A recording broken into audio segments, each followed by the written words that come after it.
Recording in progress.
I have kissed honey lips, felt the healing fingertips, it burn like fire.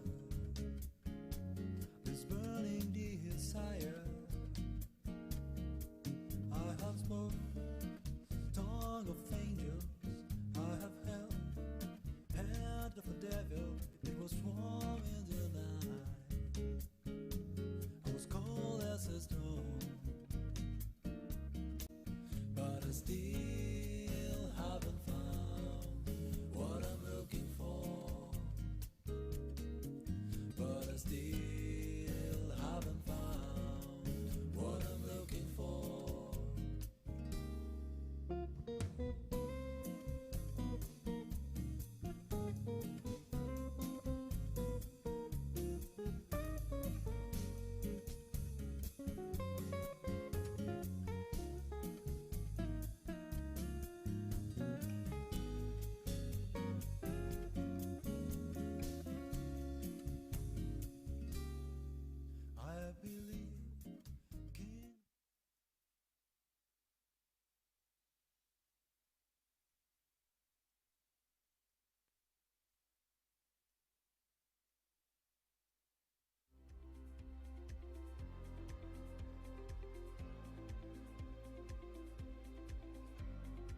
The ocean has shaped Norwegian history.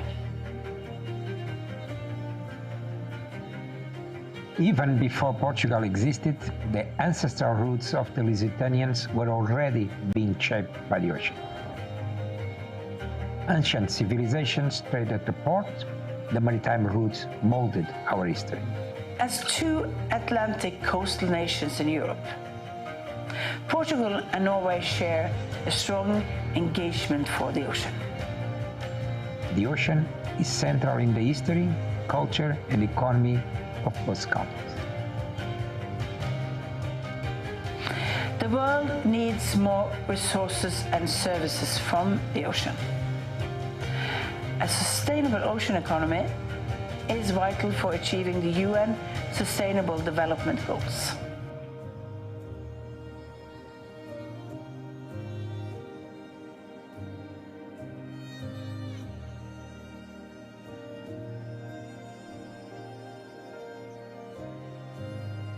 Our history is a strong mixture of maritime glory and strategy. As the poet wonders about the sea, and I quote, "How much of your salt are tears of Portugal?" And Portugal is a medium-sized country. In extreme contrast, our sea is huge. Our economic exclusive zone exceeds 18 times our emerged territory. And we have that in common with Norway. Norway is one of the world's leading producers of oil and gas, one of the world's leading shipping nations, and the world's second largest exporter of fish and seafood. Norway will continue to harvest its ocean resources. We will continue to promote sustainable value creation in the ocean industries.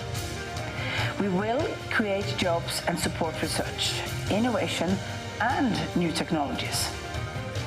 Naturally, we joined, engaged in the high-level panel for a sustainable ocean economy with 12 other countries, politically endorsing a set of ocean priorities built upon knowledge and science. The panel has a very clear takeaway. We need a new relationship with the ocean, one relationship that looks at the ocean as a critical part of the solution for environmental recovery and a sustainable economy. This was the priority of the Portuguese presidency of the Council of the European Union, promoting Council conclusions on integrated maritime policy dedicated precisely to a sustainable blue economy. Through the EEA grants, Portugal and Norway jointly contribute to the European Green Shift, involving public institutions, academia, civil society, and private sector. Achieving the blue in the green requires concrete action. We are working closely in the EEA grants and its Blue Growth Program, comprising over 40 million euros to invest in projects. We must combat plastic pollution. We must continue an extensive research approach to understand life in the oceans. And we must invent new technologies that are climate and environmentally sustainable. The program focuses on the blue economy, on social cohesion, on the protection of the marine environment, research and innovation, and ocean literacy and education. The Blue Growth Program promotes projects and partnerships that further strengthen cooperation between our two countries. There are many interesting projects that may contribute to achieving the blue in the green. Supported by the EEA grants, Portugal has purchased and upgraded the ocean research vessel Mario Royo.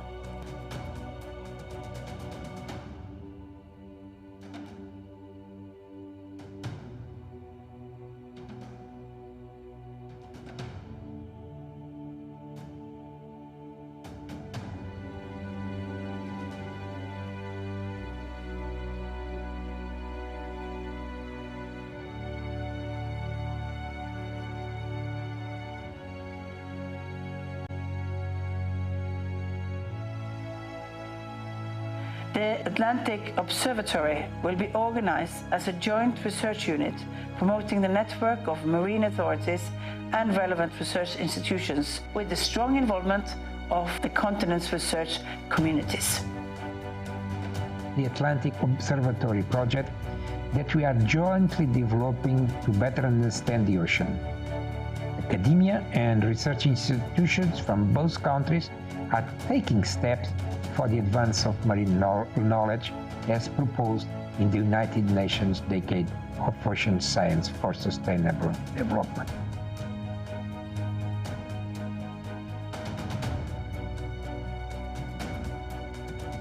The BION project aims to create green hydrogen from offshore wind energy.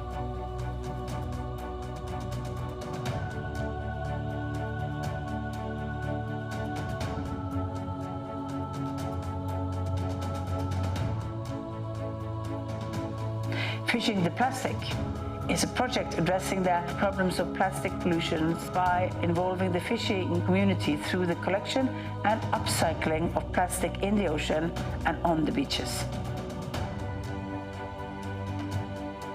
Another inspiring initiative to combat marine littering is the iReaders project, a pilot to test the viability of biodegradable fish nets.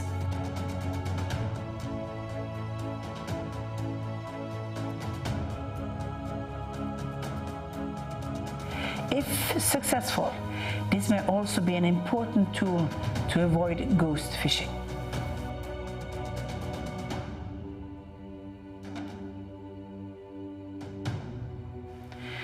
Together, we must take better care of the ocean so that we can continue to benefit from it for future generations. The ocean brings us together, and this is a lifeline for our future. That is our statement in the panel, in the Portuguese presidency, in our partnership with Norway, and in our continued engagement with the ocean.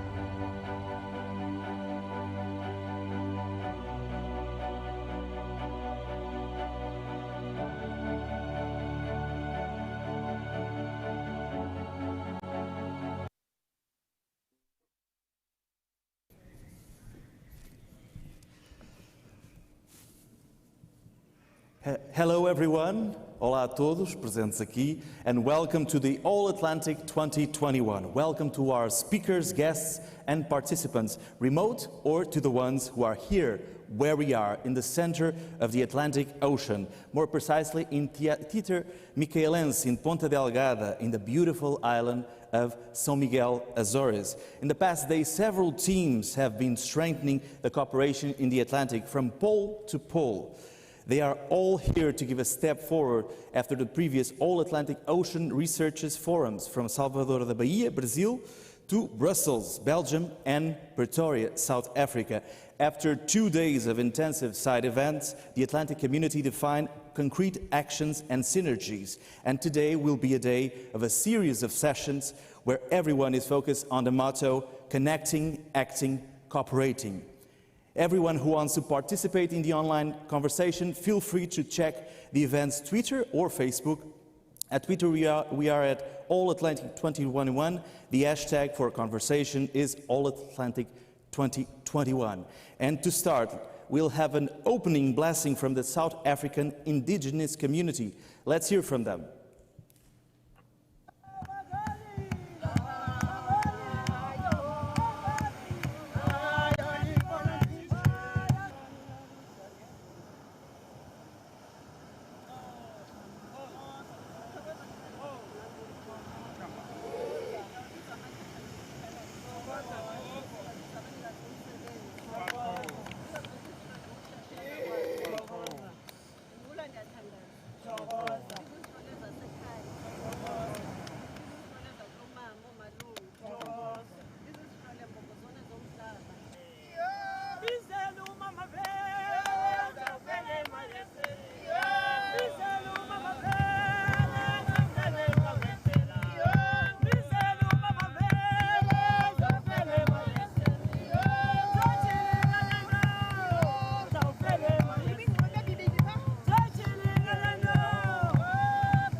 Thank you very much. My name is Wiseman Lela from the Department of Science and Innovation based in Pretoria. So why are we here today? Basically why we're here today, it is because the department, together with other partners in the world, will be convening and hosting an Atlantic conference. So as part of an important opening of the whole conference, the organizers, led by Dr. Jonas Seleti in Pretoria, as well as Dr. Siko, they've decided to do it in a traditional and also in an African way. Hence, today we decided to bring in a couple of elders, indigenous knowledge specialists, as well as the practitioners, to be able to assist us to do it in a very important African way, I'll say, indigenous way, so that at least we are able to connect with the Atlantic Ocean. Hence, we are based here in Monwabisi Beach as part of Atlantic space. Is it a cleansing or what is the actual ritual itself? It is a way of connecting with our ancestors from an African perspective through this coastal space of an Atlantic reserve, but also as a way of gracing the whole ceremony from our perspective as African.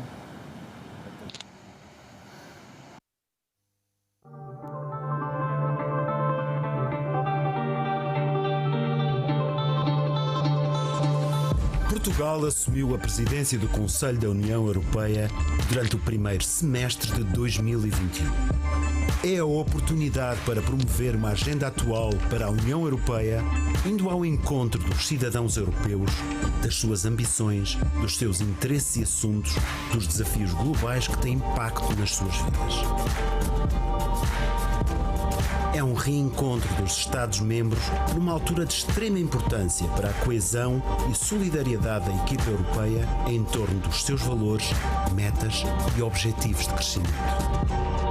As transformações que se fazem sentir em todo o mundo e nos afetam a todos merecem da União Europeia respostas sustentáveis, responsáveis, globais.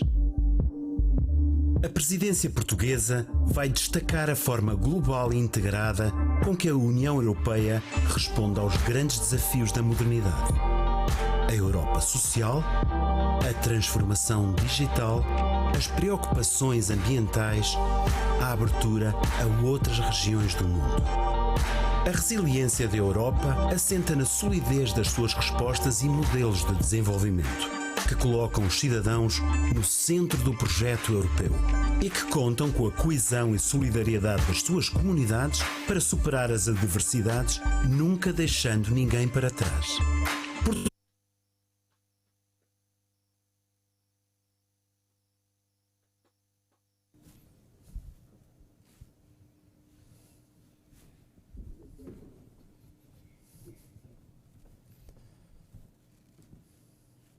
Hello everyone again. We'll now have the opening ceremony. With us we have José Manuel Bolieiro, Mariah Gabriel that will be remotely, and also Ricardo Serrão Santos and Manuel Heitor.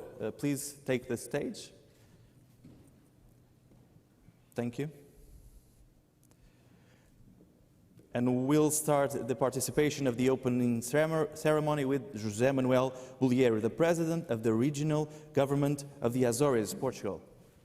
The stage is yours.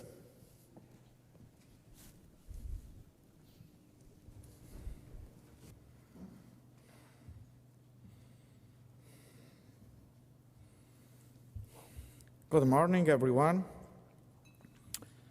Your Excellency, Minister of Science, Technology and Higher Education of Portugal, Professor Manuel Heitor. Your Excellency, Minister of Maritime Affairs of Portugal, Professor Serrão Santos. Your Excellencies, members of the governments of the states participating in this conference. Your Excellency, European Commissioner Maria Gabriel. Dear participants of the All-Atlantic in the virtual format, ladies and gentlemen, welcome to the All-Atlantic 2021. Allow me a few words in Portuguese. Let me speak with my soul and heart about hosting this event and also about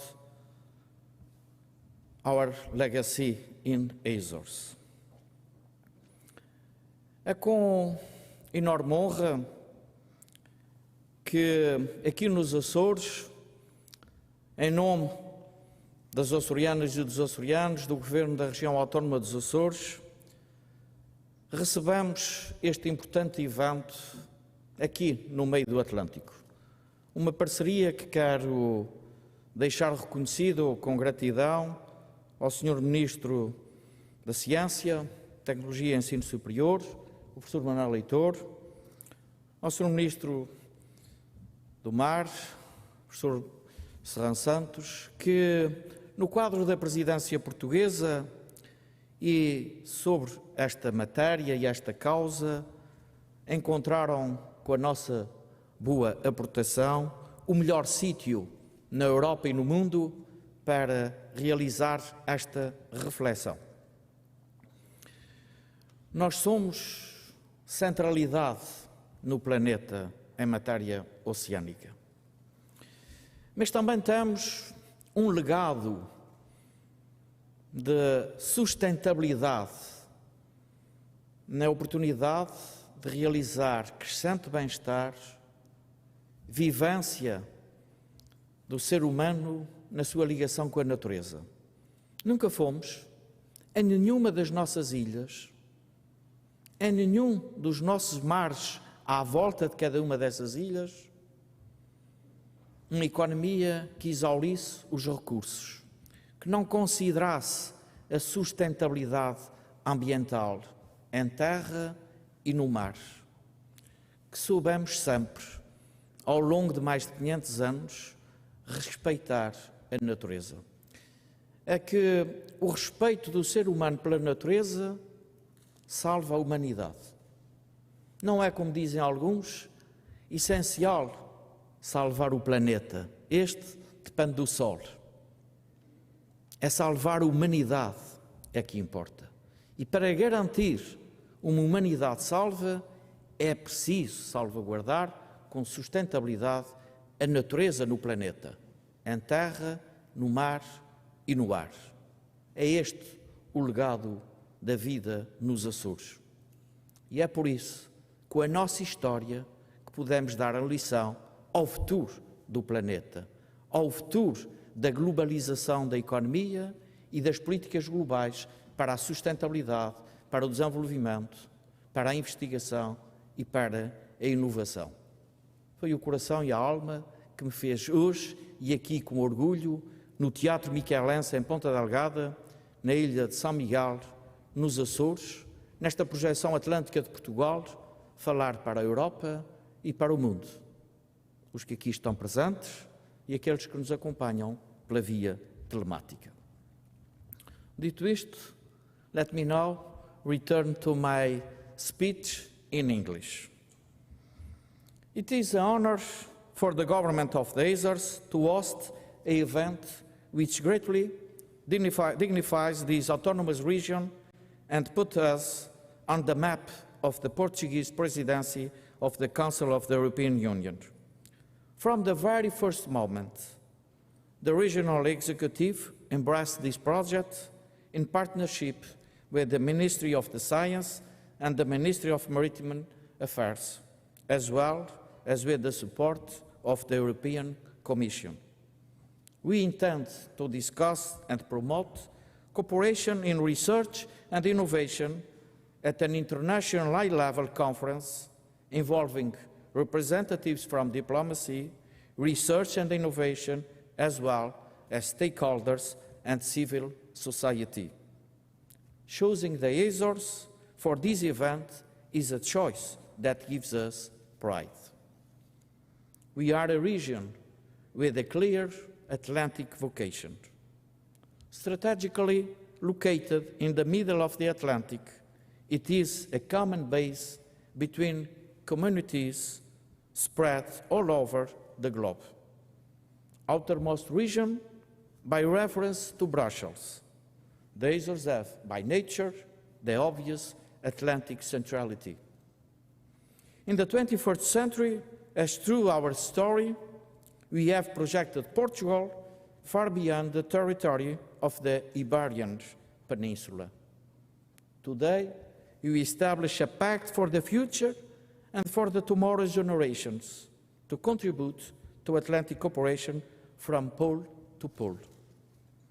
These 9 Azorean islands, dispersed in the Atlantic, reassume their importance in the European and international scenery, given their privileged geopolitical and geostrategic position.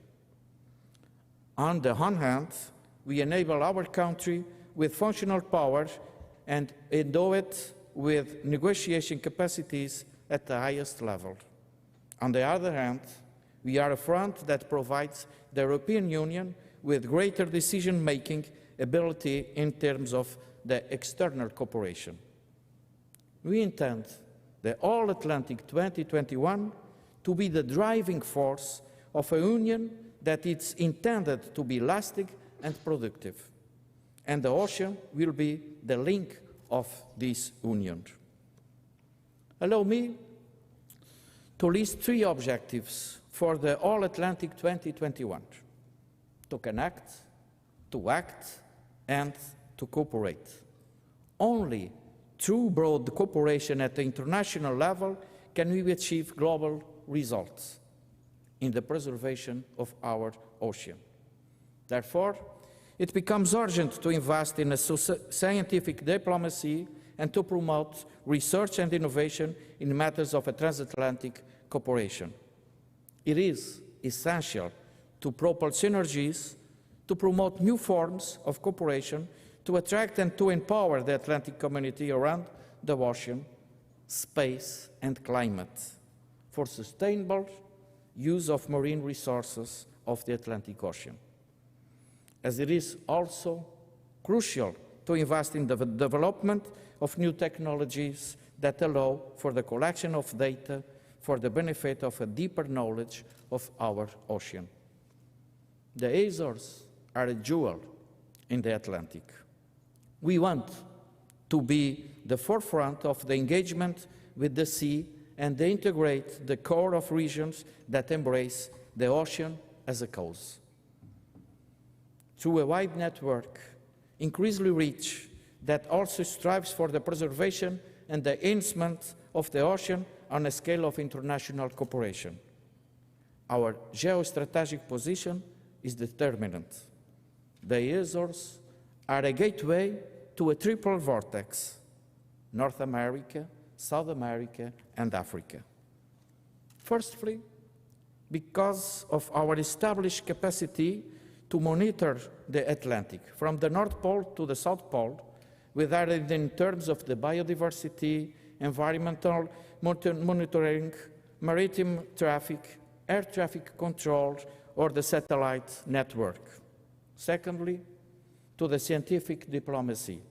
We intend to affirm our region on the international system with the support of researchers and the academic community, including as well the support of ministerial representatives at the highest level. And thirdly, in the blue economy. Today, like yesterday, it is the sea, the Atlantic, that provides us with innumerable future opportunities for the fulfillment of our region, our country, and of the European Union itself. Hence, the imperative to invest in blue literacy, capable of providing us with the skills that may allow us to take the advantage of the wealth of opportunities that the Atlantic offers us. We intend this meeting to promote cooperation in research and innovation on the Atlantic through 2 expected outcomes: the Azores Declaration on All-Atlantic Research and Innovation for a Sustainable Ocean and the All-Atlantic Pledging Platform. Actions that will provide an opportunity to strengthen and contribute to the European Ecological Pact, to the Horizon Europe Starfish 2030 mission, restoring our oceans and water.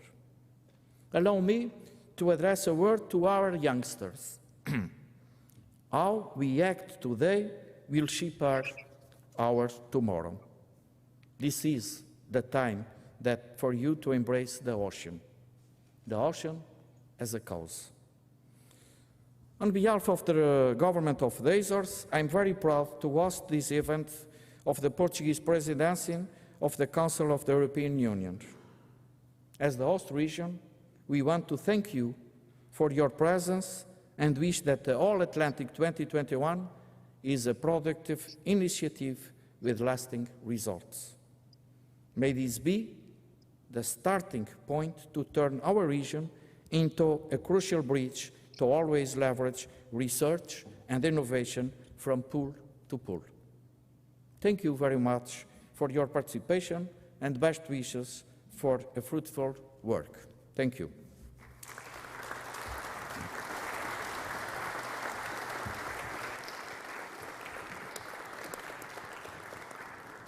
Thank you, Mr. President. We'll now have Mariah Gabriel, European Commissioner for Innovation, Research, Culture, Education and Youth. She will join us remotely. Hello. Hello. Welcome. Very nice to see you.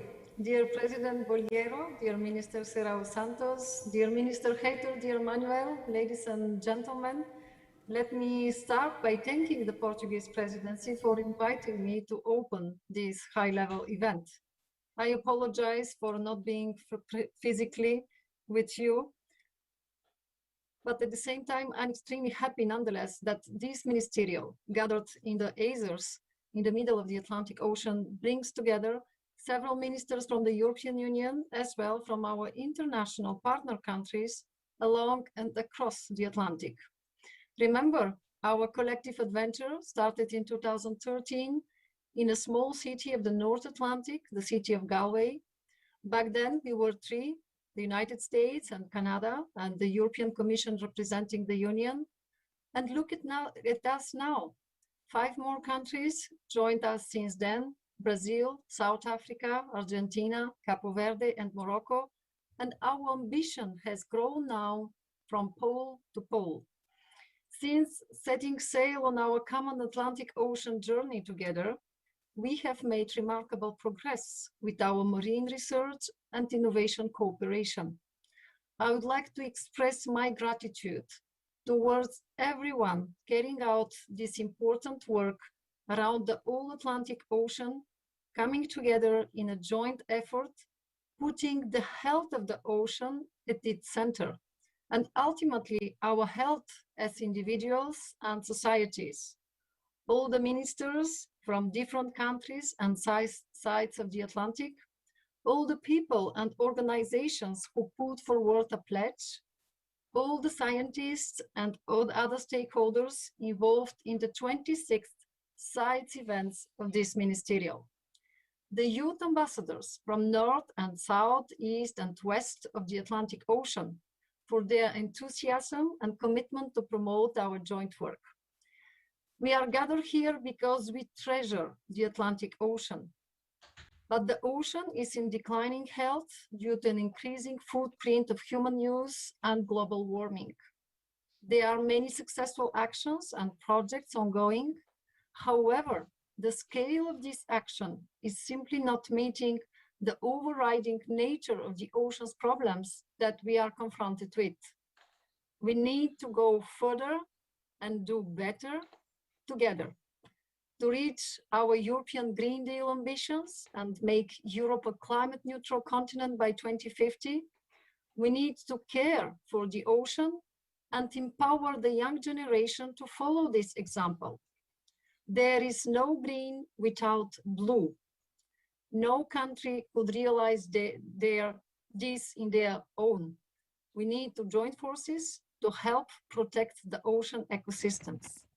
Ocean science needs to help us transition to a sustainable use of the environment. In the end, we all pursue the same vision: a healthy, clean, sustainable ocean that will allow future generations to thrive on this planet. The last and biggest goal of our program Horizon 2020, the European Green Deal goal, worth €1 billion, will accelerate a just and sustainable transition to a climate neutral Europe. It included blue-related actions such as towards a digital twin of the ocean, restoring biodiversity and ecosystem services, and testing and demonstrating systemic innovations in support of the Farm to Fork strategy. The results of the evaluation are public now, and I'm confident that the projects will spur Europe's recovery by turning green challenges into innovation opportunities. Now, looking to the future, let us continue together to deepen our work for an inclusive All-Atlantic Ocean Research Alliance from pole to pole and develop a new vision for the next 10 years. I hope to see this community in countries grow further, and I'm strongly committed to support this process. In our recent communication for a global approach to research and innovation, we have stressed the All-Atlantic Ocean Research Alliance as a successful model of multilateralism and science diplomacy from which we can take inspiration when developing other multilateral initiatives in the future. We can learn from such experience to elevate not only our aspirations, but also our collective action for a healthier ocean and a climate resilient planet for the generations to come. On our side, rest assured, we'll continue to support research and innovation efforts via our new Horizon Europe program. And while many successful instruments, like the traditional calls for proposals, continue, Horizon Europe also offers 2 new tools which will be crucial for keeping our ocean and seas healthy. Thank you very much, President Borghero, for pointing out how important is our mission. The first element is, of course, our new mission on healthy oceans, seas, coastal and inland waters. The second is that we'll have a new public partnership, a climate neutral, sustainable and productive blue economy.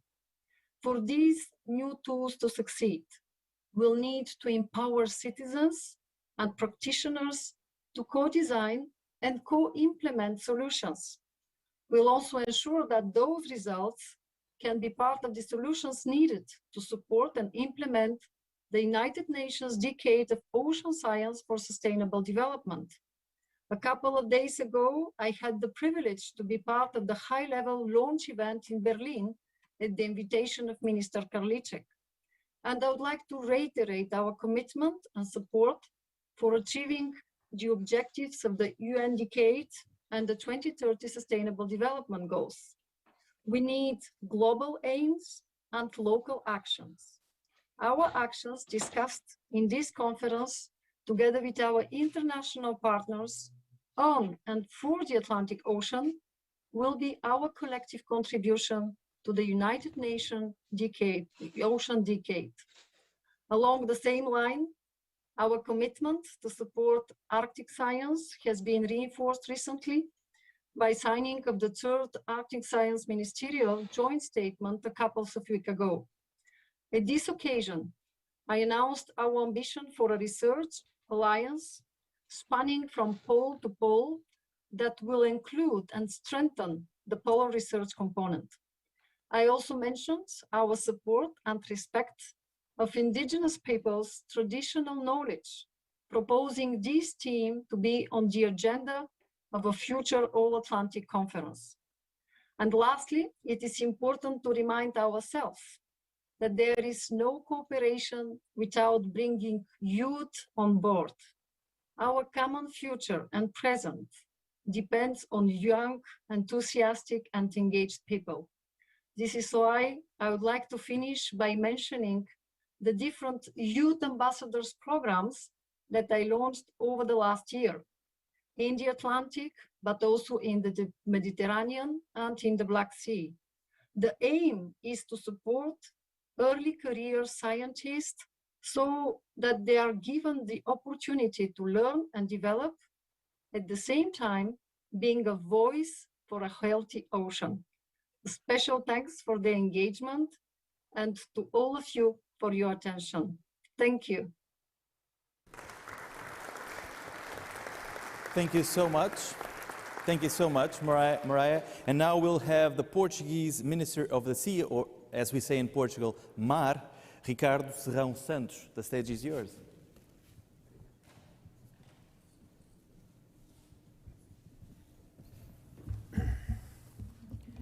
Boa tarde, bom dia, good morning. Today I'm shaved. So, caro Presidente do Governo dos Açores e prezado amigo José Manuel Bolieiro, prezado amigo e Ministro da Ciência, Tecnologia e Ensino Superior, Manuel Leitor, special greeting to the Commissioner for Science and Technology of the European Commission, Maria Gabriel, as a virtual greeting, ministers and ministerial representatives, and special the ones that are here, Angola, Cabo Verde, Austria, Brazil, and secretários e secretárias regionais do Governo dos Açores, dear participants. I want to start by acknowledging the All-Atlantic community involved in this conference for joining efforts toward innovative scientific insights and solutions for the future of our common ocean. The Atlantic has a shared resource with a long history of conflicts in greed upon its resource calls for cooperation. And the importance of scientific cooperation among Atlantic nations is now widely recognized. In recent years, the European Union has signed two important declarations to promote the cooperation. The Galway Statement in 2013 that envisaged the North Atlantic countries in increasing the knowledge on the Atlantic and the Arctic, and the Blaine Statement signed in 2017 to promote Atlantic research and innovation in South Atlantic. These statements were not dead wording and were clearly invigorated through several steps, of which highlight the transition to the H2020 program of some of its aims and objectives translated in funding mechanisms for projects and actions. Yesterday, I was in Fayal to take testimony of the preliminary results of the cruise led by University of the Azores, involving an international team of researchers aboard the Dutch research vessel Plagia, funded by Eurofleets Plus and developed under the scope of the Horizon 2020 project I-Atlantic, a program seeking to assess the health of deep sea and open ocean ecosystems across the full span of the Atlantic Ocean. New breakdown technologies were used, as sampling of environmental DNA together with high-resolution acoustic technology coupled with video imaging that identified some still unknown pristine habitats at the northern part of the Azores mid-Atlantic ridge. The oceans in general and the Atlantic in particular demand this kind of technical and scientific sophistication. And for scientists, this is an opportunity, but it is also a tremendous responsibility that cannot be achieved outside international cooperation. Overall, the oceans are going through a process of change that go well beyond conspicuous facts as overfishing of plastic pollution. The oceans are deeply hurted by acidification, increased average temperature, lowering of oxygen levels, heat currents originated by the greatest blight of our time, the global warming. This means cumulative stresses in the oceans.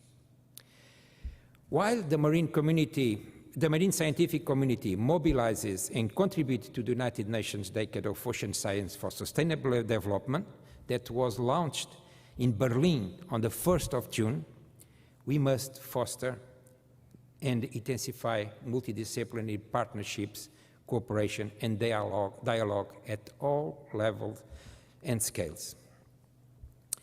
Scientific knowledge is mandatory to guarantee productive and sustainable food systems and to contribute to fair and equitable coastal societies across the planet. But science is not enough if it is not followed by the good governance and science-based policies. In the EU, the Starfish mission for healthy oceans in the scope of Horizon Europe will be central to promote applied knowledge to the Blue Agenda in the Green Deal. To boost scientific cooperation with third countries, the European Union also launched the framework of the International Ocean Governance European Policy. And let me refer the vision of Portugal concerning these subjects. Portugal, through its new National Strategy for the Sea 2030, recently approved, recognized the centrality of innovative marine research and the resulting scientific knowledge. It aims to maintain a healthy and productive ocean, to leverage a sustainable, circular and decarbonizing blue economy, providing fair and equitable progress to our coastal communities. At the Ministry of the Sea, we will continue to promote research and operational activity, such as observation, monitoring, and surveillance of the sea and atmosphere. The infrastructure Blue Hub, to be supported by the National Recovery and Resilience Plan, is the most recent example.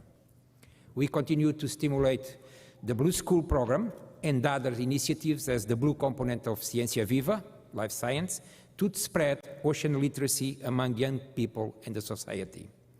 The new generations are key to drive the new relationship we should have with the oceans, an urgency that I defend 2 days ago in the United Nations in New York at a high-level thematic debate in support of SDG 14, Life Below Water. Those are steps to pave the road for the United Nations Ocean Conference to be held in June 2022 in Lisbon, organized by Portugal and the Republic of Kenya. Portugal has a long-lasting commitment to the oceans diplomacy and to promoting an action-oriented debate on the future of the oceans. Recently, under the presidency of the European Union, the Prime Minister of Portugal, António Costa, proposed to the European Union to promote a 2050 global agenda for the oceans, given the urgent need of its regeneration.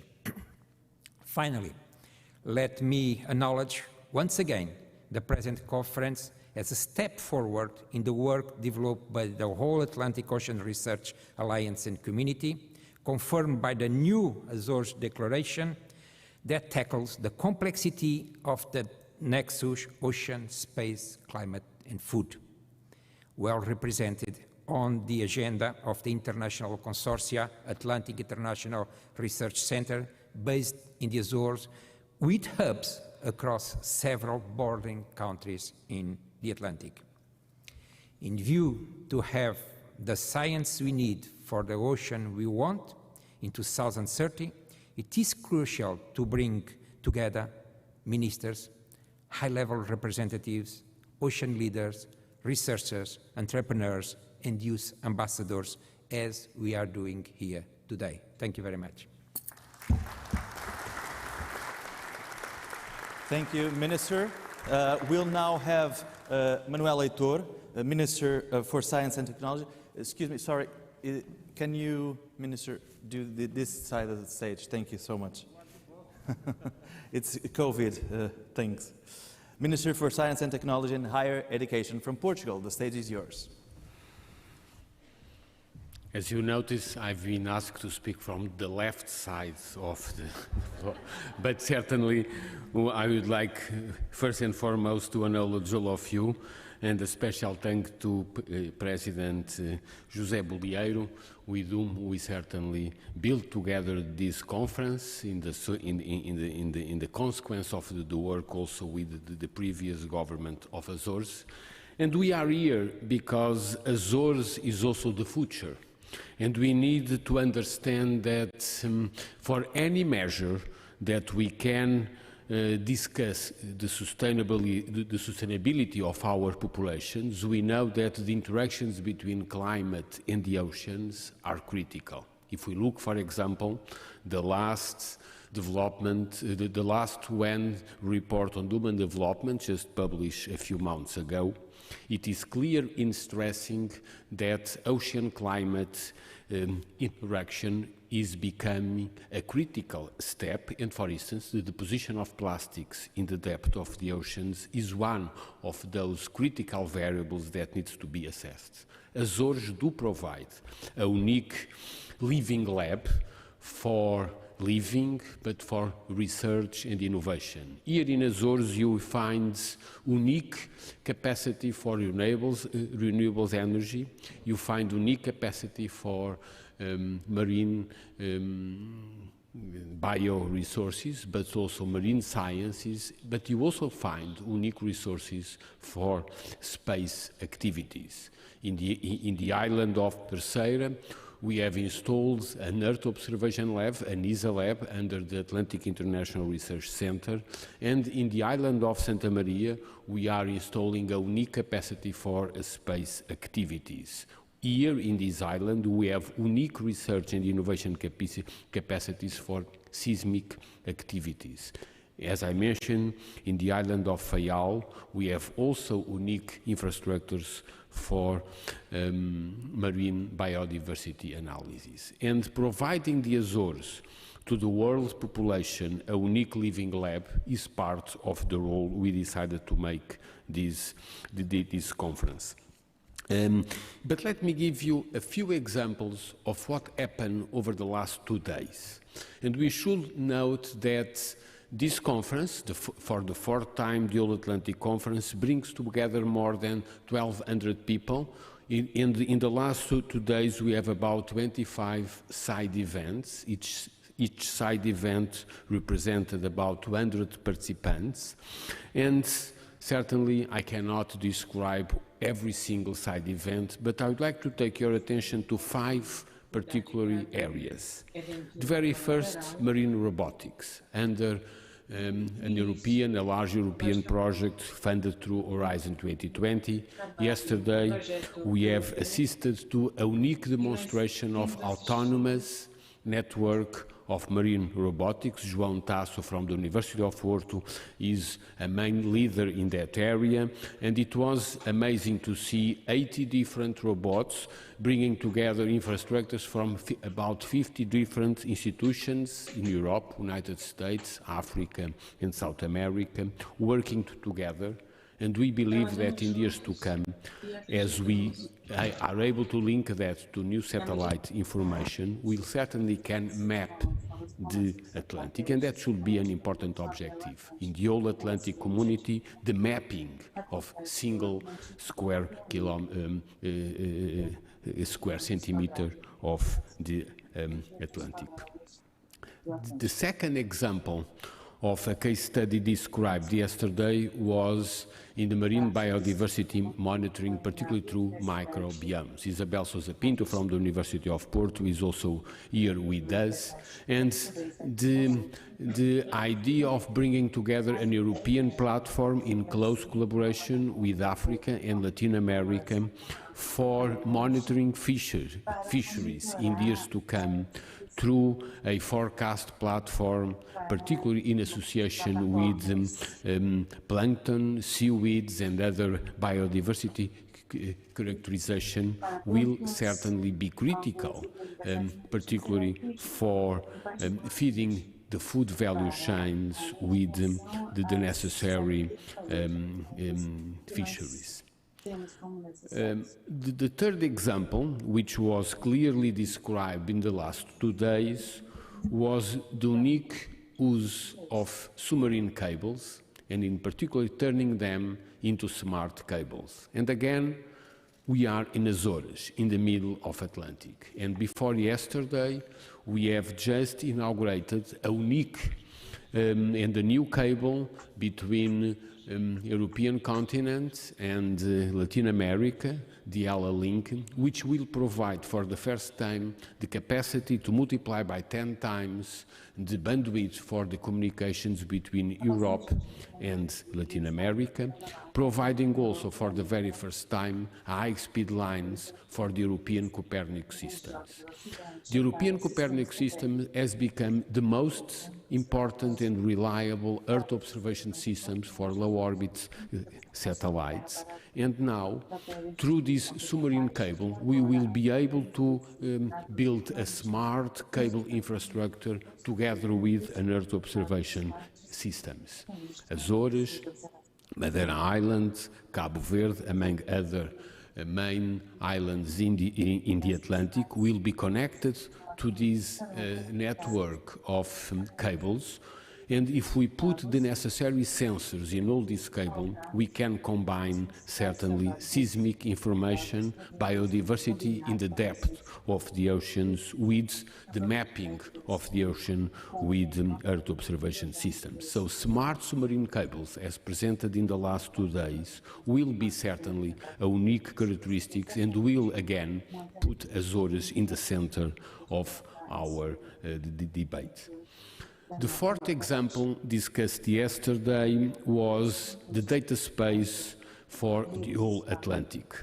The large consortium sponsored by Horizon 2020, so-called Blue Cloud, has become a reality. It has started a few years ago in a stepwise process, and today we have already been able to provide free access to an increasing amount of data, which needs to move forward in the years to come.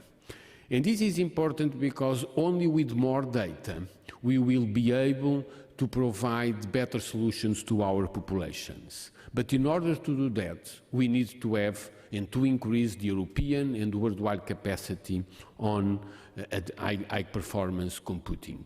And actually the good news is that we have just been installed, also under the Portuguese presidency, the new European infrastructures for high-performance computing. Actually, in 2 weeks' time, in the city of Guimarães, we will sign a new memorandum between the 5 petascales machines installed in Bulgaria, Czech Republic, Luxembourg, Bulgaria and Portugal, building up on the existing European infrastructure for advanced computing, which will be critical for processing and transforming these data.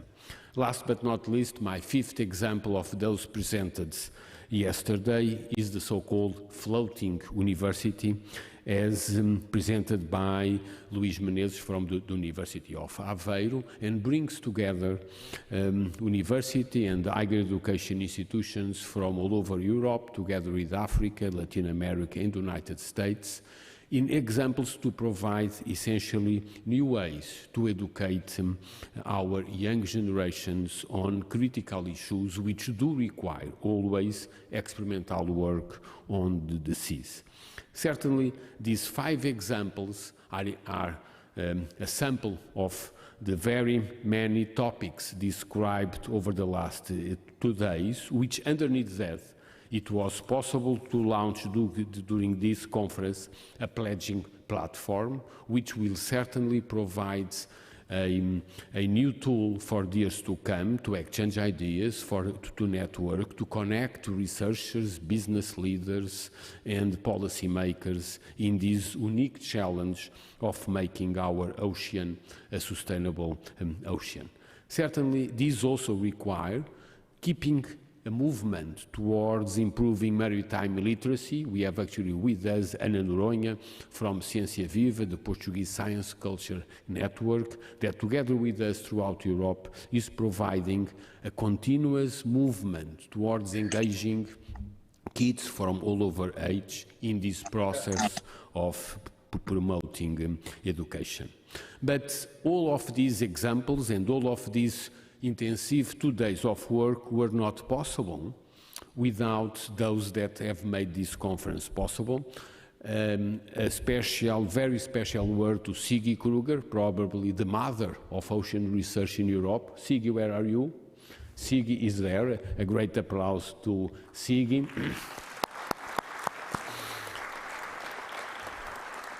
I believe Siggy doesn't need presentations together with John Bell. She is putting us over the last 20 years in alert throughout Europe for ocean research, and now working very much also together with Miguel Bell, probably the father now with the mother of the oceans research. Miguel Bell and José Motinho are from the Atlantic International Research Center, and those that are here in Azores, please go to the island of Terceira to look at the work by Pedro Silva and João Pinelo, directors of the Earth Observation Lab, which is also an ESA lab located here in the island of Terceira.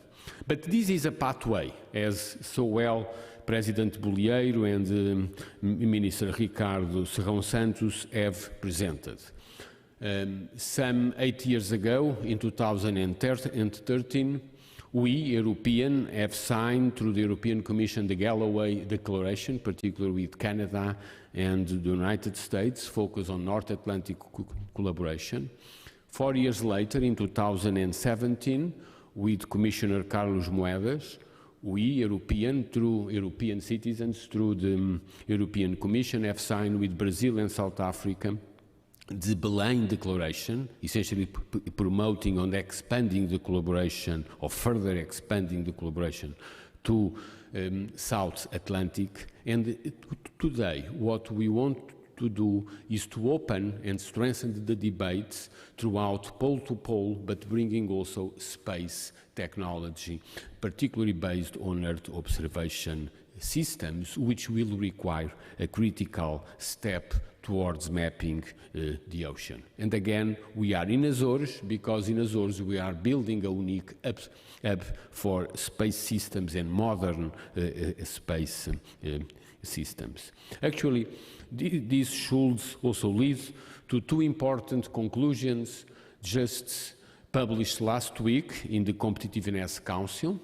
One in space, where we launched the so-called European approach to new space for people, particularly oriented in linking space systems for the populations at large, where Earth observation will play a critical role, from precision agriculture to maritime surveillance to urban mobility or to biodiversity monitoring. We need more and more to move towards small, low-orbit satellites, and certainly building up on the unique experience developed in Europe over the last 20 years through Copernicus, but do more. And certainly in Azores, we are also want to do more with the capacity of launching small satellites and essentially providing to the world population the capacity to better understand our planet Earth. But last week in the Competitiveness Council, we have also approved unique conclusions on coastal areas. Europe is the world continent with the highest length of coastal zones. We are in an island with, certainly we do understand the importance of coastal areas, but throughout Europe we have highly populated coastal areas, and again, only through Earth observation systems we will be able to manage the compromise between the biodiversity of coastal areas and the concentration of people, which we need to further continue to do, but in a sustainable way. Again, these two conclusions were put together with a third package approved in the Research and Innovation part of the Competitiveness Council in terms of providing research careers for Europe and European citizens. Europe at large and the world at large needs more scientists, and we can only do that with better research careers. And therefore, also here in Azores is important to center this debate on research and innovation capacity. Again, in making this process over the last years in a stepwise process, We should also recall, certainly, that in the last OECD report on the blue economy, it is clear, the statement on 3 clear challenges we face in the coming decades. First is new knowledge. We don't know enough about the oceans in order to effectively work through a serious blue economy, and therefore we need more research and innovation. And again, under the framework of the future European program, Horizon Europe, we will have a platform to deepen more research, certainly in articulation with national programs, but also those beyond Europe. And as Commissioner Maria Gabriel just said, the recent Commission communication on a global approach is very clear, particularly for the collaboration with Africa, with Latin America and North America.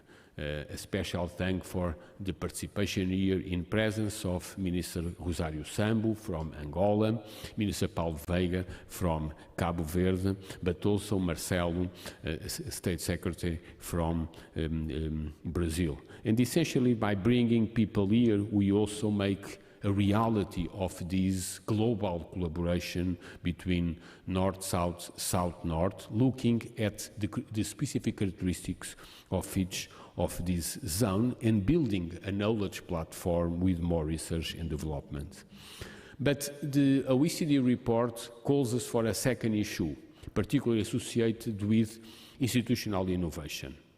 We know that we still don't have an adequate institutional collaborative platform bringing together different disciplines, bringing public and private actors, and this is a must. Actually, in 2018, also after the Belém statement, we built together with South Africa, Nigeria, Angola, Brazil, Spain, the United Kingdom, Norway, among many others, the Atlantic International Research Center, essentially to provide a platform for institutional innovation, bringing together different countries with specific problems and make sure that through new innovative and collaborative institutions, we can also provide a better framework for our populations. Last but not least, the third issue where the OECD report on sustainable blue economy is very clear is on the need of new observation methods and the combination of high-resolution image from low-orbit satellites with in situ sensors and sensoring systems throughout the water column. And again, this is all about this conference, about research, about institutional innovation, and about new observation methods to better combine the capacity that we have certainly in Europe, but also throughout the world, in the Africa, in the Americas, to better work towards this unique challenge, but also the great opportunities of making our ocean more sustainable. And this is all about the declaration that we will launch today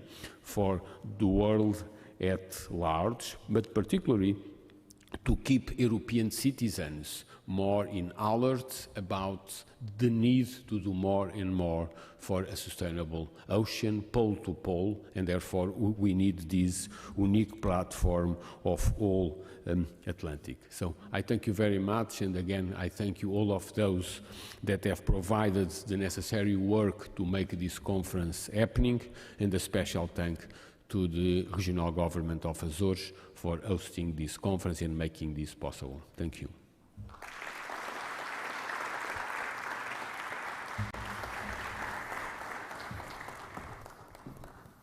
Thank you, everyone. We'll now have the next session. Thank you, everyone. So that's a wrap for this session.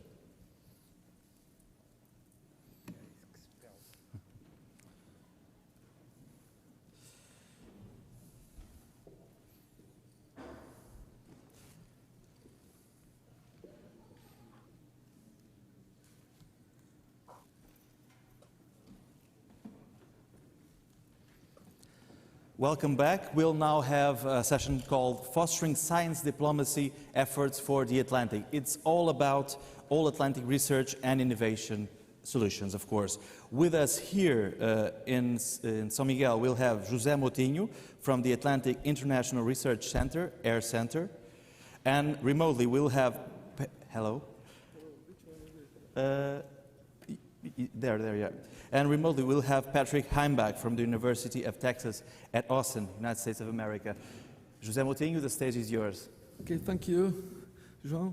I'm very happy to be here after several weeks of hard work around this pledge platform. I will start by thanking the All-Atlantic Ocean Research Alliance for inviting us, their center, to participate in the launch of the pledging campaign. This is only the launch. This will be a long process of getting commitments from several actors and stakeholders around the Atlantic Ocean. And I would like to especially thank Sigi Gruber again, and also Sofia Cordeiro. She's over there. Thank you so much, Sofia. And I had dozens and dozens of meetings, and the result was very interesting. I mean, the idea of the pledge is to get real commitment from a broad range of stakeholders to deliver solutions with society and impact.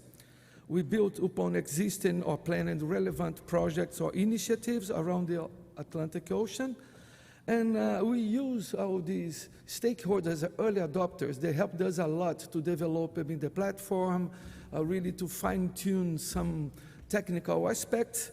And now, after the launch, we will accelerate the mobilization of other stakeholders, such as multilateral organizations, funding agencies, industry, and more importantly, civil society.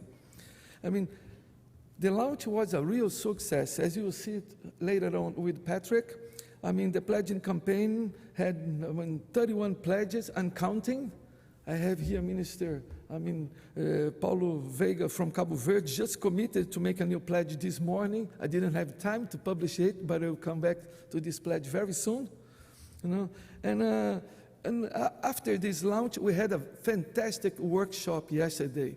We had about 80 people discussing several aspects related to the pledges. And now that we connected, we start to act and we start cooperating. That's the whole idea of the pledge, to get real commitment, to connect, to act, and to cooperate. And I take this opportunity also to thank all the moderators of these sessions yesterday. We had 6 breakout sessions, especially Joana Xavier, who did a fantastic job to consolidate the ideas, and that Patrick will later discuss in his presentation. And at the very end now, I just want to say that this is just started. We are planning to have several other meetings. We will go literally after, other potential stakeholders to commit and to pledge to make, the ocean health really a reality in the next decade. So without no further ado, I would like to pass to João Tomé and maybe to Patrick. Well, thank you very much. Let me see if I can share my screen. Is Patrick over host there? has... Sorry? Oh, wait for Patrick, yeah. Oh, I think the yes, our again, technical team will do it, yeah. Sorry about that. This is the website, this is the link. So, if you do not have your checkbooks ready to pledge some funding, at least do some, provide some, pledges, commitment to existing projects. Thank you so much. Okay, thank you. So now we'll have Patrick Heimbach from the University of Texas at Austin, United States, who will join us remotely. Hello, Patrick. Hello, can you hear me? I would like to share my screen if that is possible. I have currently the host disabled screen sharing. See if I can get any feedback here. If that is not possible, I will just talk without any slides. Let's see, one more time. Okay, well, that is, oh, now it works. Wonderful, thank you. I hope you can all see the slides, and it is a privilege to be reporting out from Maximizing Cooperation from Pole to Pole, a workshop that we held yesterday on an all-Atlantic research and AI solutions. Here, what I will be reporting out is from a number of 31 pledges that Jose already mentioned, and I just wanted to briefly recall what are those pledges, what's behind those. The idea of these pledges are they're a tool to collect voluntary, result-oriented personal or institutional commitments to leverage alignment with existing or planned activities that are intended as a collaboration tool for initiating or advancing cooperation in the Atlantic region. And the motto here is that it's time to act, and the Atlantic needs more than just words. Let's see. So just to give you an idea of the breadth of pledges that were submitted to this workshop, we have, for example, an Amazon Coastal Observatory, All-Atlantic Blue Schools, the Blue Cloud System by the EU PolarNet, Sargassum Information Hub, and so on and so on. So a number of 31 pledges were submitted so far, and more are expected. They have been grouped around 6 themes: ocean health, climate variability, and ecosystem approaches, ocean observing, forecasting and monitoring, food security, ocean resources and biodiversity, ocean technology, marine pollution, and polar research. Now, to give you an idea, using this word cloud of the topics that were covered in those pledges, you can see, you can digest that word cloud for yourself. I've picked out just a few keywords here: coastal, seafloor, data, sharing, access, training, literacy, social, climate, sustainable, and food, and of course, many, many more. The summary of this is that we've seen a tremendous momentum of ideas that should now be harnessed and effectively channeled for maximum impact on making progress on the UN decade. So what I chose to do is to actually regroup those pledges across a number of cross-cutting themes here. I'd like to pick out 4 of those cross-cutting themes.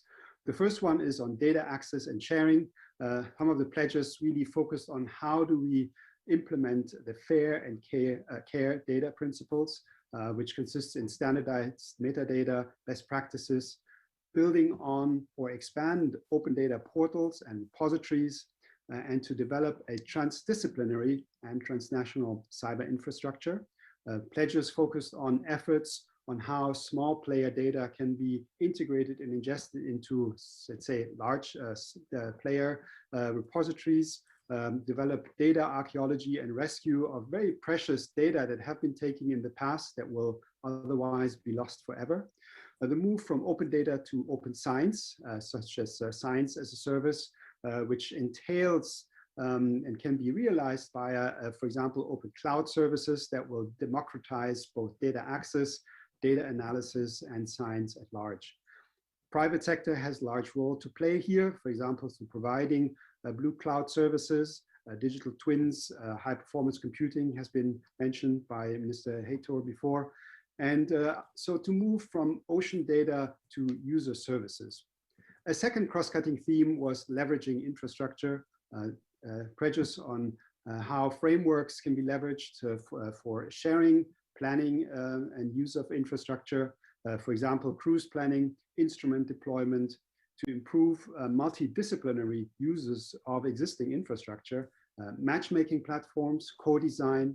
Examples are transnational, transdisciplinary cooperation, coordination, and collaboration, especially in the South Atlantic, in the very difficult to access Southern Ocean and Antarctica. And examples have been given here, for example, EU PolarNet, involvement of the Southern Ocean Observing System, SCAR, SOCOM, and of course, much expanded north-south exchanges. Again, in the Atlantic, for example, through the Samba array that exists in the South Atlantic, the Tropical Atlantic Observing Network, and others.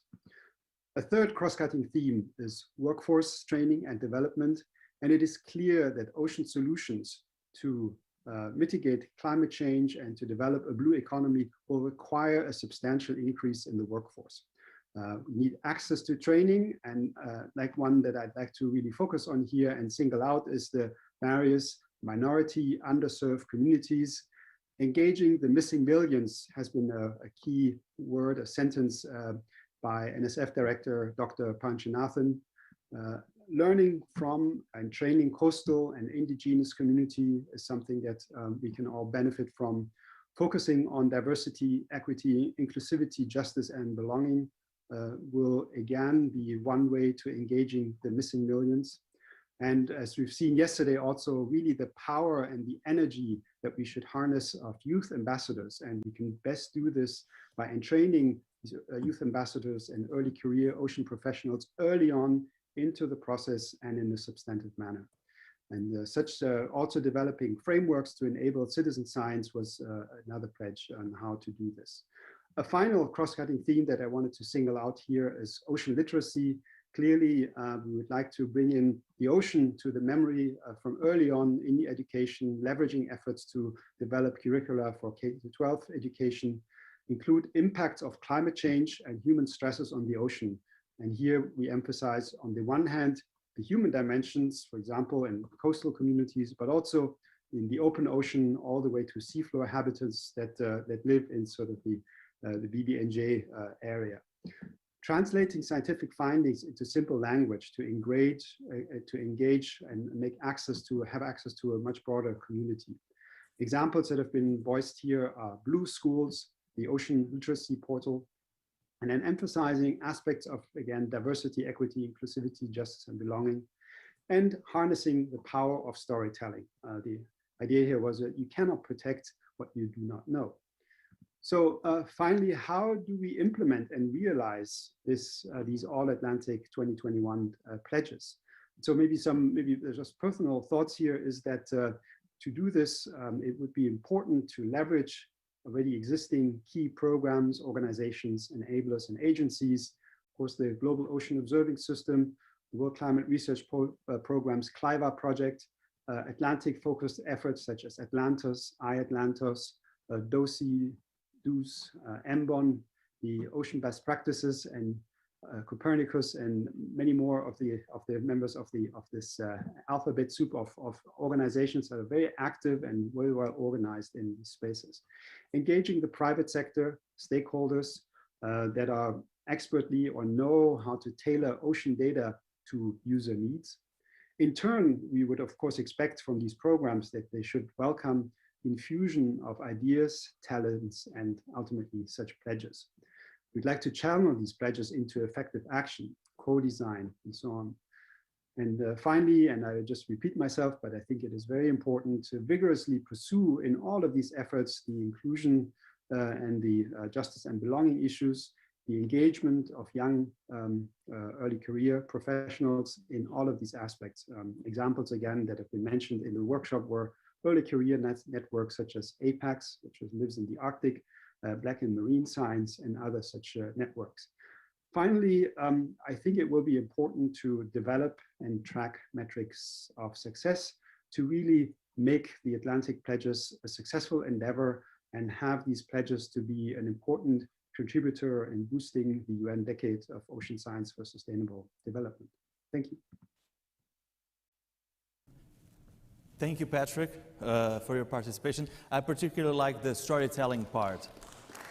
Yeah, a warm welcome is also, thank you.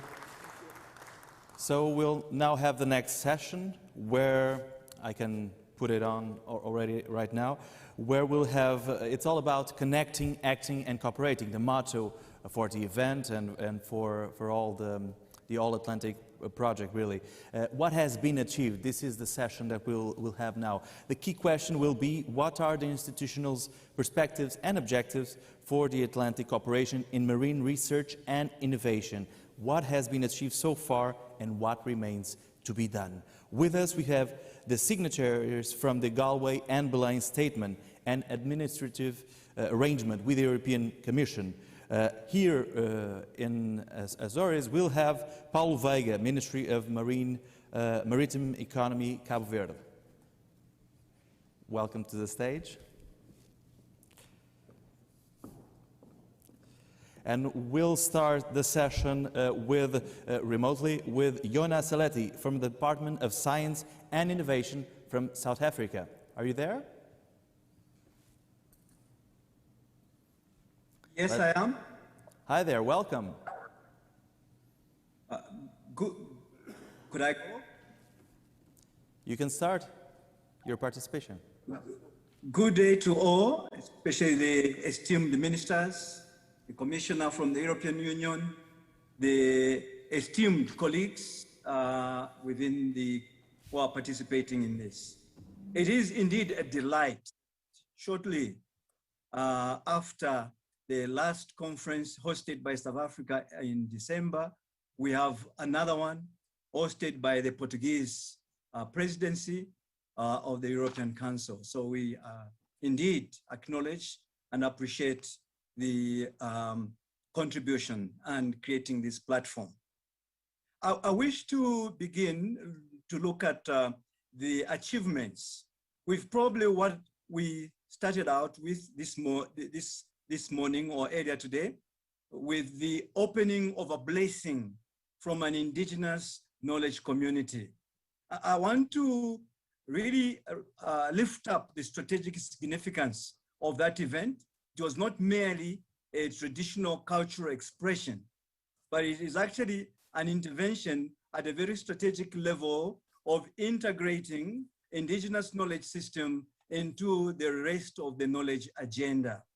It's much more significant, especially for the marginalized communities who have been outside the realm of the formal knowledge enterprise, that we could now begin to consider them. And I want to acknowledge that this particular partnership of the Galway and the Belém partners have taken this seriously and mainstreamed the indigenous knowledge. And this is indeed a quest for a just transition to a democracy of knowledges, where all knowledges are treated equally as citizens of that democracy of knowledges. So I just want to begin with that as a key point to highlight in terms of the achievements. For us in South Africa, we have, of course, our own national objectives. We have geographical advantage areas, and we're a maritime country. And we have the Southern Oceans, the Atlantic, the Indian, and also access to the Antarctica. So from this perspective, the national goals around the research and innovation are aligned with those of the Belém statement. It is important probably to remind ourselves of what these are, is that we want to have better monitoring and focusing capabilities. We want to have improved safety and human health and well-being. We want to have sustainable use of the marine resources, and we want to have these emerging technologies to provide service to societal needs.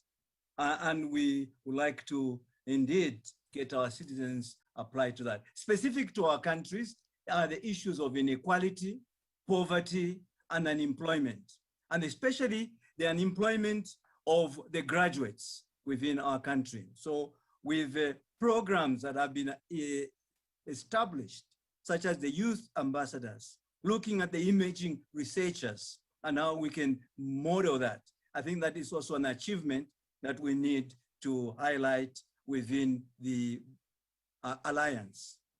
It is also probably significant to notice that the time it has taken to create this remarkable alliance, which is from Portugal, or whether it is from Argentina to Finland, or it's from Washington to Abidjan.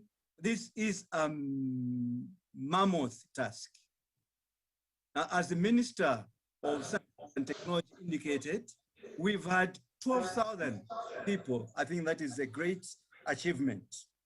We want also to acknowledge that I think the Alliance has become a network of networks and a network of choice. And I think this is a great attraction that we need to sustain going into the future. It is important not only to recognize this, but also to continue to indicate that the All-Atlantic Alliance has also made a significant contribution to the Decade of Oceans, where we collectively have pledged that the work that we undertake in the Alliance is our contribution to the Decade of Nations. I also want to stress one of the achievements is that in December, we are launching the 6 joint projects. These joint projects have taken off ground and they are now working, and they bring the Galway partners and the Belém partners in a new working arrangement. And this too is unprecedented. It is a new experience which we have not yet had before, and it will have its own challenges. But because of the values that we have endorsed within the Belém statement, we ensure that we'll look at that. Another aspect, when we started, we probably were the only African country that were represented at the Belém. But now we have so many African countries that have become part of this alliance. Sorry. Achievement. What? And probably, maybe the remaining challenge Just about to is jump the up. mobilization of African countries. And maybe one of the challenges is the governance of the alliance. We need to require to pay attention to that. I guess my time is running out. It's a lot that one could do, continue to say, but it is important that the new approach that we take going forward must be anchored on the principles that we've achieved so far, and the principles to which we're adhering, the principles that has made us equal partners in moving forward towards a just transition to this democracy of knowledges. Thank you very much. Thank you. So now we'll have Paul Veiga here, from the Ministry of Maritime Economy, Cabo Verde. Welcome. Thank you very much. Good afternoon to everybody. I would like to extend my salutation to all members of government here present, all the scientific community and the pioneers. Congratulate the organization for the wonderful conference and a very important one for the Atlantic. I would like to start by talking a little bit about the relationship between Cabo Verde and Açores, which is a relationship that started a long time ago in the discovering era, where people from Açores were the one that populated Cape Verde.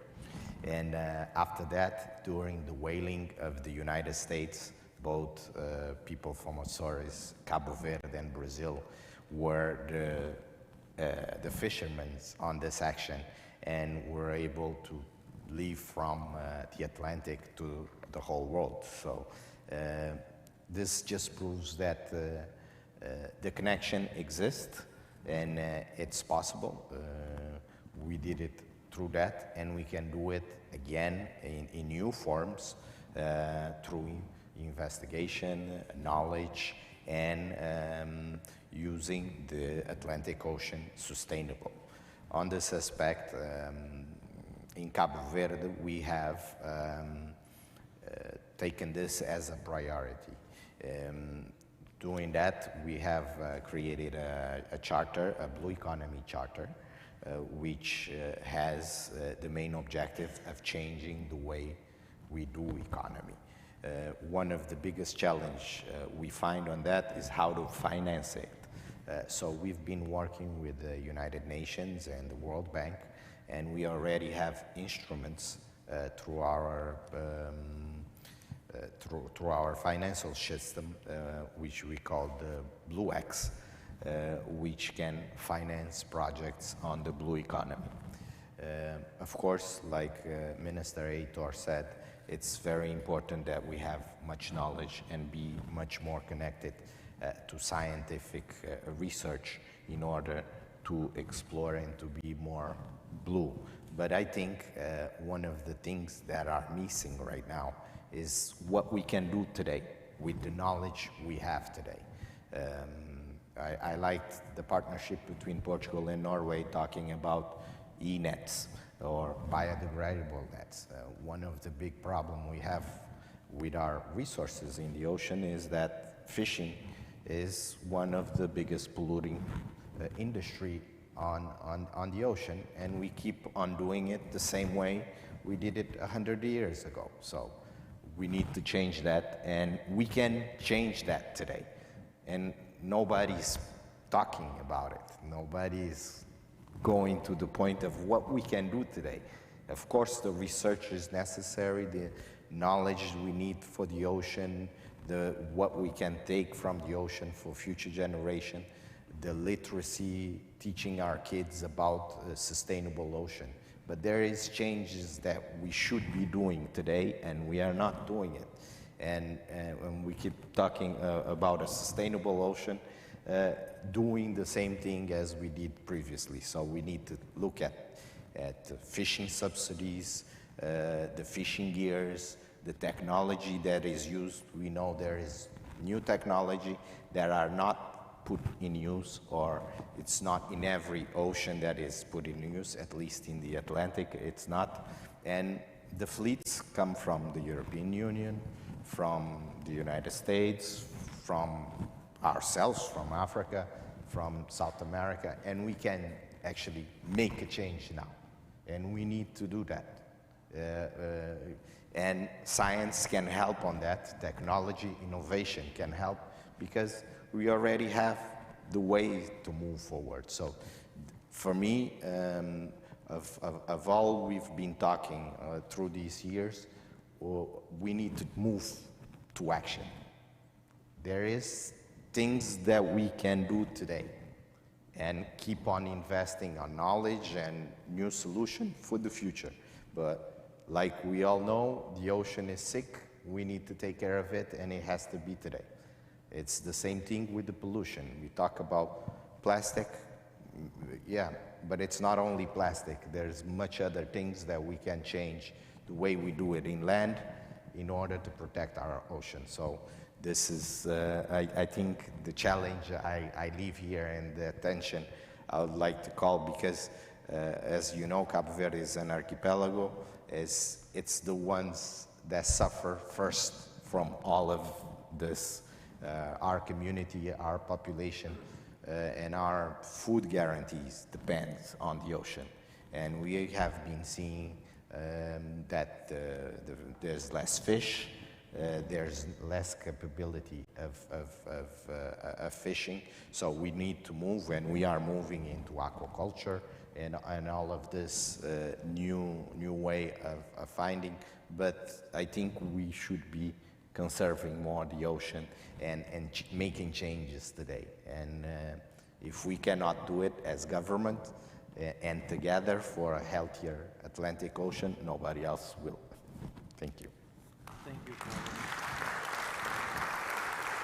Thank you, Paulo, for that perspective, very interesting perspective. We'll now have a video from Bokta El Momni from the University of Abdel Malek Essadi de Tetoam from Morocco. Let's hear from him. Professeur Bouchtel Momni, président de l'Université Abdel Malek Essadi. Tout d'abord, je remercie les organisateurs pour le travail effectué au sein de cette grande manifestation scientifique All-Atlantic2021. Notre participation dans ce projet vise à la fois un échange de savoir-faire et de bonnes pratiques entre le Nord et le Sud, ou entre l'Europe et l'Afrique. Nous allons travailler ensemble pour favoriser les échanges de doctorants, d'enseignants-chercheurs et d'étudiants entre les laboratoires du Maroc et de l'Afrique d'une manière générale et les laboratoires des institutions européennes. Et nous allons travailler aussi pour la préservation et la sauvegarde de l'environnement atlantique, préserver la biodiversité de l'Atlantique, travailler pour la connaissance de la cartographie des fonds marins atlantiques et l'exploitation durable des ressources naturelles de l'océan Atlantique. Le projet dont on aura besoin de l'appui et du concours des laboratoires européens est la mise en place d'un institut africain en sciences et techniques de la mer qui vise à la fois la formation, la recherche et la formation par la recherche pour mettre en place un potentiel humain qualifié et rapidement opérationnel pour la préservation et la sauvegarde de l'environnement marin et océanique, notamment l'océan Atlantique, et je vous en remercie.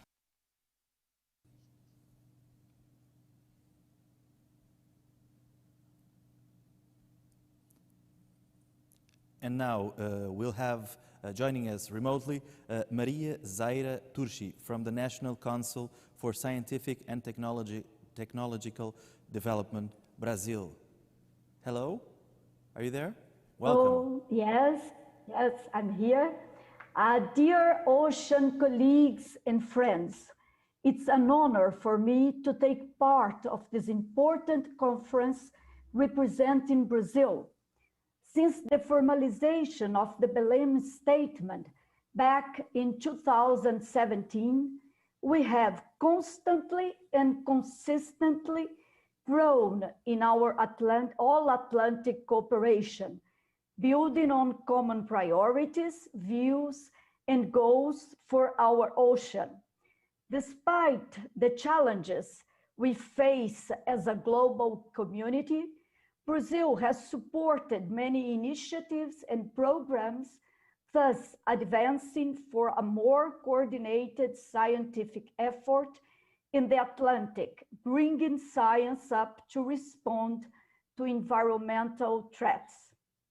The Brazilian efforts are aligned with our strategic partnership, which is now keeping its momentum and stepping forward to significantly contribute to the decade of ocean science. The All-Atlantic Ocean Research Alliance can present itself as a success case to the decade, inspiring other basins to pursue better coordination and engagement to act in all-aligned perspective. This alliance is about for and with the people, and it was built from the trust and partnership we developed together, sharing the same vision and choosing collectively to navigate together. Our alliance is now living a crucial phase, implementing joint actions which have been conceived and set up in a productive, equal, and inclusive manner, involving the best scientists across the Atlantic from all ages, gender, and cultures, collectively tackling possible best responses to the priority areas of the Belém Statement and of the decade. We welcome the newly launched activity of the pledging campaign. Through this initiative, potential commitment and synergies among stakeholders and initiatives can be explored in order to better capitalize efforts in search of effective and knowledge-based solutions for our ocean. If we harmonize such excellent initiatives and leverage funding and support, potentializing complementarities and merging efforts, we believe that our community of researchers, decision makers, and citizens will have more adequate means to achieve the ambitious goals and challenges we have, so as to give a step forward in our mission of preserving our ocean, from which we depend on and which we love. I am sure that the new challenges will appear, as we have learned in recent times, may be unpredictable. Nevertheless, I'm confident that the emergencies we lived during the pandemic have strengthened our resilience and also reinforced the ties and relations we have at all levels. The All-Atlantic Youth Ambassadors Initiative testifies our commitment for the future generations, reinforcing our responsibility for the planet. We built this together from scratch, and together we will thrive. Thank you. Obrigada. Obrigada, Maria. And now we'll have Carolina Vera from the Ministry of Science, Technology and Innovation, Argentina. Are you there? Hello. Hello. Good morning, good afternoon, everybody. As the Chief of Staff of the Minister of Science, Technology and Innovation of Argentina, it is an honor for me to participate in the conference. I would like to share with you the importance of marine research cooperation and the vision of experience of Argentina regarding this topic. Argentina is committed to promoting international cooperation on scientific marine research in order to generate updated and relevant scientific information, which will in turn be the basis for the design and implementation of public policies.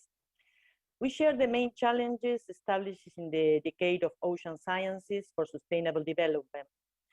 We consider that transformative solutions in ocean sciences can be achieved through improving international cooperation, including regional and South-South cooperation in marine research and innovation, and raising the quality of knowledge for its application for sustainability. Our country, through our Ministry of Science, Technology and Innovation, is an active partner in the All-Atlantic Cooperation for Ocean Research and Innovation project. Also, our ministry leads Pampa Azul. It's a unique, cross-cutting and multidisciplinary initiative that coordinates activities of 7 ministries of the Argentina national government. Pampa Azul aims to integrate research and development actions in relation to Argentina's maritime spaces to provide scientific grounds for our ocean policies, including a sustainable use of the marine resources, as well as the creation and management of marine protected areas. Although our main focus is on the Southwestern Atlantic and Southern Ocean close to Antarctic Peninsula, we promote regional research with a global perspective. In this sense, international collaboration is key for us in areas of marine science, such as current systems, water masses, biodiversity and species distributions, impacts of climate change, human dimension, etc. Briefly, I would like to share with you some of the international and regional projects that are key for us and will give you an example of our priorities. For one hand, the South Atlantic Meridional Overturning Circulation SAMOT, with the main objective of measuring the strength and variability of the MOC, as well as the meridional heat and freshwater transport in the South Atlantic, all of which are crucial to improving our understanding of climate system variability and change at both regional and global scales. The project is currently carried out by researchers from Argentina, Brazil, United States, France, and South Africa. In addition, a regional project strengthening capacities in marine and coastal environment using nuclear and isotopic techniques is being implemented within the framework of the International Atomic Energy Agency, in which different countries of Latin America and the Caribbean are participating. Its aim is to study the acidification of the ocean, harmful algal blooms, microplastics, and eutrophication in coastal and marine systems in the region, contributing to compliance with the SDGs and particularly SDGs 14. Finally, regarding our collaboration with our neighbor countries, I would like to mention the scientific research campaigns that we perform jointly with Chile in the region of the Beagle Channel within the framework of Argentina-Chile Binational Commission for Cooperation in Southern Marine Scientific Research. The first joint scientific research campaign was held in 2019 on Argentinian research vessel. We are going to continue with this cooperation. Other research projects are also being developed between Argentina and Chilean institutions on topics like marine protected areas, biodiversity and climate change impacts, and the use of satellite information to assess water quality in coastal areas, among others. Finally, I would like to mention the joint research projects that we have between Argentina and Brazil that are also being implemented in Southwestern Atlantic on key topics such as the determination of the mechanisms by which climate change affects the functional structure of the real fish, for example, or the study of the influence of groundwater discharges and suspended dust in the sea, among others. In these challenging times, we then look forward to strengthening and expanding international scientific collaboration on marine research. Thank you. Thank you, Carolina. Thank you. And now we'll have Craig McLean from the National Oceanic and Atmospheric Administration from the United States. Welcome. Are you there? Thank you very much. Yes, indeed. Bon dia. And welcome and thank you to all the ministers and all the attendees. Also, I want to thank my colleagues who have been part of the Galway, the Belém, and the All-Atlantic implementation. It's been my pleasure and also my responsibility to lead the U.S. efforts in what began as the Galway Statement. And for that, I think it's very appropriate for us to recognize and thank the leadership of John Bell and Siggy Gruber, the government of Ireland, and Peter Heffernan. Many people were behind this, but none so much as they three to really keep this moving along, including the energy to ripen and mature the Galway Statement into then extending to Belém with the South Atlantic, and then of course now to the All-Atlantic. It takes leaders and energy, and we're very proud to be part of this team, and I thank you each greatly. We have, from the beginnings of the Galway Statement, a methodology that has worked very well. It started with a stock take to look at not just what needs to be done, because, ladies and gentlemen, we all know what needs to be done so far as the ocean is concerned, but in terms of how to get that done. And I want to thank our colleagues and partners in Canada and the EU for aligning with the stock takes to produce combined groups that are right now today mapping the ocean, that are looking at ocean education advancements, looking at ecosystem dynamics and the microbiome of not just the North Atlantic, but beyond. And we have historic scientific projects and programs such as the North Atlantic, AMOC, the Atlantic Meridional Overturning Circulation in the north, as we did hear from our colleague from Argentina about the South Atlantic. But we're also exploring, and this all goes back, this collaboration all goes back, I think, to Project Famous, which happened around the same time, within a year of America landing on the moon. Our international collaboration and cooperation goes back that far. That's really been the spirit of oceanography, and we need to sustain that. My fear is that we have devolved over time to just individual scientists working in very pinpoint locations on the map. But now we have a remarkable confluence and awakening of interests. The UN Decade of Ocean Science, Galway, Belém, the All-Atlantic. We're realizing that we can do much better together, and that the scale and scope of the challenge is something that no one nation can do alone.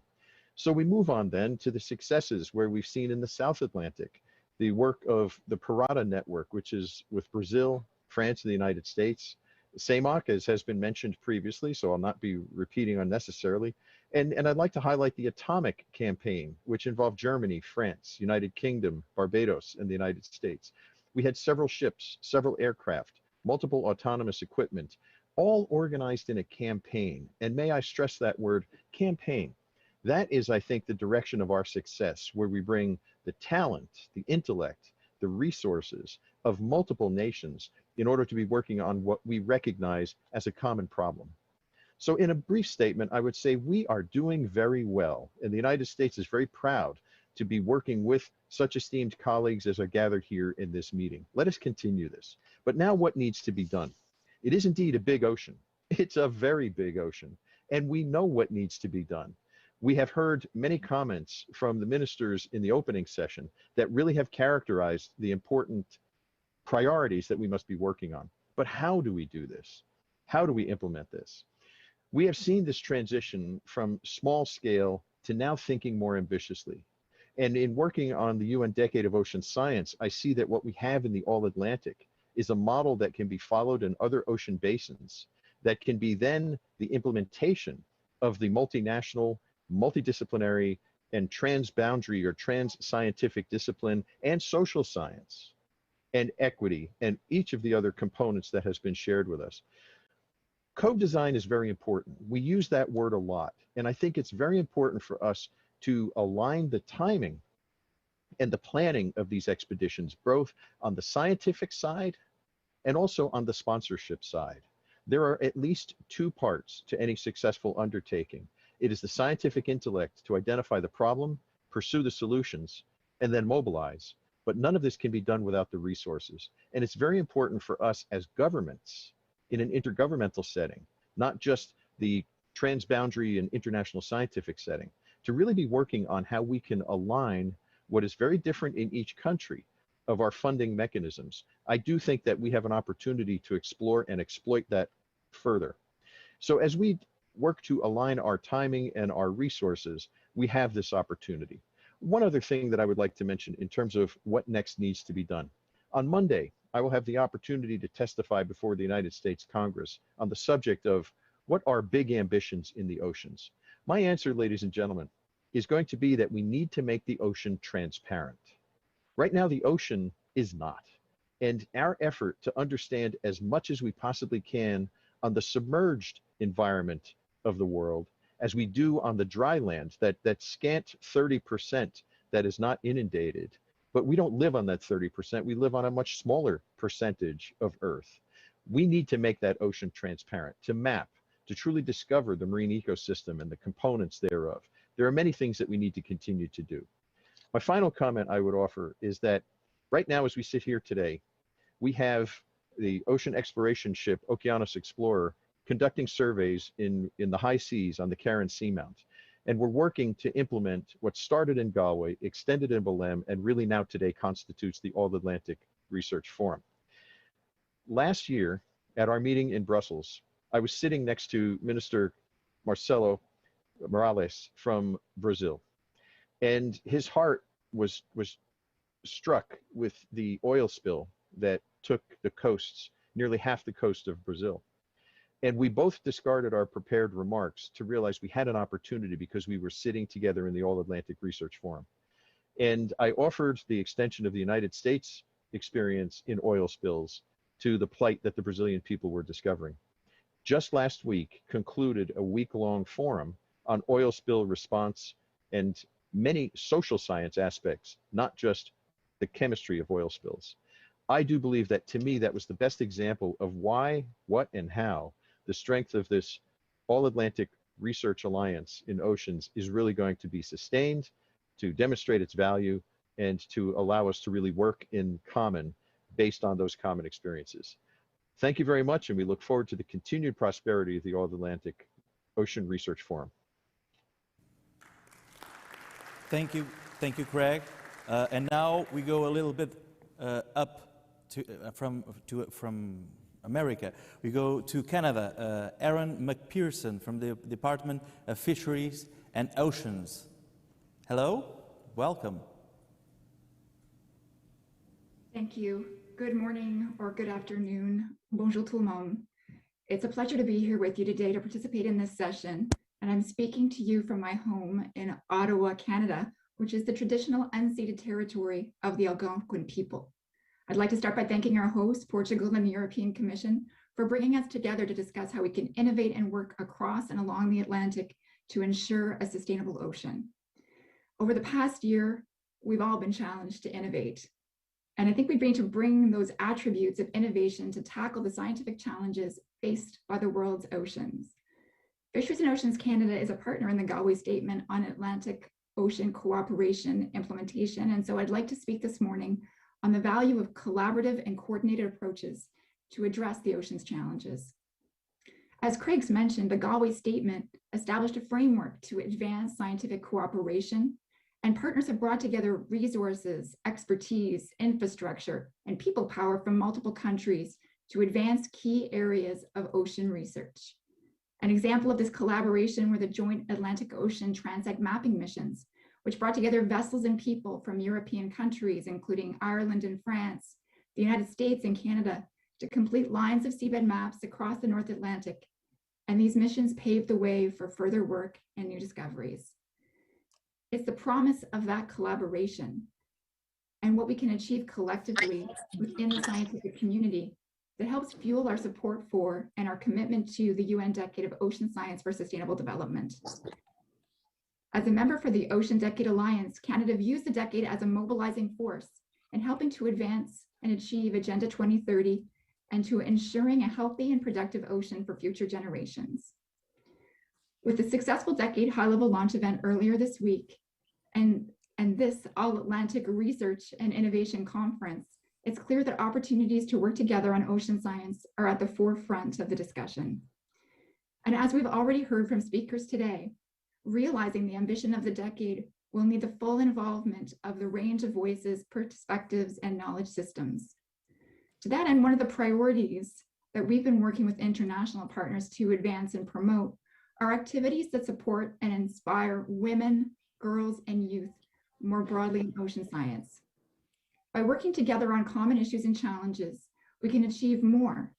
And in keeping with the theme of hydrography in my remarks this morning, as part of our Ocean Decade efforts, one of our newest initiatives will be working with the International Hydrographic Organization to launch activities that will encourage more women to participate in hydrography and to assume leadership roles within that community. We'd also like to acknowledge how pleased we are to be included in the All-Atlantic Youth Ambassador Program and want to congratulate the youth ambassadors for their contributions this week. Events like this one are helping to continue to strengthen our science collaborations throughout the Atlantic Ocean community.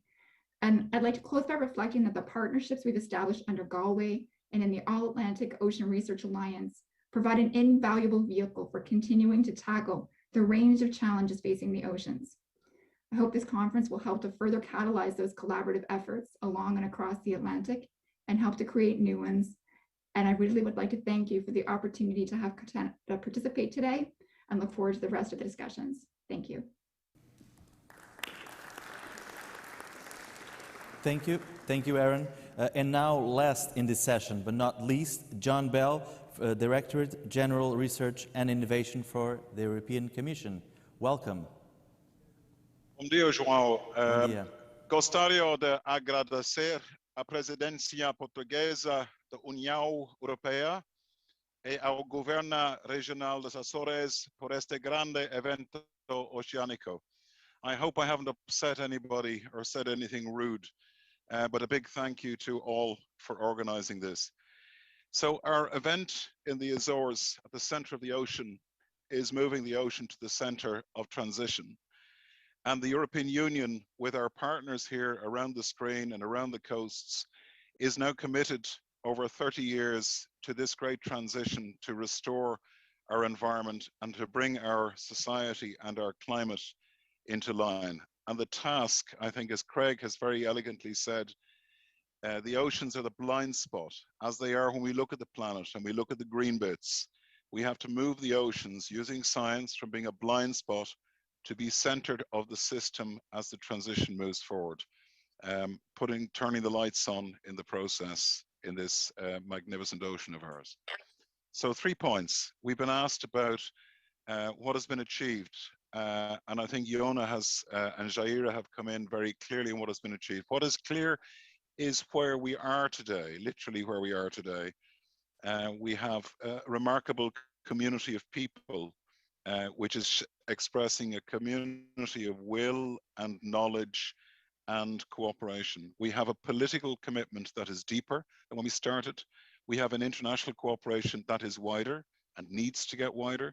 It's unique, I think, as Craig was saying, globally, and it's something we need to maybe share with other parts of the planet. We have a remarkable research cooperation going on. We now have 1,000 research teams working in the ocean. Imagine that. After just a few years, and none of these big complicated systems to make it happen. We are aligned, as has been said. Investment has been mobilized from the European Union side alone in Horizon 2020 for the All-Atlantic. We've already invested 250 million euros. And look at the extraordinary breakthrough scientific cooperation that's been presented in all of these incredibly uplifting side events we've seen today on observation, on ecosystems, on mapping, on climate ocean nexus, on the microbiome's promise, on education and outreach. It is extraordinary as a scientific campaign. And what is very, very inspiring is, I think one of the greatest achievements now is we're moving from science to society. You're seeing a generational mobilization, starting with the youth ambassadors, but reaching out to real communities in real places. And you and I absolutely loved the opening today. So what next? Well, I don't think we're all going to pack up and go home, frankly, not with the kind of people who are in this room. We need to move from aspiration to realization. We're living through a decade of decision. The UN Decade of Ocean Science for Sustainable Development is not simply something which is of interest to us. It is our common existential needs that we are facing. This is a decade of decision, and science and research must step up to the challenge and do so in the way that only science can, which is together. And I think in what we need to do coming forward are the following. We need to deepen the political and institutional support for our All-Atlantic campaign at programmatic level. I think we need, as Jon has said, to look at the governance of that. We need to broaden the international cooperation from pole to pole, from coast to coast, bring in and connect up the other scientific communities many of whom are here today. I think align was the word that Craig used again. We need to increase the complementarity of our investment in research innovation and get the timelines and the impacts right. And as Aaron was saying there earlier on, this is something we've learned to do in a fairly efficient way. It doesn't require very complex systems. It requires good people working together, listening to the scientists, putting the money in place and getting on with it. That's a kind of a simple version of what we've been doing for the last few years. But I think most importantly, what we need now in this decade of decision is we need a shared vision. Next year is an opportunity to move on from where we are here in the midpoint of the ocean, in the midpoint of this last chance that we have to give the ocean what it needs from us. And I think by next year, we need to build on the declaration here and the work that's being done in Galway and Belém and around this Atlantic in different ways, to have a vision that is publicly supported, politically endorsed, and sustainably invested in. And to take the sentence from this wonderful decade that we start in, our vision really has to be moving from the ocean we want to the ocean we have, or the ocean we live. It is about making it happen by design, by science, by cooperation. And last but not least, where the European Union steps in all of this. I mean, you've seen my fellow campaigners on the ocean who are extraordinary people, and they represent an extraordinary community of scientists and policymakers of different generations. The European Union is now committed. For the European Union, what it is for the next 30 years is to become a climate neutral continent working within its environmental natural resource boundaries.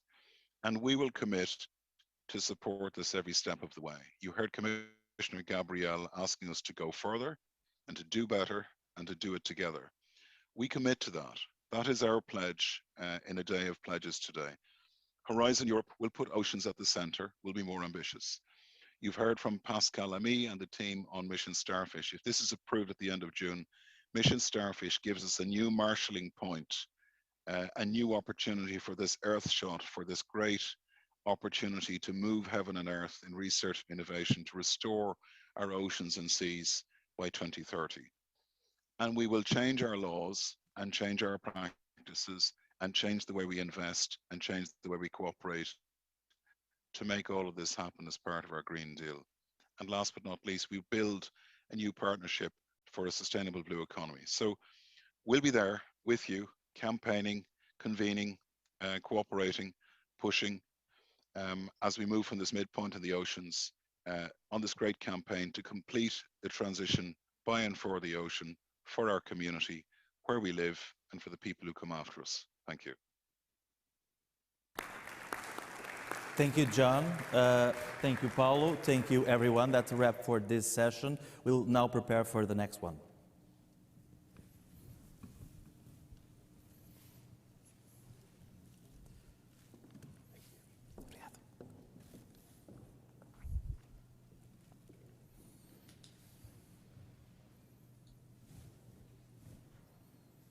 So we're back. The motto now is connecting, acting, cooperating. The motto of the event, of course, how to sustain the long-term cooperation.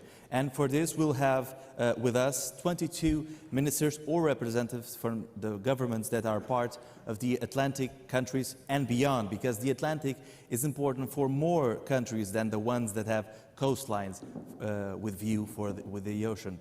The moderator for this session will be Manuel Heitor, Minister for Science and Technology and Higher Education. The stage is yours, Manuel. Thank you.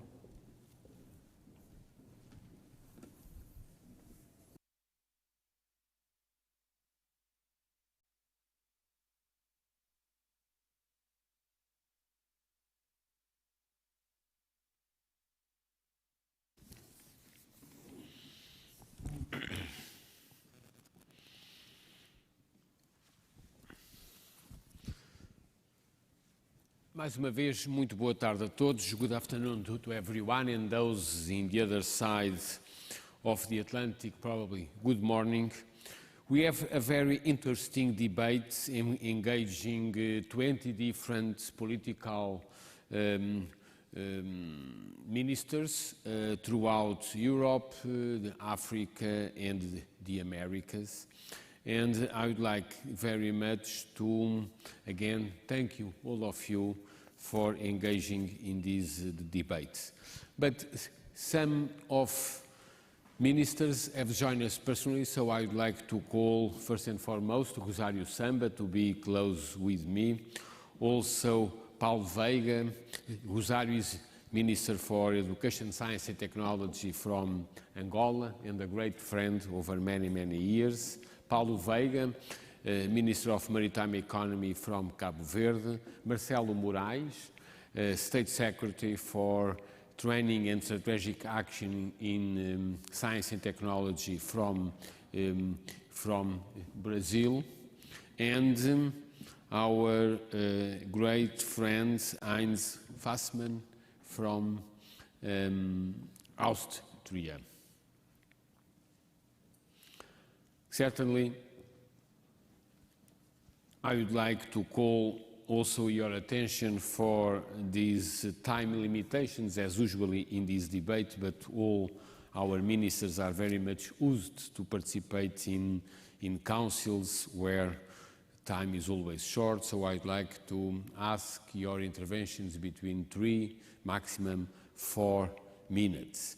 And we have a key question based on the previous session for all of you to help us understanding. The question is how to sustain the ongoing All-Atlantic Ocean Research and Innovation cooperation in the long term in a way that we can achieve our goals, our common goals of a clean ocean.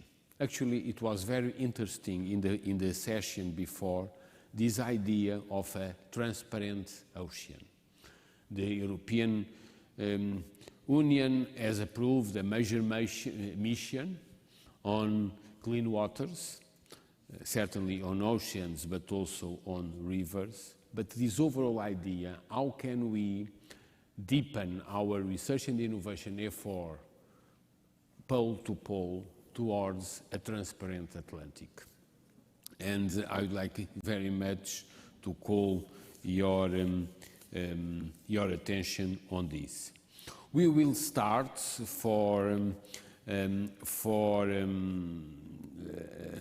with the agenda which was predefined. We will start with Morocco, then Nigeria, and then Angola.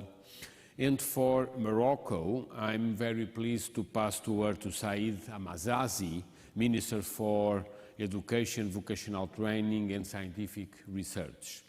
Said, please. Voilà.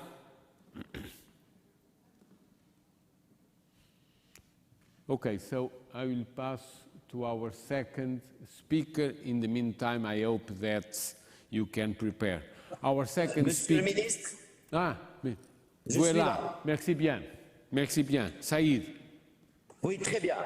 Excellences, Monsieur le Ministre, merci beaucoup. Je voudrais tout d'abord vous exprimer tout le plaisir de participer avec vous à cette rencontre internationale portant sur une thématique à la fois d'actualité et intemporelle, à savoir l'environnement marin et océanique. Je voudrais également vous remercier, vous saluer pour cette belle invitation et saluer la présidence portugaise du Conseil de l'Europe et la Commission européenne pour cette organisation pour un océan Atlantique durable.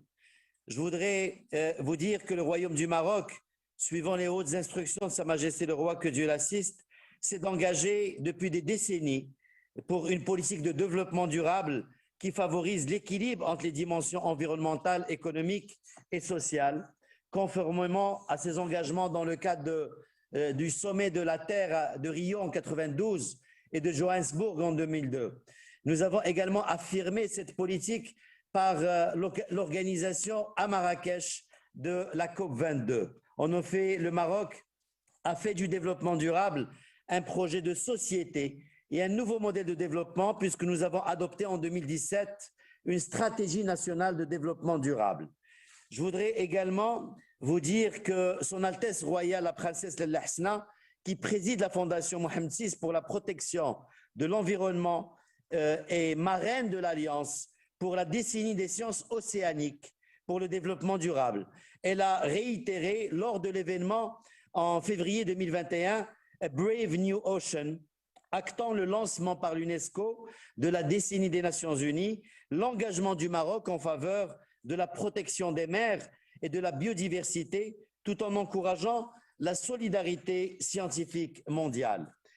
Comme vous le savez, le Maroc, de par sa position géographique particulière, avec une côte s'étendant sur 3500 km sur la façade atlantique à l'ouest et une façade méditerranéenne au nord, et au vu de ses relations d'exception avec ses nombreux partenaires dans l'ère atlantique du Nord et dans l'ère atlantique latino-américaine, est disposé à jouer un véritable rôle central dans la mobilisation des acteurs et partenaires riverains de l'Atlantique pour créer des relais de coopération durable. C'est ainsi que notre ministère, en décembre 2020, a procédé à la signature avec la Commission européenne de l'arrangement administratif de coopération en matière de recherche et d'innovation marine dans l'Alliance de recherche sur l'océan Atlantique. Le Maroc également a été élu au Conseil exécutif et vice-président du groupe Afrique et régions arabes au sein de la Commission océanographique intergouvernementale de l'UNESCO. Je voudrais également saisir cette occasion pour remercier son Excellence Manuel Heitor, ministre portugais, qui a invité le Maroc à cet Atlantic International Research Center, invitation à laquelle nous répondons très favorablement. Le Maroc, donc, qui a cette vocation maritime, regorge de richesses marines, faunistiques, floristiques, et donc est prêt à s'investir dans des actions telles que constituer un véritable vivier scientifique de différents horizons dans les universités marocaines et également constituer un nombre important d'institutions de recherche impliquées dans la question des océans et des mers. Mesdames et messieurs, le Maroc adhère totalement à la vision de All-Atlantic pour un océan Atlantique durable et un océan sain, résistant, propre, sûr, transparent, prévisible et préservé. Le Maroc reconnaît la contribution de la conférence All-Atlantic dans le renforcement de la diplomatie scientifique atlantique, essentiellement à travers le plan d'action stratégie de l'Union européenne, et le Maroc souscrit pleinement à la déclaration des Açores sur la recherche et l'innovation dans l'Atlantique pour un océan durable qui sera adoptée aujourd'hui et qui appelle les participants à la conférence à renforcer les connaissances sur les interactions entre océans et changement climatique. Mesdames et messieurs, pour terminer, je voudrais vous dire que préserver notre océan est aujourd'hui notre défi à nous tous. Ensemble, nous construirons une communauté unie de chercheurs, de décideurs, de citoyens qui sera en mesure d'assurer cette durabilité tant convoitée. Je vous remercie.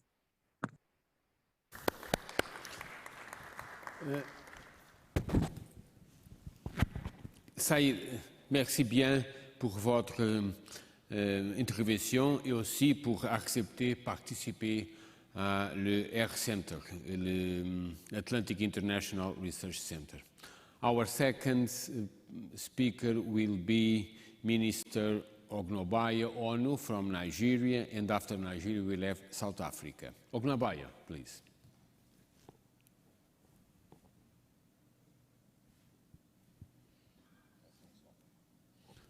Please, we need your sound.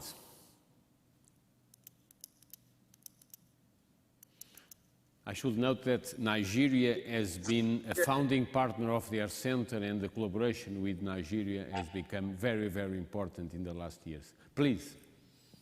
Thank you so much. Your Excellencies, distinguished participants, good afternoon. I am happy to participate in this very important conference representing Nigeria. The Atlantic Interaction is an ongoing initiative to help realize the full potential of the Atlantic Ocean for the common good of society. I assure you of Nigeria's commitment through the Federal Ministry of Science and Technology in partnering with the rest of the world to sustainably explore the Atlantic Ocean for the good of all. This conference is designed to give us the opportunity to interact and find ways on how to sustain the ongoing All-Atlantic Ocean research and innovation activities. Fostering national and international collaboration on the Atlantic Ocean will sustain the progress achieved so far. An agenda for the utilization of the Atlantic Ocean should be strengthened in such a way that the commitment of the member countries on research in the Atlantic Ocean should always remain in focus. In order to sustain the progress so far made, there should be increasing research and development activities on the Atlantic Ocean by promoting academia, industry, knowledge transfer. It has become important to increase the interest of young scientists in the field through scholarships and grants, as this would increase the number of researchers that we have in future. Furthermore, developing a curriculum in this field for universities and tertiary institutions will also enhance research and innovation, as well as sustain the ongoing efforts on the efficient exploitation of the Atlantic Ocean.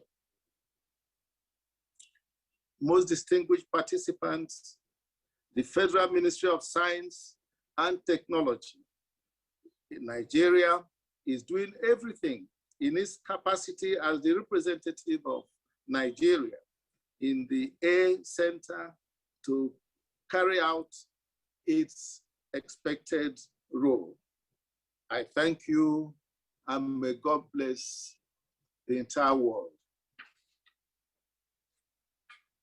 Naya, and we are certainly missing you and hope that we can face-to-face meet again soon. I will pass the words to South Africa, and then Angola, and then Brazil. From South Africa, we'll have Deputy Minister Buti Manamela, Deputy Minister for Higher Education, Science and Technology of South Africa. Buti, please. Thank you very much, Moderator José Manuel Bolheiro, the President of the Regional Government of the Azores, Portugal, Maria Gabriel, European Commissioner for Innovation, Research, Culture, Education and Youth, Minister Heitor, Honorable Ministers, State Secretaries, guests and friends of the Atlantic. I would like to extend firstly my message from our minister, who really would have loved to physically been there at the beautiful Azores island to deliver the talk. However, like the rest of the world in South Africa, we have restrictions due to COVID-19 pandemic. The pandemic brought along numerous health, social, economic, and logistical challenges that are affecting us globally. South Africa and the European Union share a strong partnership in the area of research through the Science and Technology Cooperation Agreement, which was concluded in 1996. Commissioner Gabriel, I must congratulate you on the recently released strategy on the global approach to research and innovation, and appreciate the reference to continuing the long-standing bilateral cooperation between South Africa and yourselves. We look forward to enhanced cooperation under Horizon Europe. South Africa also shares successful collaboration with partners, the All-Atlantic. Our host for this meeting, Portugal, is also a key partner for us in science, technology, and innovation. What has become eminent is that we all need to help each other at this, as this has a direct impact on the survival of our species. We're learning fast at the expensive cost of lives and livelihood. We're required to adapt quickly to new ways of doing things. Partnerships are becoming imperatives to defeat this pandemic and for us to survive. We're experiencing unprecedented times where societies are looking more to science for precise solutions to emergent challenges. Thank you once again for inviting us to participate in this forum. We attach a great value to this collaboration in the Atlantic Ocean. We all know that there's only one ocean and it has no borders. It is therefore our responsibility to come together and establish joint initiatives that are designed to address the entangled challenges of these shared resources.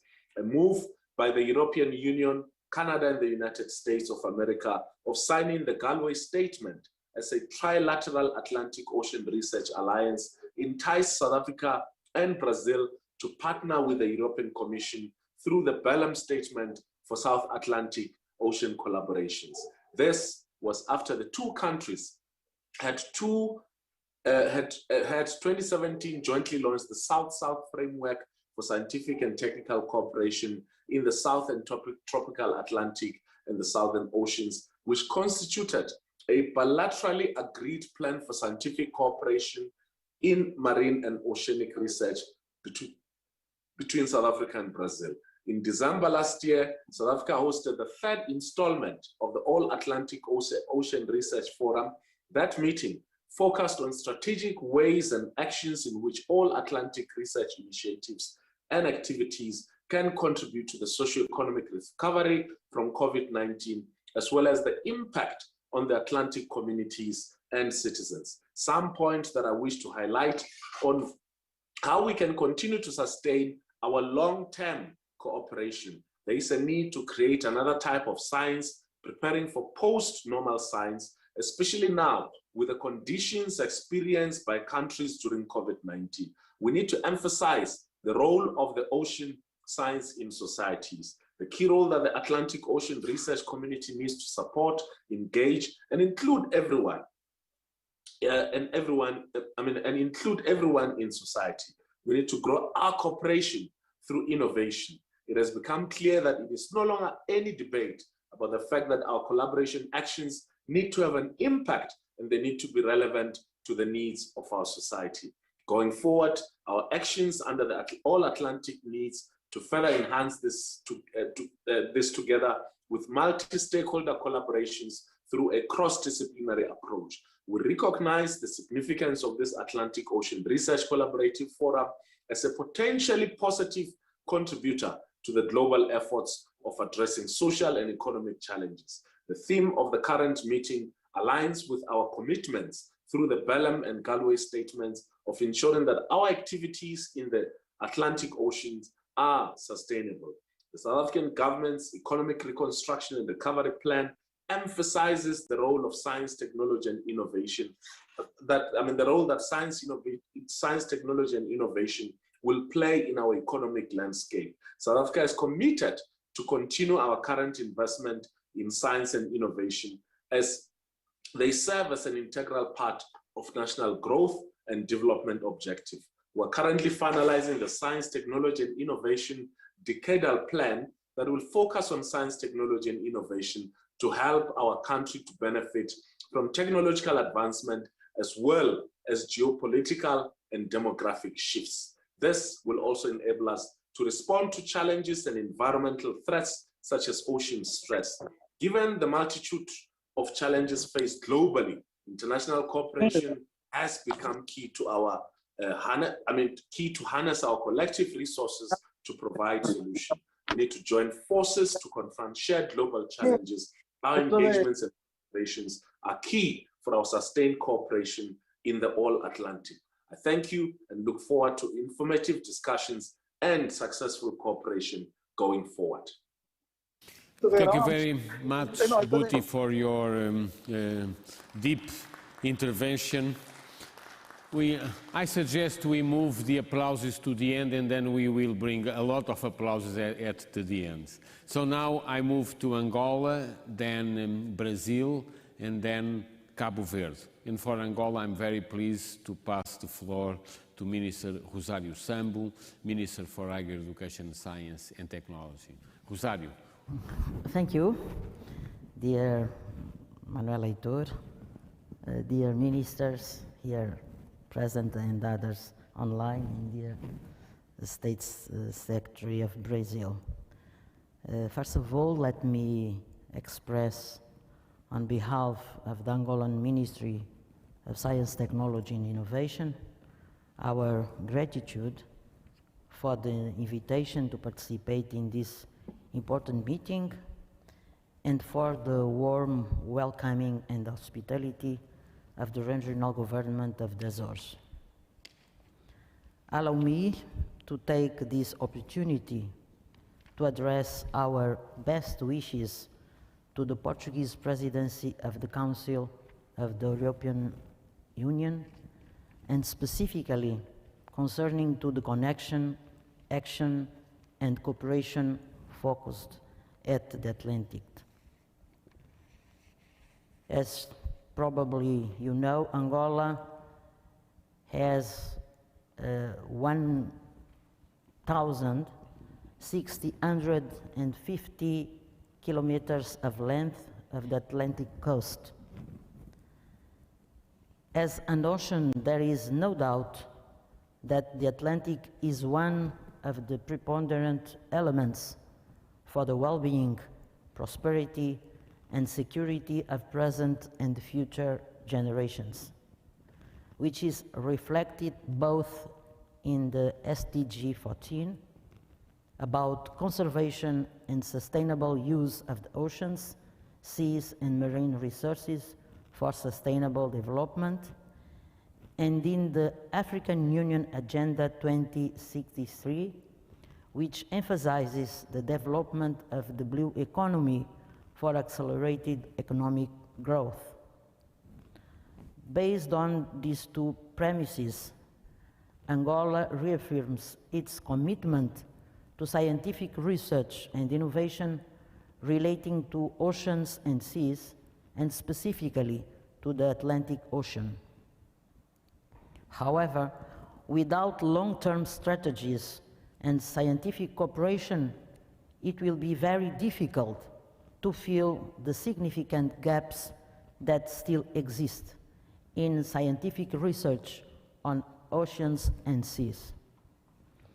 Angola is part of the Atlantic International Research Center, which is a scientific cooperation platform for production and sharing of knowledge and data on space, atmosphere, oceans, and climate change. And in April 2019, in a workshop held in Luanda by our ministry in collaboration with Air Center, researchers from higher education and R&D institutions showed interest in several areas, specifically marine resources and biodiversity, healthy and clean ocean, systems integration, climate change, mitigation and adaptation, data science, artificial intelligence, and learning systems. In fact, we recognize that there is a need to reinforce the engagement of our researchers to apply to specific partnership projects relating to the Atlantic, preferentially with application to goals that require the creation of teams integrating several Atlantic countries, with regular workshops being held to assess the progress of approved projects. As we have very, very short time, I don't want to be most extensive in this my explanation, and I finalize reiterating that Angolan government is very well engaged to contribute for a health and clean Atlantic. And thank you very much for your attention. Thank you very much, Maria do Rosário, for your intervention and for all your action also within the activities of the Air Center. Now we'll move to Brazil, then Cabo Verde, and then Canada.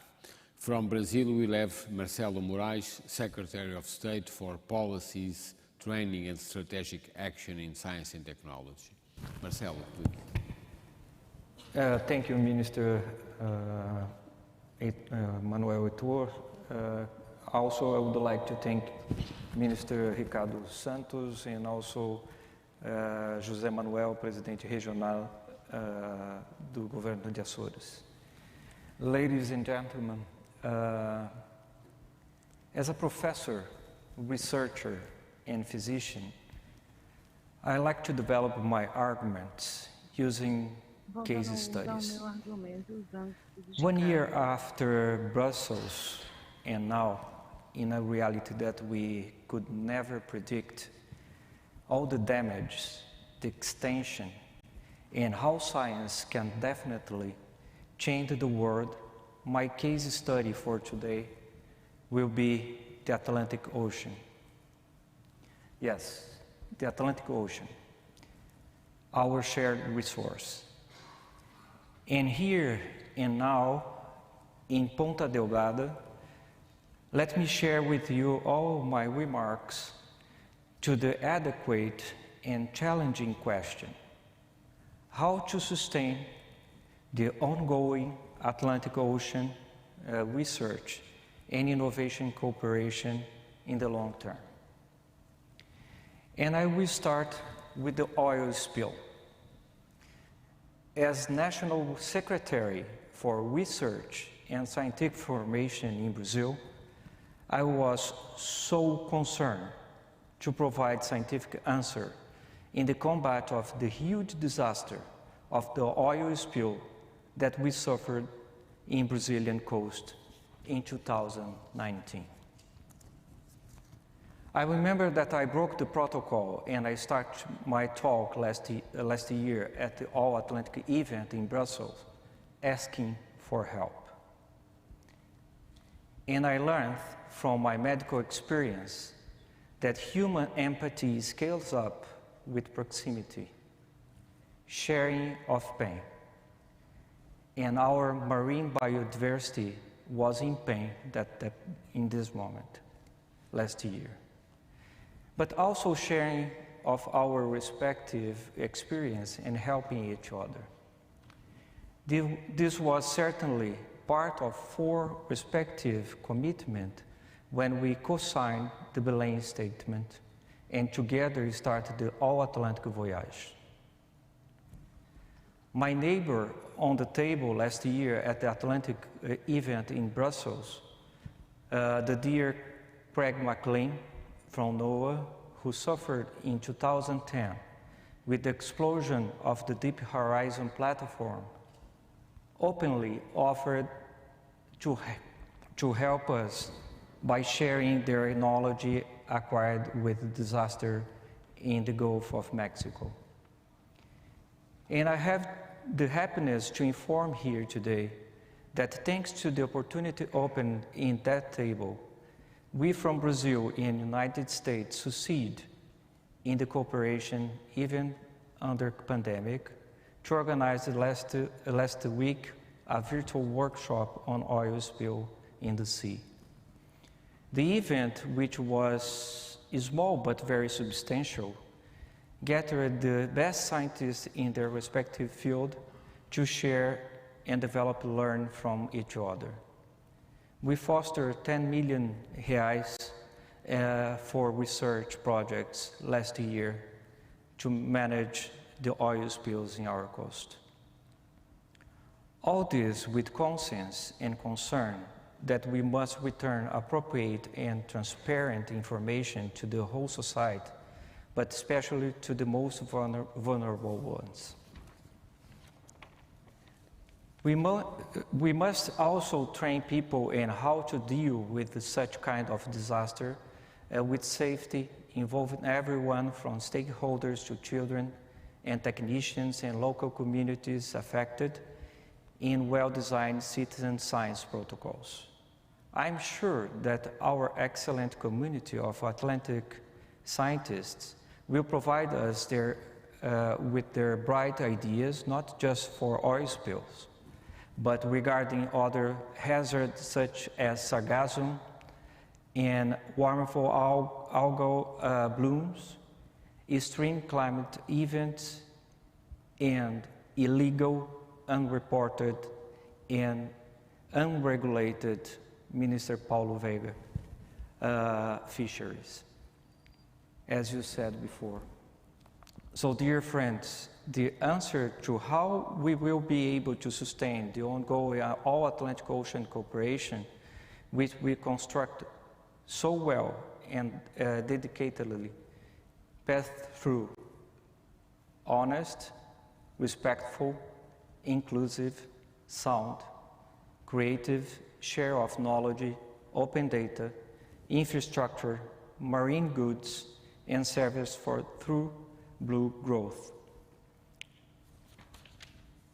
If you allow me, let me announce that in Brazil, we will finally have the National Marine Institution. This organization will open its door to become a place where our scientists and research team can meet, share, join, unveil new frontiers from knowledge. And I look forward to accompany this and continue to work with you at the political level to map out a new vision for our future cooperation. The pandemic devastated us all, especially in Brazil, but we will survive and proceed. Please count on my support and thank you for this opportunity. Marcelo, muito obrigado. Thank you very much for your participation. I need to manage the agenda because there are some of the ministers which have just asked to change their role because of other commitments. So I will pass the word now to our colleague from Cabo Verde, and then Canada, and then Colombia. And from Cabo Verde, I'm pleased to pass the word to Paulo Veiga, on my left, Minister for Maritime Economy. Paulo, please. Obrigado, Sr. Ministro. I would like to say hi to the panelists, to the colleague ministers here. It's an honor to be here and to say that how we can have a long-term relationship about the Atlantic. I think we are on the right path, which is involving all the communities, involving all the countries that participate and have actions in the Atlantic. We need to share more data, open our infrastructure. On this key, I want here to express the openness of Cabo Verde and its oceanographic institution to all investigation and innovation that want to investigate in the area. We are also keen on our foreign diplomacy to involve all the countries there are in our region, and there are coastal countries which are not yet involved, and we are working on this. We also belong to ECOWAS, and we are going to take a proposal to ECOWAS to have a department specific for the Atlantic, on this way to improve the care that the Atlantic needs and that we all want. I think when there is willing and there is an objective, the same objective, we can all come aboard and solve the problem. I think the COVID-19 is a proof of this. The world is coming together. Just so we know, Cabo Verde is being vaccinated. Thank God to the world coming together and creating platforms so we can have access to vaccine and vaccinate. So it's proof that we are able to do it, and I'm sure we will save the ocean and save ourselves first of all. So I think we are on the right path. We just need to invite more countries and more communities in order for it to be a success and for all of us to have a healthier ocean. Thank you, Heitor. Thank you very much. So now we'll move to Canada, Colombia, and then Spain. From Canada, I'm pleased to introduce Bernadette Jordan, Minister for Fisheries, Ocean, and of the Canadian Coast Guards. Bernadette, please. Hello, everyone. I'm Bernadette Jordan, Canada's Minister of Fisheries, Oceans, and the Canadian Coast Guard. I'm also a proud coastal Canadian, joining you from my home in Mi'kma'ki, the traditional unceded territory of the Mi'kmaq people. On behalf of the Government of Canada, I want to thank Portugal and the President of the Council of the European Union and Minister Manuel Heitor for inviting me to participate in this conference. We're united here today by a shared commitment to our oceans. As Minister, I'm pleased to see such a high degree of transatlantic cooperation for All-Atlantic Ocean Research Alliance. I'm also eager to share and further Canada's contributions to ocean science. As a signatory to the Galway Statement on Atlantic Ocean Cooperation, Canada has a long-standing tradition of working with our international partners on a wide variety of marine issues and as part of a coordinated global response. Canada is proud to be a leader in marine conservation and biodiversity, combating illegal, unregulated, and unreported fishing, tackling marine litter, and other important issues. As we look toward June of 2022, Canada is excited to be hosting the 5th International Marine Protected Areas Congress, when hopefully more of us will be able to gather in person. This meeting of international experts will help advance our collective action on marine conservation. Canada continues to take action to help people better understand and value ocean sustainability, drive ocean innovation, and attract a diverse and talented workforce that's eager to make the most of a sustainable blue economy. While the COVID-19 pandemic has underscored our vulnerabilities, it also offers us a chance to help shape a more resilient and sustainable world and to build back better. Recognizing that the global ocean economy could double in size by 2030, Canada is determined to harness the power of our oceans through the development of a comprehensive, sustainable blue economy strategy, and by working with like-minded nations to implement the priority actions of the High-Level Panel for a Sustainable Ocean Economy. Canada's Blue Economy Strategy will outline our vision for ocean-related sectors and help guide future actions and investments to drive growth in our coastal economies. It will provide a framework for coordinated federal action in Canada's ocean space and for advancing government-wide programs and initiatives to get more Canadians working on and in the water. As we embark on the UN Decade of Ocean Science for Sustainable Development, we know that long-term resilience and growth in our ocean-based economy can only be achieved by working together. We need to look beyond our borders to share information, research, and best practices, seek out opportunities to learn from one another, and build a knowledge-based workforce that includes more Indigenous people, women, youth, and people of color.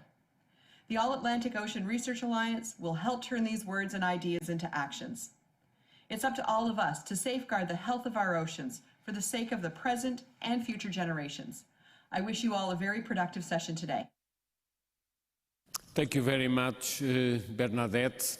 We have a new change in the program, and I will pass straight forward to Simona Kustek, our Slovenian Minister for Higher Education and Science, and Simona will lead the next presidency between the 1st of July and the end of December 2020. Simona, the floor is yours.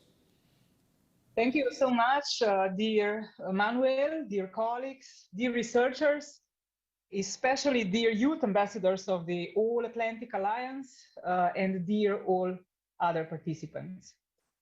Slovenia does not have an Atlantic coastline, but we all know that all rivers flow to seas and all seas are connected to oceans. So you see, the Atlantic Ocean is also our ocean from this perspective. Slovenia and European Union are sincere and committed to addressing our common global challenges and keeping our oceans and waters clean, safe, and healthy. And this is also one of our top priorities, as Commissioner Gabriel said in the opening ceremony as well. We are fully aware, however, that none of the global challenges can be addressed by individual actors. That is why global cooperation and cross-Atlantic cooperation is not a question of if, but of how. That is why I must thank again my Portuguese colleagues for putting such a significant question on the table and for producing an important presidency Azores declaration. On the other hand, such challenges force us all to put research and evidence-based solutions at the heart of our decision-making as well. Our policy measures and our political response in all sectors needs to be rooted in scientific evidence. This is what is the greatest benefit and added value of science diplomacy that we need to cherish and promote at our every step of our work and our way. It is also why Slovenia will be advocating the so-called smart directionality principle as the core of the new governance of the Revisit European Research Area. The global approach to research and innovation that has recently been adapted by the European Commission presents an effective basis to steer us in responding to our global challenges. Slovenia, as the incoming presidency, is committed to carry this work forward during our presidency. This is why international cooperation in the field of research and innovation is one of the thematic priorities of the Slovenian presidency to the Council of the European Union. In this view, we will continue to foster and promote the principles of openness in our international cooperation, and most importantly, within Horizon Europe, where ocean research needs to generate the most effective global solutions and create new knowledge which can steer the Union and our planet towards a greener future. This cannot and should not be done without the participation of our global partners from both sides of the Atlantic. I agree with many speakers who said today that the All-Atlantic Ocean Research Alliance is an appropriate platform on which we can build sustainable research partnerships that can steer us towards achieving our global objectives by the end of this decade. Involving our global partners as much as possible within the Horizon Europe mission on healthy oceans, seas, coastal and inland waters presents another possibility of enhancing our partnerships. Slovenia and the EU are prepared and committed to lead the way in addressing all the key global challenges, and we have proven our commitment. From what I've heard today, there is strong commitment also from our Atlantic partners to match the ambitions and approach of the EU. One concrete and very tangible step that we could make would be to build on the Plastic Pirates campaign, a project of trio presidency of Germany, Portugal, and Slovenia. Those of you that are physically present in Ponta Delgada will be able to take part in this great hands-on activity with kids later in the afternoon, gathering plastic waste, which will then be analyzed. And I can, from the first hand, guarantee you that you're going to enjoy and that you're going to be really enthusiastic about this. I've been visiting one of those projects in my country, in Slovenia, in a city called Velenje, and it was a great experience from the young researcher and wider environmental perspective. I wish we could join efforts in this campaign and take it to the next level. And this next level would be called Plastic Pirates Go Global. So go global, take care also of our environment, of our waters, and all the best with today's meeting. Thank you so much. Simone, thank you very much. I understand that you did not kept the time, but you will see when you become also President of the European Union how difficult it is to manage these meetings. But thank you very much.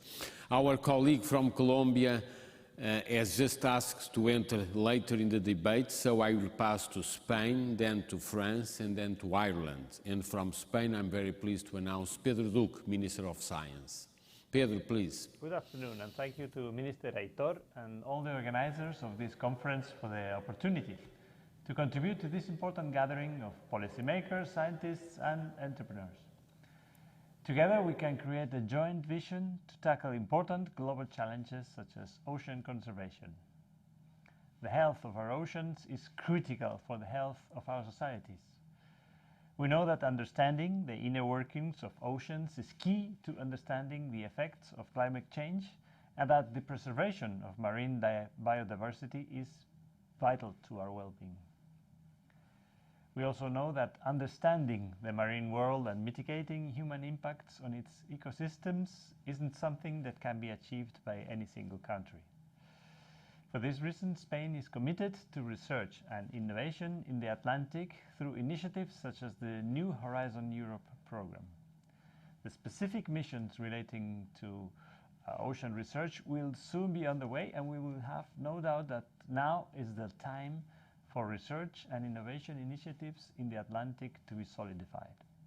In Spain, we're committed and convinced that we can contribute our scientific expertise and top-notch research infrastructures to better understand this extremely important area. The Canary Islands Oceanic Platform plays a key role in monitoring and analyzing ocean ecosystems that are essential for understanding the North African environmental area. The effects of climate change on this region's marine biodiversity and ocean health are evident. This platform is also integral to the search for sustainable uses of the ocean, an effort that includes its use for obtaining clean energy. The ability to take advantage of the Atlantic's resources without jeopardizing its sustainability requires international commitments like the ones we're making at this conference. There are many initiatives to study and protect seas and oceans. We need to better harness the tools and capabilities we already have instead of constantly focusing on creating new ones. Within the European framework, we can work within the European Green Deal, which includes the blue economy, whether it be fishing, coastal tourism, port operations, or marine transport. We need to reach agreements between all stakeholders to reduce the impact of these activities on the environment and on the climate. In the international sphere, we can harness initiatives such as the Global Ocean Observing System or the United Nations Decade of Ocean Science for Sustainable Development. These areas of joint action can serve to consolidate resources and protect the health of our oceans.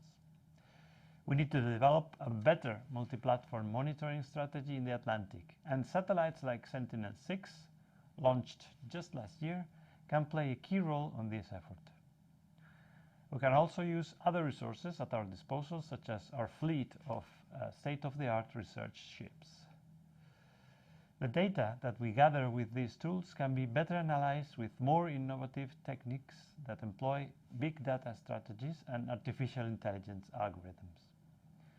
In this effort, infrastructures such as the Barcelona Supercomputing Center can provide important assistance.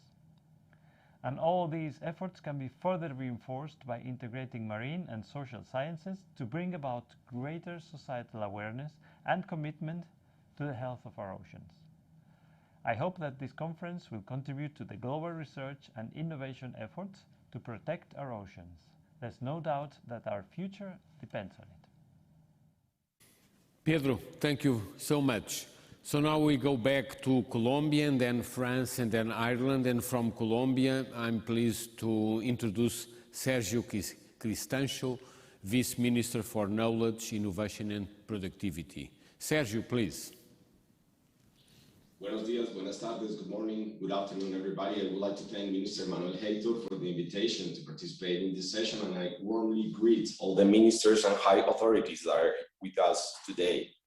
In Colombia, the Ministry of Science, Technology and Innovation in Ciencias welcomes dialogue scenarios that contribute to strengthening international cooperation in research and innovation around important multilateral issues related to the Atlantic Ocean. Colombia is a privileged country insofar as it has coastlines both in the Atlantic and in the Pacific Oceans, and it has a variety of oceanic and terrestrial ecosystems.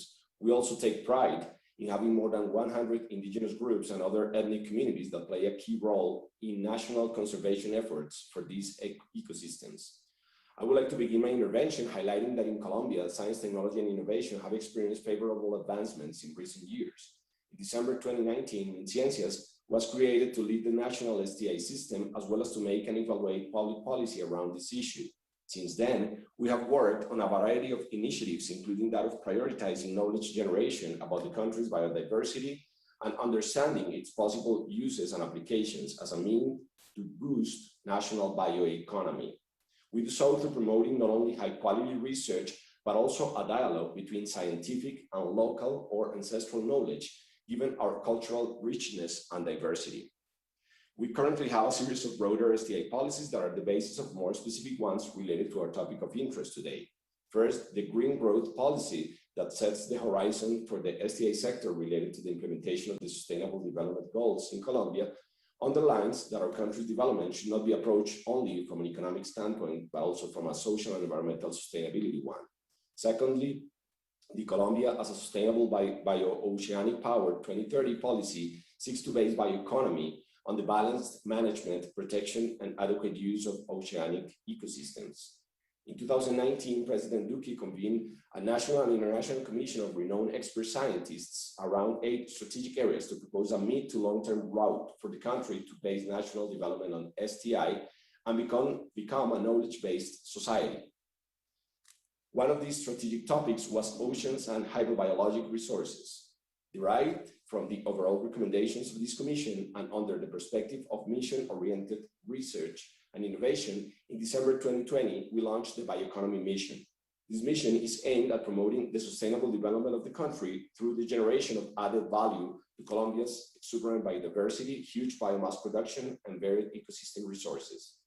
As a part of the Bioeconomy Mission, we recently launched a call for research and innovation proposals that are aimed at taking advantage of all the biomass production, all the biodiversity and ecosystemic services, promoting close collaboration among academia, industry, and close communities. We welcome our international partner support to this mission, not only in terms of scientific cooperation, but also helping us find fair new markets for bioproducts stemming from these efforts.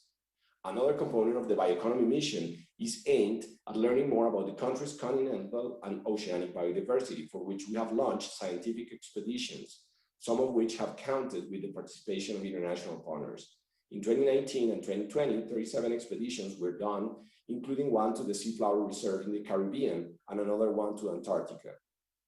Expedition efforts around the country and other areas of interest will continue insofar as our projection for 2030 is to reach 120 expeditions.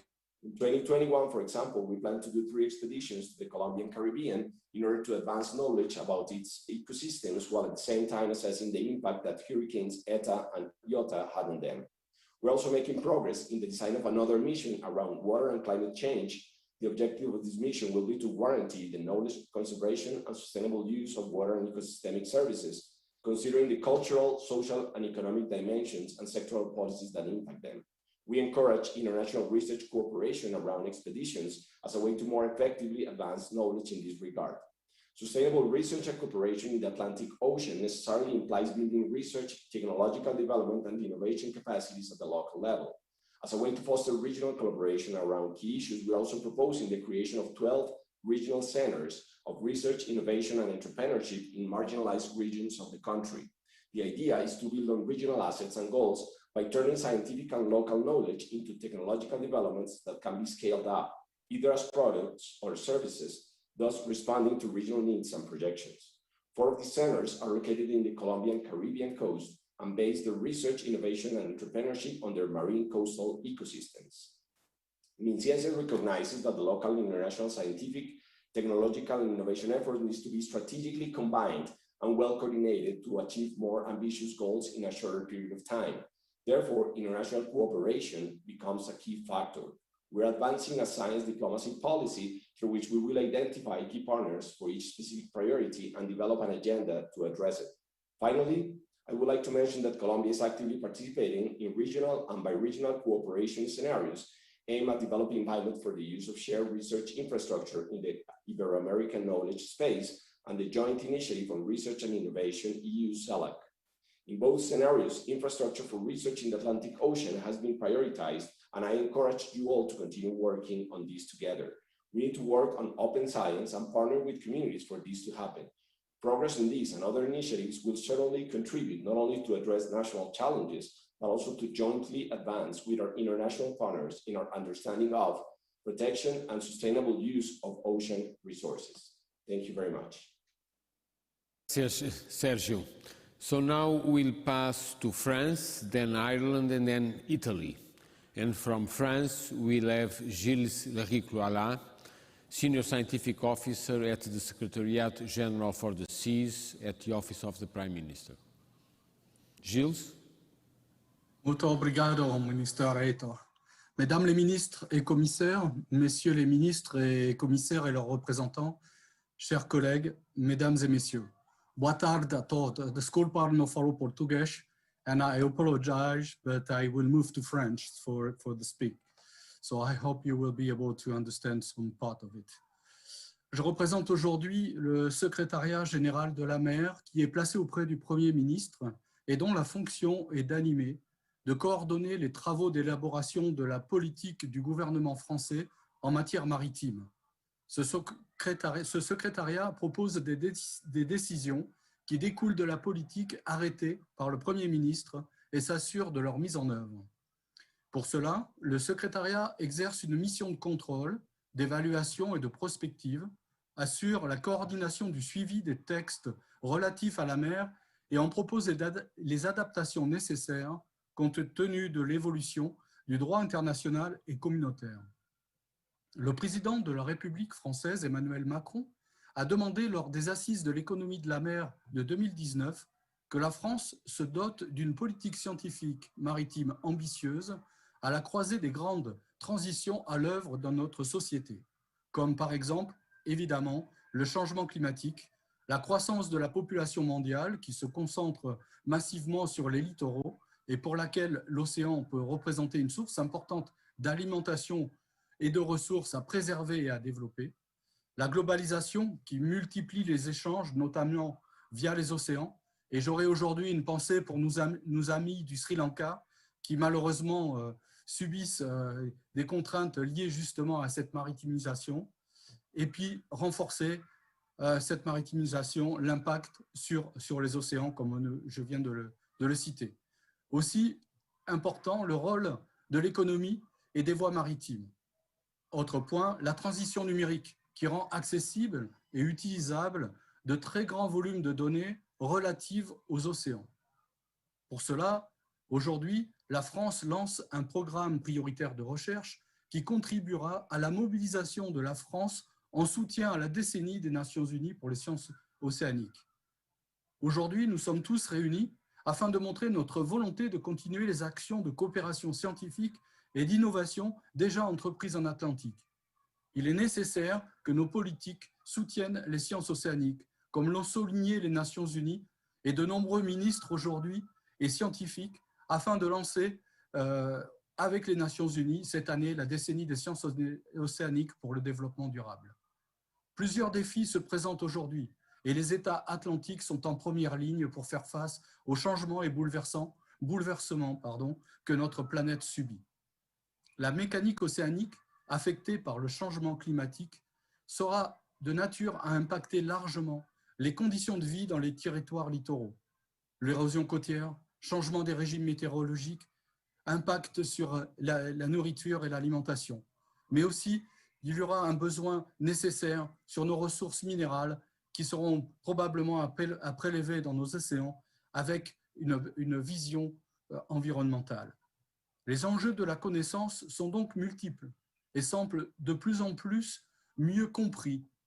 Nous savons ce que la science a apporté par la modélisation océanique et climatique, la connaissance de l'état de la biodiversité et des ressources, l'érosion côtière, les impacts des nouvelles activités avec un enjeu important d'acceptabilité par la société, la conciliation des usages de la mer. La France est fortement impliquée en Atlantique et en particulier dans la stratégie atlantique où elle pousse à l'émergence de projets autour du développement de l'économie bleue durable.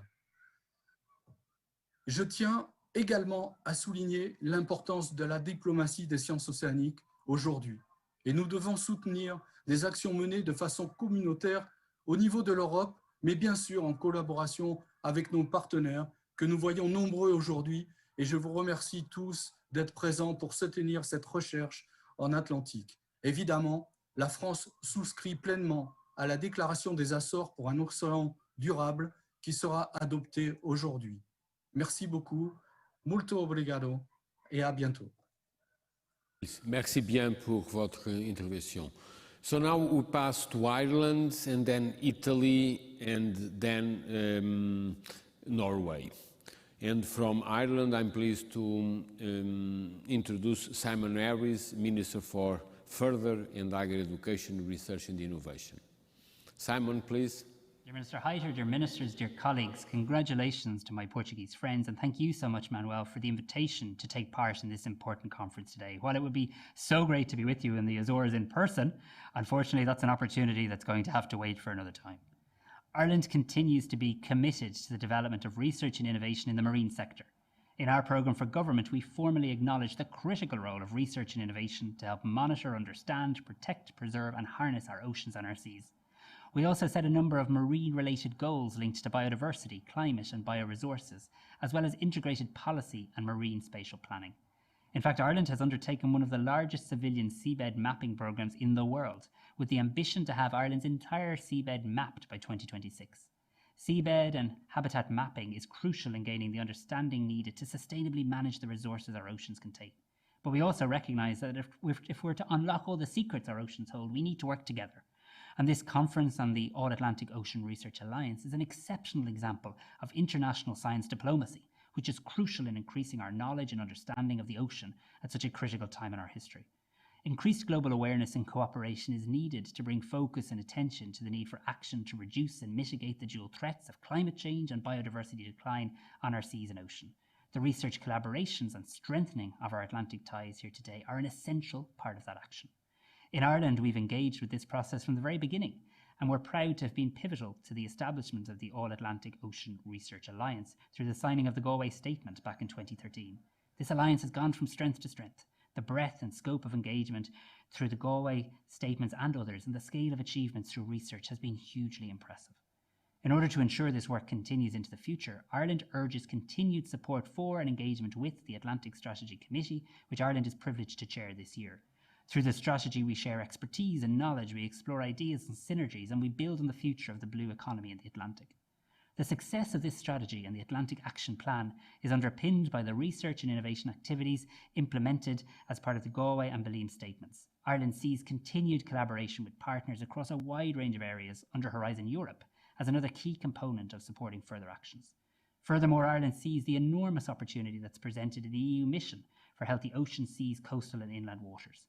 In preparing the foundations for this mission, Ireland undertook an ocean citizen survey where citizens shared their views on current marine issues and priorities for the protection of the marine environment.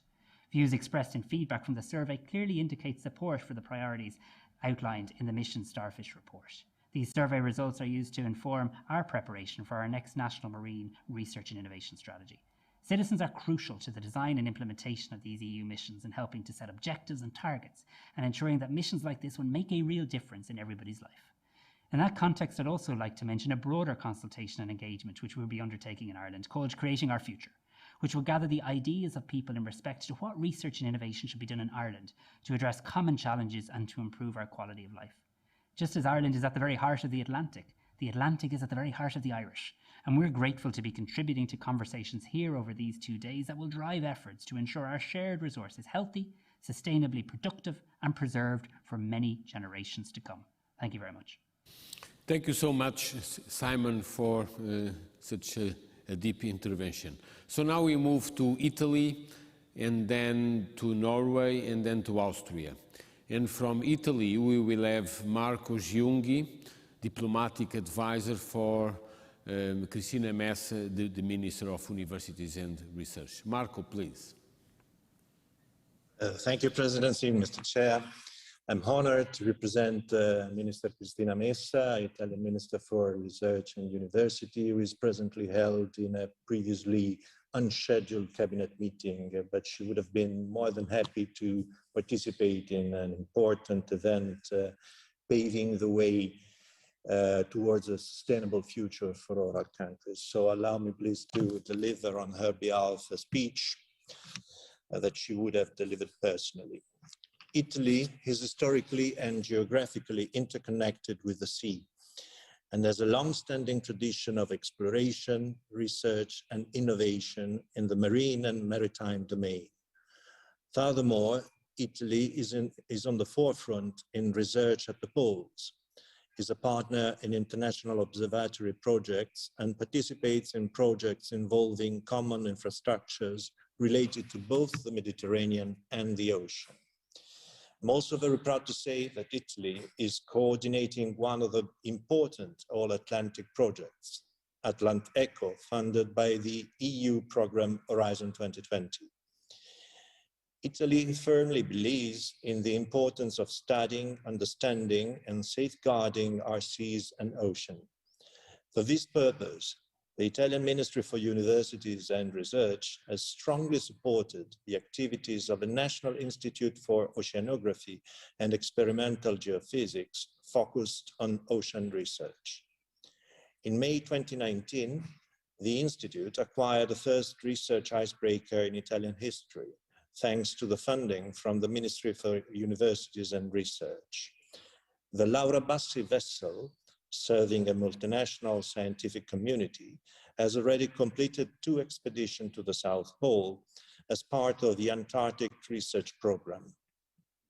Laura Bassi has been equipped with new instruments in view of her first upcoming scientific campaign in the Arctic this summer, and she will subsequently be employed for ocean research. We would be pleased to become even more involved in what we are discussing here today, cooperation from pole to pole. So you can count also on Italy. Italy was and still is an active participant in the BlueMed initiative. Launched in 2014, the initiative aims to promote a shared, coherent and sustainable research plan to effectively tackle the main challenges involved in ensuring a sustainable relationship with the Mediterranean and the oceans. In this connection, I would like to mention the new European Partnership on a Sustainable Blue Economy, which is presently being prepared through a coordinated joint effort involving Norway and Italy.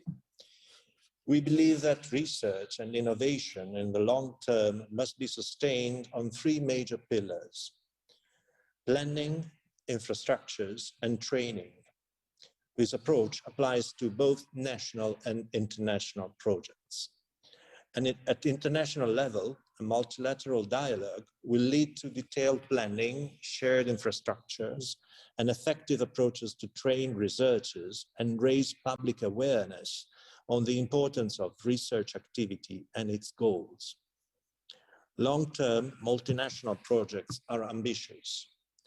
Ocean science and ocean observations require a trans and multidisciplinary approach that involves studies from space, waters, and seafloors at the national, regional, and global level. Embracing a multi-level, multidisciplinary approach is essential to address the many gaps in our global understanding of the oceans.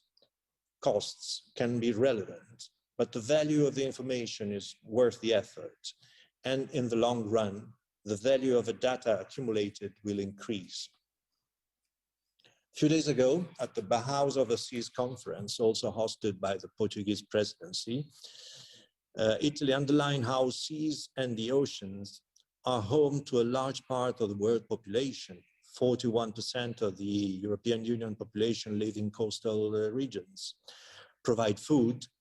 16% of globally consumed proteins come from seas and oceans, generate jobs and wealth through the many sectors of the blue economy. The sea has always been generous with human beings, and we have often taken for granted in the past that its resources could have been at our disposals forever. We are aware now that, on the contrary, the ocean and seas represent irreplaceable vital environments challenged by complex anthropic activities. It is a paradigmatic shift that requires us to design and develop the best possible practices to engage our communities in stepping in and protect the maritime environment through a new deal, through enhanced cooperation and co-creation with citizens. We owe it to today's younger generations who are deeply affected by such a significant change in their intimate relation to our ocean and seas.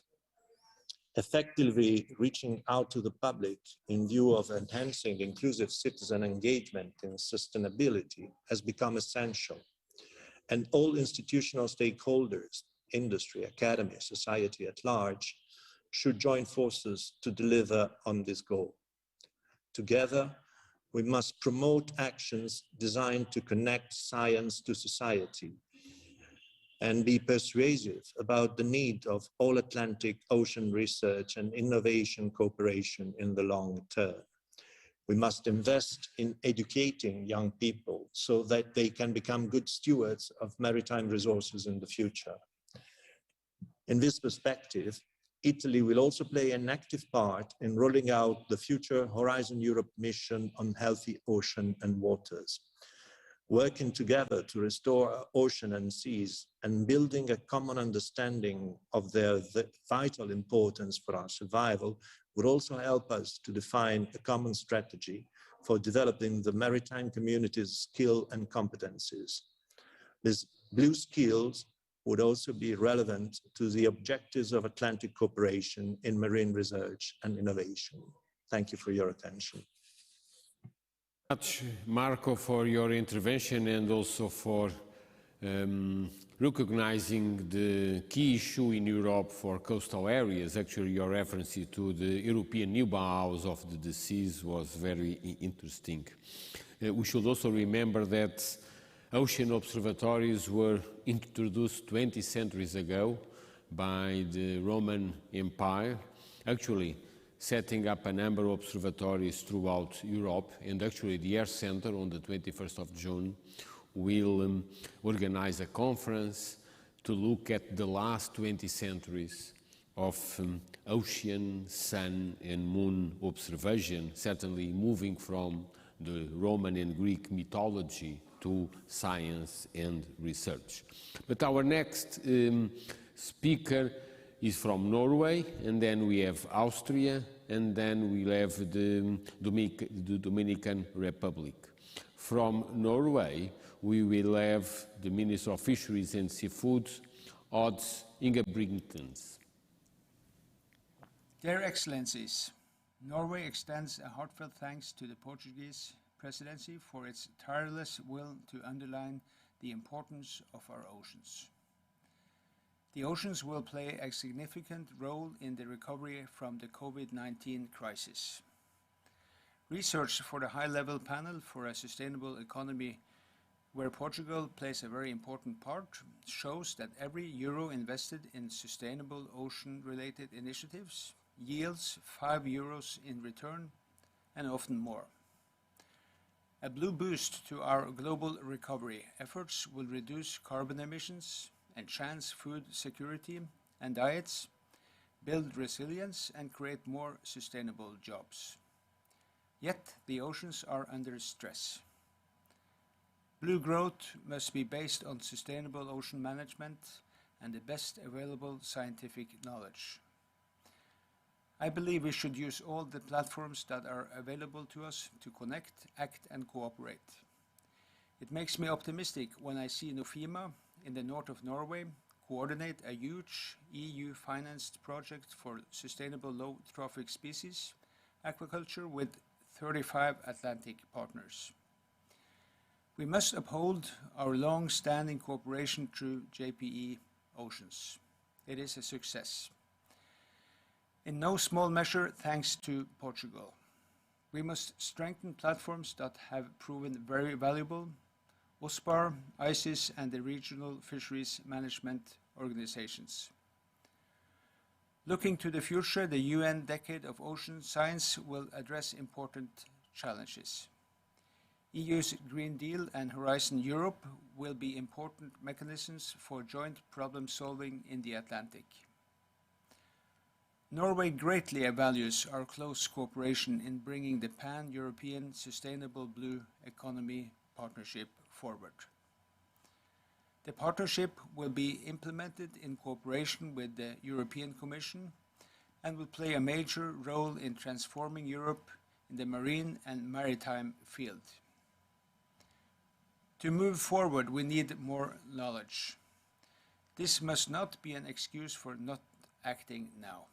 We must continue to reduce pollution, cut emissions, combat marine litter, and combat transnational organized crime in fisheries. Mobilizing the civil society is key to succeeding. That is why I would like to close by saluting the Plastic Pirate Initiative.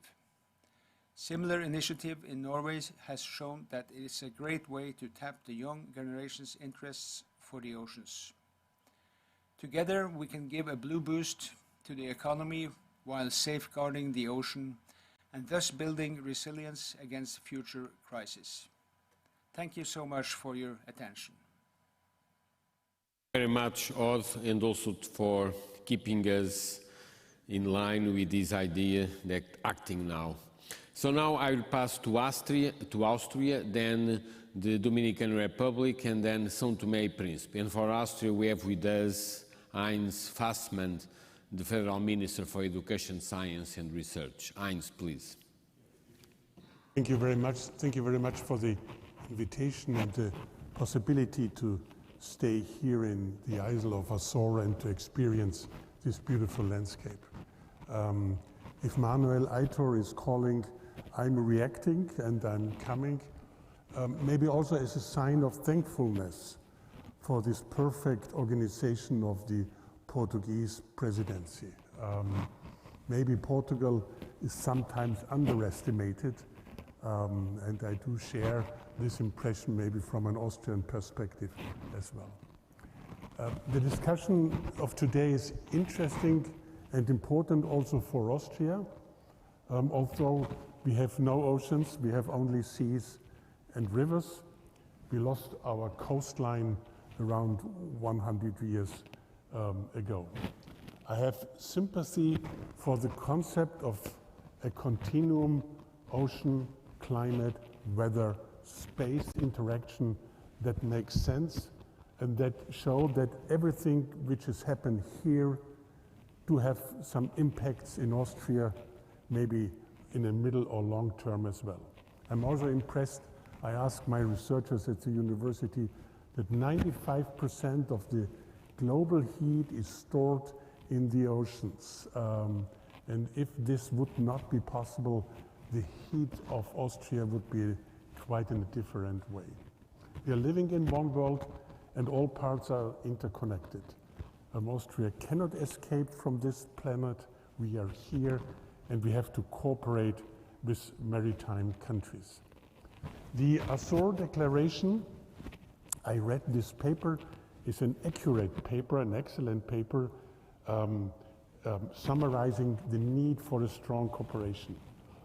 But there is in general and not so easy task which is going beyond the Azores Declaration. We have a global population growth and the people want to have the same living standard maybe as in industrialized countries. That means more food, more energy for industry, households, more fresh water, and maybe more space taken away from the nature and giving to society.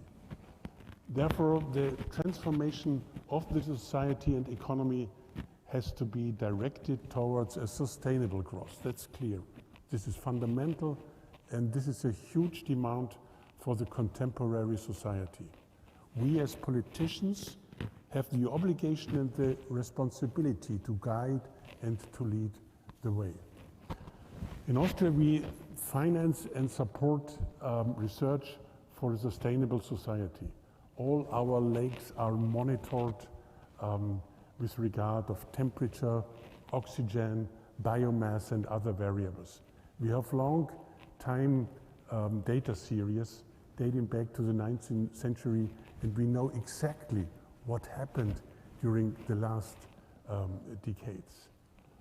The same is true with all meteorological data based on a very condensed net of weather stations.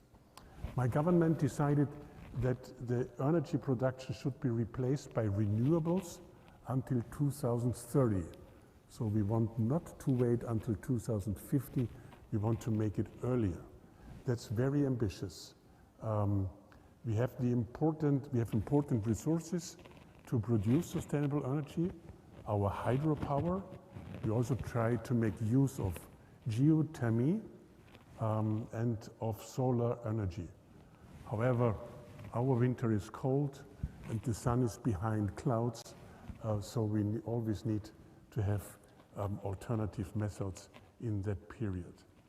We fully support the importance of the European activities in Horizon Europe, especially in Cluster 6, and the mission Starfish 2030, which is of really great importance. And I do wish the Azores Declaration much success. I think it's important for us. It's important in the sake of the future of the Earth as well. Thank you. Much, Heinz, and also actually following also Simona from Slovenia, this idea that the oceans is not only for, say, countries with a coastal area. Austria and Slovenia are countries without a coastal area, and how the importance they look at ocean and the relation between ocean and climate in general is very, very important. So now I pass to Dominican Republic, then São Tomé e Príncipe, and then Senegal. And from the Dominican Republic, we have Franklin Fermin, Minister of Higher Education, Science and Technology. Franklin, please. Distinguidos representantes de All-Atlantic 2021. Es un honor encontrarme entre ustedes desde la virtualidad en este magno evento en el marco de la cooperación de todo el Atlántico para un océano sostenible, conferencia ministerial de alto nivel y partes interesadas, que se celebra desde el 2 al 4 de junio entre la presidencia portuguesa del Consejo Europeo y la Comisión Europea, eventos que cobran importancia capital para la República Dominicana, por ser este un país llamado a vivir de cara al mar. El 2 de marzo del 2021 y durante un periodo de 2 semanas, la embarcación de investigación Ocean Explorer de la Organización Internacional Sin Fines de Lucro, Ocean X, dedicada a investigar diversos aspectos del mar en los campos de la oceanografía, física, química, geológica y biológica, realizó una expedición internacional que incluyó a nuestro país. En la citada expedición participaron los biólogos del Ministerio de Medio Ambiente Dominicano y la Autoridad Nacional de Asuntos Marinos, integrada por los científicos Isabela Hernández, Omar Chamir Reynoso y María José Fernández. Se trata de una expedición científica que es ejemplo de cooperación regional para entender los océanos y hacer uso sostenible de los recursos que estos les ofrecen a nuestros pueblos. Entre los propósitos de esta investigación se encontraba el estudio del mar en diferentes niveles, hasta aproximadamente 1000 metros de profundidad, y producto de ella se están elaborando varios artículos que serán publicados en revistas científicas con revisión de pares y factor de impacto.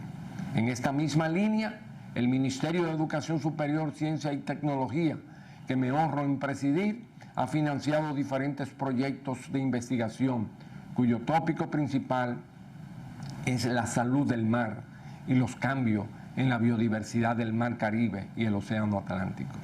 Para tales fines, se han realizado estudios de los manglares, la pesca artesanal, el problema de los sargazos, sus impactos en la biodiversidad marina y sobre las costas, con especial atención en el daño que pueda ocasionar sobre el turismo y en la salud de los corales y de las hierbas marinas y en otras especies. Lo expuesto entra en importantes propuestas innovadoras que permitan el aprovechamiento de los sargazos que arriban a las costas del país en la producción de suplementos alimenticios para el ganado y en la fabricación de biocombustible. Otro elemento de colaboración importante en el que la República Dominicana ha incidido de manera notoria es el aprovechamiento de la temperatura del mar para la climatización de áreas turísticas y para el uso de la energía mareomotriz, entre otras funciones que se investigarán en el porvenir.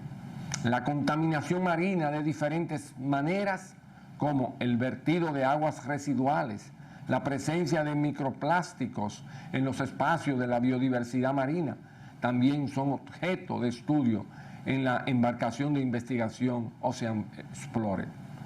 En los lugares que denominamos salinas, donde se evapora agua del mar para producir sal, se avanzan estudios de biodiversidad de microorganismos halófilos, cuyos resultados pueden repercutir en el descubrimiento de enzimas para uso de la industria.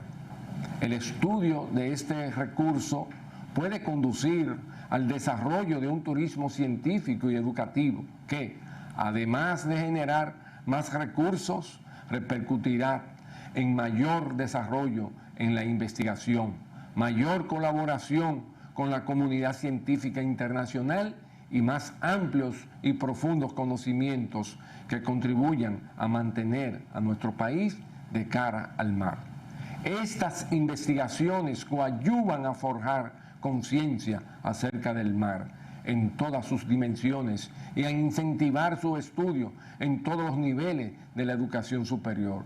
Tenemos la certeza de que estas investigaciones contribuirán significativamente a atraer más jóvenes hacia la ciencia, lo cual permitirá detectar, captar y dar seguimiento a esos nuevos talentos, de suerte que el mar se transformará en el laboratorio de aprendizaje para que las futuras generaciones puedan valorarlo y cuidarlo.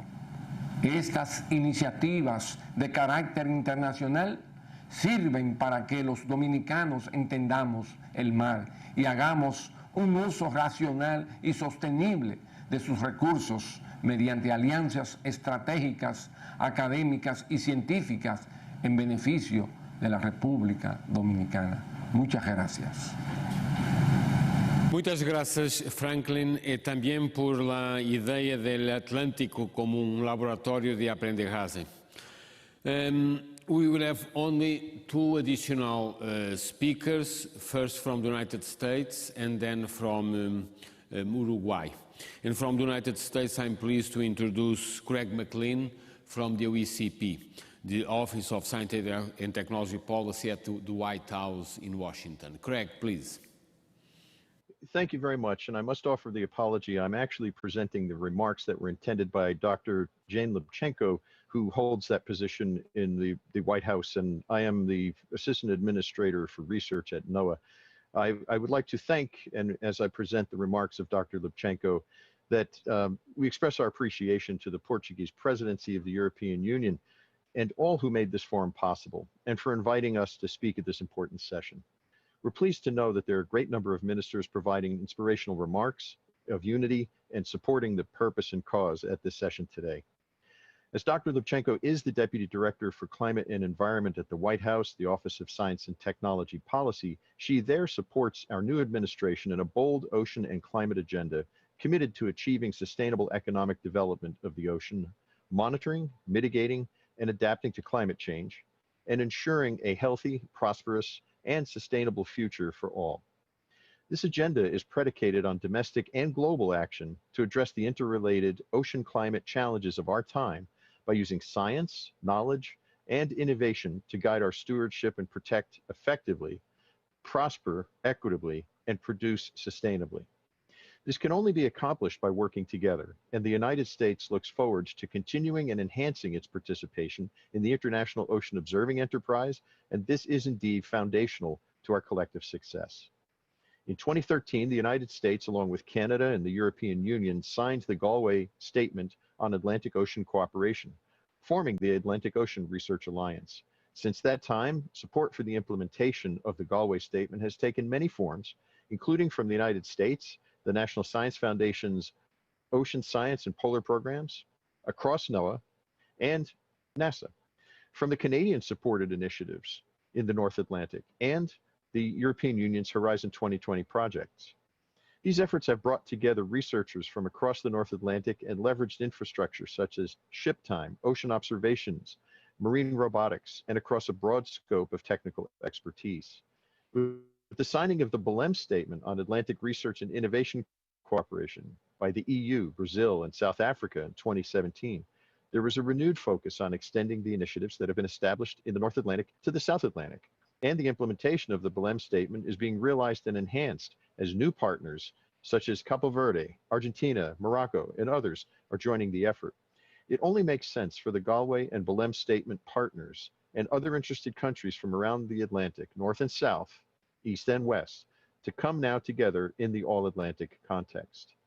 To make this reality and ensure the cooperation in the long term, we must have the political will of our governments and institutions. In that part, that is what this forum is about, and we're grateful to see the support from so many ministers of so many nations. Support for the All-Atlantic Ocean Research Alliance will only be forthcoming if our efforts advance solutions that ensure the sustainability of the Atlantic Ocean resources, upon which all stakeholders, basin-wide, indeed depend. Therefore, the work of the Alliance must be guided by the principles that science and knowledge we seek to acquire and deploy must serve the interests of the stakeholders around the Atlantic Basin. And as we consider future actions, let us not forget the role of nonprofit and private sector as critical partners in ensuring the sustainability of the All-Atlantic efforts. In conclusion, sustaining the All-Atlantic Ocean Research and Innovation cooperation in the long term will advance our collective ability to better understand and address the challenges and opportunities before us. This forum is important, timely, and other high-level, working-level mechanisms both must be considered to ensure the momentum is sustained. Lastly, the United States does indeed look forward to continued support for this activity, our full engagement, and in advancing the aims of this enterprise. To this end, we offer one more opportunity, which is on behalf of the United States of America. We look forward to hosting the next All-Atlantic Ocean Research Alliance Forum in Washington, D.C. in 2022. On behalf of Dr. Lubchenco and the United States, I thank you very much. Thank you very much, Greg, and for also this offer to offer the next conference in Washington. Certainly we live in times where Europe-United States cooperation have become critical also for the sustainability of our oceans, and certainly we leave that to SIGI and others to move forward. Our last presentation comes from Uruguay, and I pass the word to Juan Cristina, rector at the University of the Republic. Juan Cristina, please.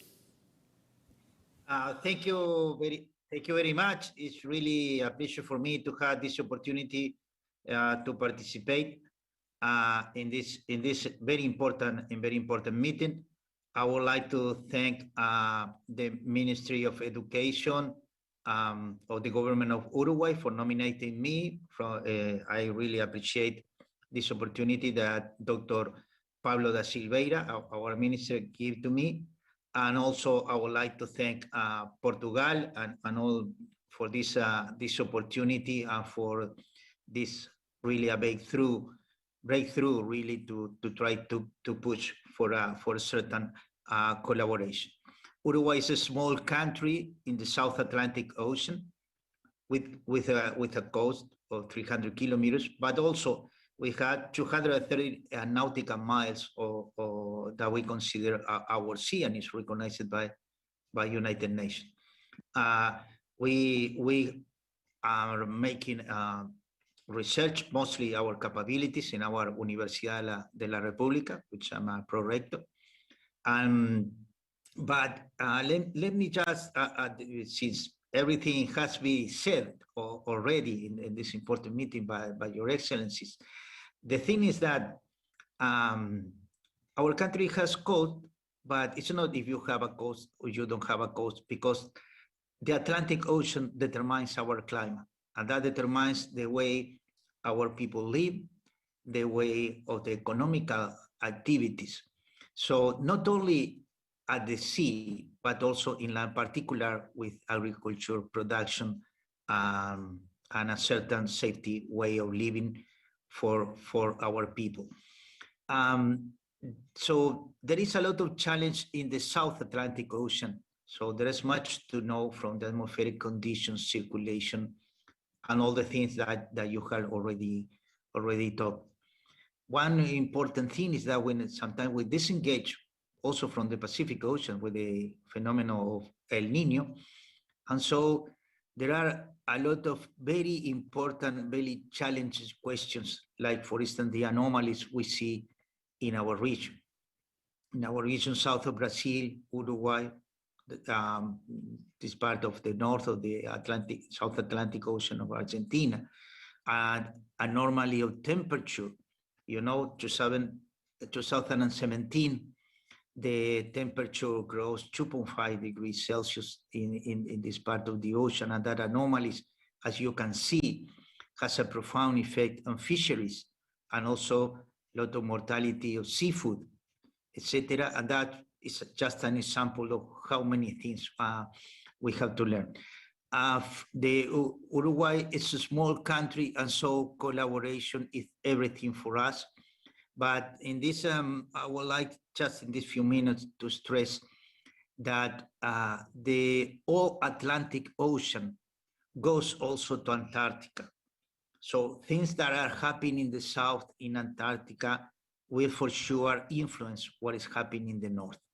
And so from the circulation that goes to extreme weather conditions in the region, to imagine what is the tons of fresh water coming to the currents already in the South Atlantic Ocean. So collaboration among countries go to, in the All-Atlantic should mean also to include the Antarctic research. And in that goal, Uruguay is a consultative state of the Antarctic Treaty. And I would like to stress that point that was not said during the beautiful presentations that we already have in this meeting. So I will appreciate that to be included, and thank you very much all for your attention. Thank you very much. Juan, we don't have no additional interventions. There were 19 different countries and policy statements at different levels, and I'm supposed to do some brief conclusions which probably will not follow every single detail, but I will attempt to conclude with 5 remarks. First, we have listened that the All-Atlantic issue is a large issue, a complex and a diversified issue. Large, with the quest to go to pole, which was acknowledged by many people. And for instance, the minister from Nigeria and the Austrian minister mentioned the importance of looking outside planet Earth through space systems as the only solution for a pole-to-pole issue. Complexity has become also a topic in many of the interventions, actually bringing together countries with and countries without sea, like Slovenia and Austria, that don't have coastal areas but recognize the complexity and the need to look at the oceans, but also the social and economic complexity. For instance, Angola, the Minister Rosário Sambu mentioned very precisely the socio-economic context of coastal areas. And for instance, our colleagues from South Africa mentioned specific South-to-South cooperation, in this case between South Africa and Brazil. And Brazil mentioned also the complexity of the linkage between oceans and specific energy contexts, for instance, addressing oil spills. The third attribute which was clear out of this intervention is the broad and diversified knowledge base. For instance, the Norwegian minister spoke about food value chain and the energy value chain. Minister Rosário Sambu from Angola report about on marine biodiversity. Our colleague, the Colombian minister, mentioned the biotechnology issues associated with All-Atlantic, but also again the Spanish minister mentioned the need for infrastructures and scientific infrastructures, and the Italian representative spoke about bioenergy and energy issues, but also the Irish minister spoke about spatial planning, and the Italian minister recorded in particular the issue in specific coastal areas in the Mediterranean. So we are certainly addressing not only a large, a complex, but also a topic which do require a diversified knowledge base. But within this complexity, I took particular attention to the sentence that the South African minister had behind his share. Making it happen, it is possible. Making it happen, it is possible. And actually, the Norwegian minister also referred to acting now. And this issue is particularly important. And this leads to my second conclusion. Focus on people. All-Atlantic for people. And I believe this citizen approach is very important. We all believe in a democratic Atlantic, and therefore we need to more and more look at research and innovation towards our citizens and our people. And among many other interventions, there was very important statements. For instance, the South African minister mentioned about the changing demographics at the world. While, for example, in the North countries and in Europe at large, we face a fast aging process. We have a young African population, and some of them actually without clear access to food. And again, demographics at the end of the day will be a critical issue for cooperation between South-North, North-South Atlantic. And we cannot rely anymore on having, for instance, in the North continent, in particular in Europe, a very expensive food system without looking at those without food in the Southern African continent. In this context, actually, the Irish minister was very interesting when he approached a citizen survey about the ocean and the blue economy, and he referred to the ongoing Irish program on creating the future by engaging population at large and citizens, every single citizens, in being engaged in a citizen-driven Atlantic context. Actually, the Italian representative also mentioned the highly populated coastal areas, particularly in the Mediterranean, and therefore the key issue again to look at coastal populations as a specific issue on the Atlantic, and therefore this orientation for people and the citizen-driven approach, I believe, was very much interesting to see in the different points. My third issue is based on this citizen approach. We certainly have or need to address better three subtopics. The more research and innovation, which almost all the policy statements including, but also institutional innovation and new observation methods. For instance, the Slovenian minister, Simona Kustec, have included the need for new scientific evidence about the relationship between oceans and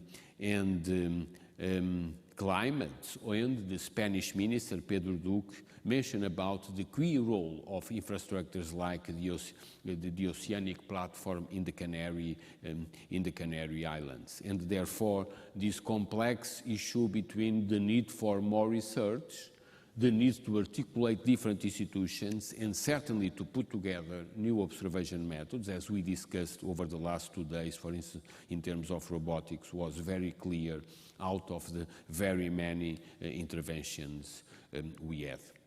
My fourth point, which many of the policy statements refer to, was about cooperation.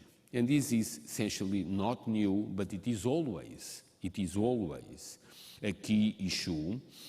Several ministers from France, from Slovenia, report about the role of science diplomacy. And science diplomacy in these difficult issues are critical, because we need science diplomacy when diplomats by themselves cannot solve the problem. And actually, in our ocean climate relations, we know that diplomats cannot solve it alone, and therefore we need the scientific intervention. And science diplomacy is exactly this, is to call for the role of science also to help in the diplomatic relationships, which we know in different political and economic regimes are not easy. And certainly for North-South, South-North cooperation, we will need the specific intervention of scientists working certainly with diplomats. We don't want scientists to replace diplomats. We don't want diplomats to replace scientists, but we need science diplomacy, particularly to face very difficult issue, together with two other things which were very clear. For instance, the Italian representative spoke about shared infrastructures. Actually, the Spanish minister, Pedro Duque, also referred to shared infrastructures, and actually we have in place, also here in the Azores, the Atlantic International Research Center, with that in mind, to share infrastructures. But other issue, which was very clear also from the Colombian minister, is the idea of data sharing. We need to open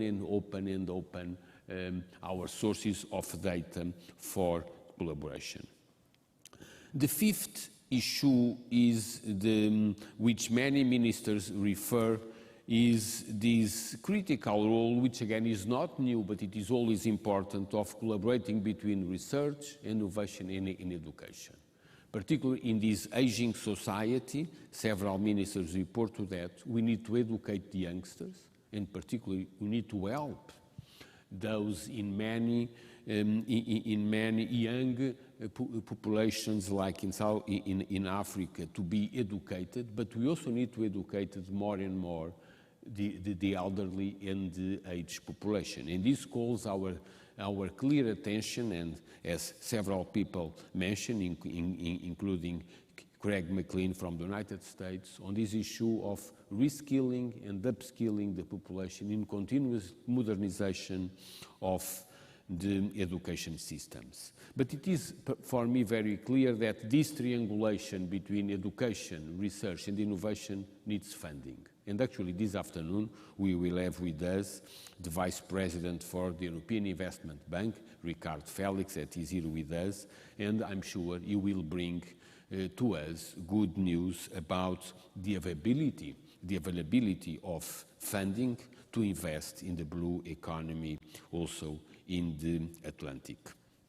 So this was a very brief attempt to do conclusions on the large complexity and diversified topics, on the citizens' approach, on the idea of combining new knowledge with institutional innovation and new observation methods, but also in this large collaborative challenge that we face to share the infrastructures and to share data, as well as to better triangulate between the modernization of our education systems, research and innovation. So, last but not least, actually following the South African minister, we need definitely more and more to bring to the center of the All-Atlantic debate those which typically have become in the margins. And actually, we are in a location in the middle of Atlantic, and we have organized the conference here to the center, to bring to the center of the discussion those that are also in ultra-peripheric zones. By doing that in intellectual terms, but also in economic terms and in political terms, we are bringing to the center of the debates those which have become continuously in the margins of our actions. So again, I thank you all, and I hope that you have enjoyed this diversified set of policy statements from Europe, from the Americas, from Africa, from all over the countries which have reflected in the Atlantic. Thank you so much.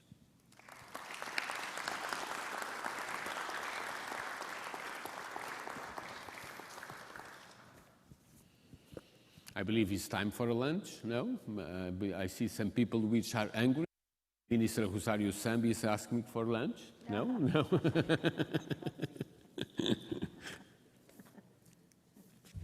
Thank you very much. I believe now we break. Yes, João? Welcome. Thank you so much, everyone. Now we have the launch of the declaration with the Minister. The launch of the Azores Declaration on All-Atlantic research. But this session is closed, so thank you so much for your participation.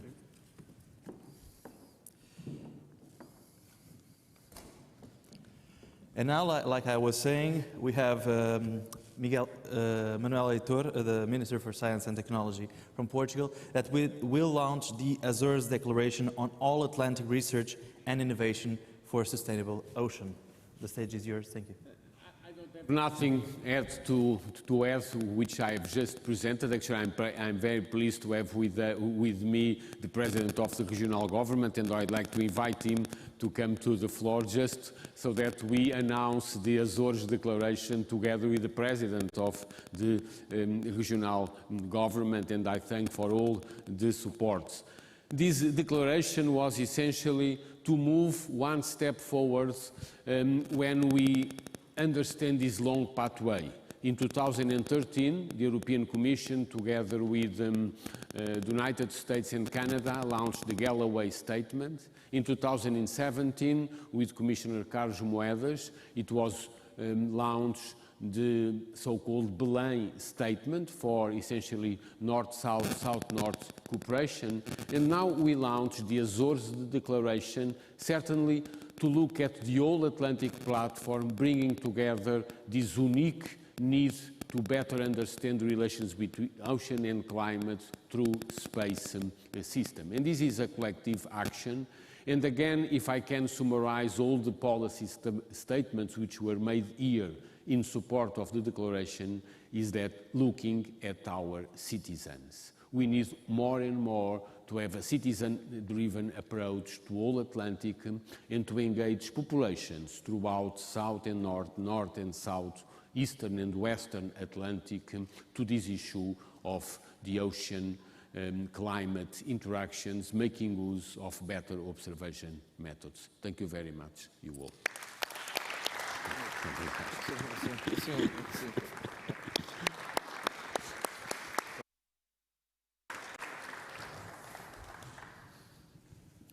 So thank you. And now the break, 15 minutes. Just remind you, in just 10 minutes, alongside the event, there will be a press conference about all the Atlantic initiative that will be streamed internationally in a separate link. And also there will be a plastic pirates activity with ministers and local kids here in Ponta Delgada. So that's now we have the break, 15 minutes.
Okay. Technical problems. So I will resume that. So we're back. We resume the sessions. The next section will be boost synergies and promote new forms of collaboration within Atlantic research and innovation. The key question here will be several Atlantic initiatives exist and others will come. How can we ensure these are sufficiently connected and that they can complement each other's? And what should be implemented to this aim? With us, we'll have speakers that will be joining from several parts of the world by video conference, and others will be here with us in Ponta Delgada. They're already here. So let's start with the invited speakers. We have Daniel Sedon Daines from Benguela Current Commission. Hello. Hi there. Hi. Good, let me try and project my screen. I think it may be some slides to talk through. So maybe you can confirm you can see up on the screen? See, yeah. Perfect. Well, look, thank you very much. My name is Dan Seddon. I'm an advisor to the Benguela Current Convention. Firstly, just by way of introduction, for those of you who don't know the Benguela Current Convention, it's the first commission in the world to be explicitly founded on the large marine ecosystem approach to ocean governance. And since its establishment in 2007, and following the formalization subsequently... Your presentation in full form for us to see better the presentation. Thank you. Yeah, presentation mode, yeah. Thank you.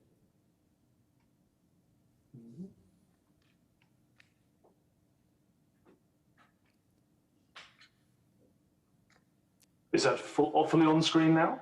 It's the presentation mode. You were doing correctly before. Just before now.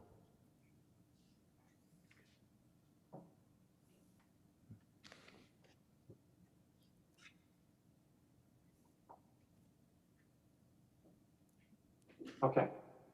Perfect. So, yeah. So since its establishment, 2007, it's formalized as an intergovernmental organization. It's provided leadership and focused on conserving and managing the Benguela Current for the benefit of present and future generations. And I think also, just by way of background, I think the BCC is a leader in Africa. Certainly many other important initiatives have been launched across the continent, the different LMEs operating in the region. But I think the BCC, its permanent status as a commission, its institutional capabilities and the very credible impact it's had to date make it distinctive. And the BCC has played a really important role in creating a framework and an impetus to action in several areas. To give you a sense of the institution, for those who don't know it, it's focused on building up marine governance, supporting the management of fisheries, identifying, particularly crucially and increasingly focused, the impact of climate change on the marine ecosystem and increasing awareness of the impacts of marine pollution and the extraction and ocean bed mining. So research and innovation has been really core to the way the Benguela Current Convention works and the way it works with its partners. But there's also a recognition from the BCC that pressures on the ecosystem that it helps maintain and manage are increasing.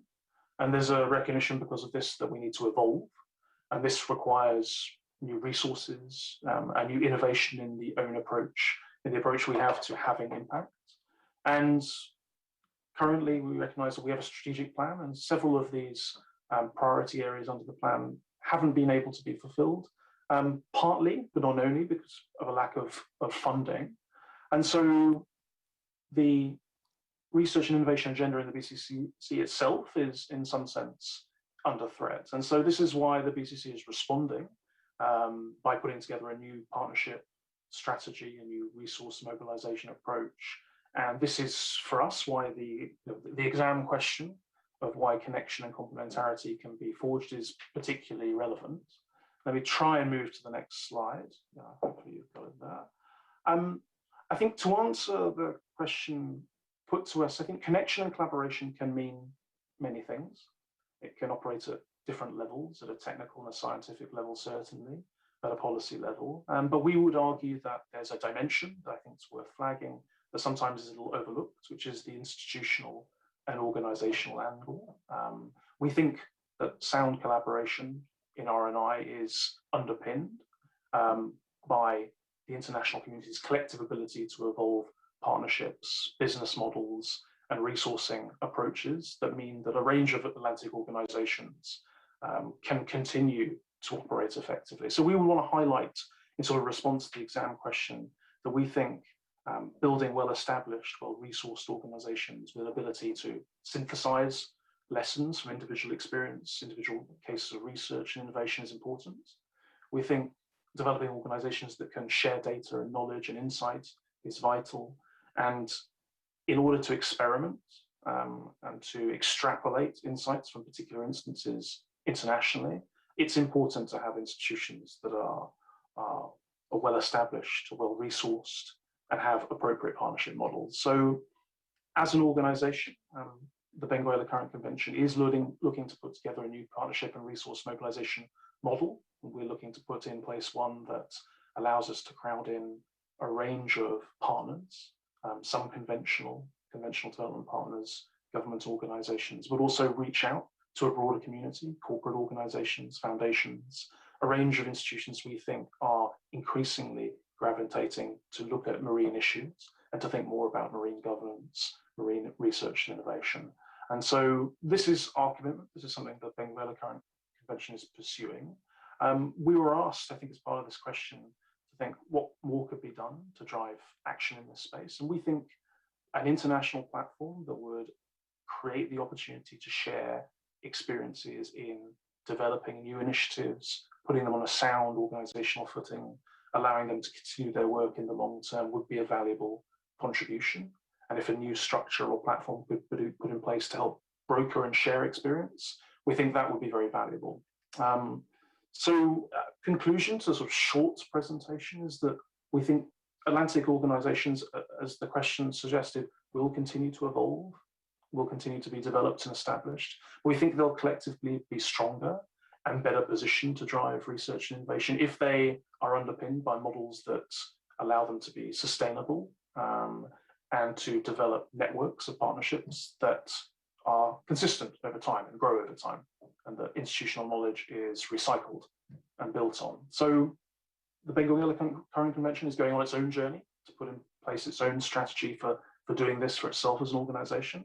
But we think there's a huge opportunity to share the insight we've generated, to learn from others, to benefit the broader Atlantic community. And we think there is an opportunity, in fact, we think there's a need for international platforms to be created to help share this experience and to do more. So we welcome stakeholders' interests, and we welcome the opportunity to collaborate with others as we go through this journey. And we think that would be a valuable contribution if the All-Atlantic Group can support that initiative. So back to the chair. Thank you. Thank you, Daniel. Actually, you talked about new platforms that are needed, and of course, it's interesting that we have initiative. All-Atlantic has an initiative for everyone who wants to pledge suggestions, new ideas for this main objective. They are more than welcome to make their pledge in the website to give their ideas for this initiative. So next we'll have Lisa Clark from the National Science Foundation in the United States. Lisa, are you there? I am. Thank you so much. And Welcome. I do work at the U.S. National Science Foundation, and thank you guys for letting me join these powerful listening and learning All-Atlantic sessions. I entitled my intervention, All Hands on Deck, and I mean this on two different levels. First, we still need many types of scientific knowledge about the Atlantic Ocean, and we need to take that knowledge to action in light of several crises before us. I'm going to give you an example of a global effort that is making significant steps in this space. Second, as you have heard throughout the conference, we need to make the All-Atlantic knowledge space welcoming and respectful to all humans who wish to contribute their knowledge to our ocean's needed action. I will briefly, as time permits, mention a few additional U.S. efforts in this space. Let me go to the next slide. So I want to celebrate the global oceanographic community's embrace of a transformative technology, Argo floats. Argo floats roam the oceans and send back information about ocean temperatures. I also want to highlight that government bodies across the world came together to rethink our EEZ rules in truly transformative ways to enable this grand experiment to work. Each float foams home every 2 weeks, and the temperature information is posted publicly for all to use in near real time.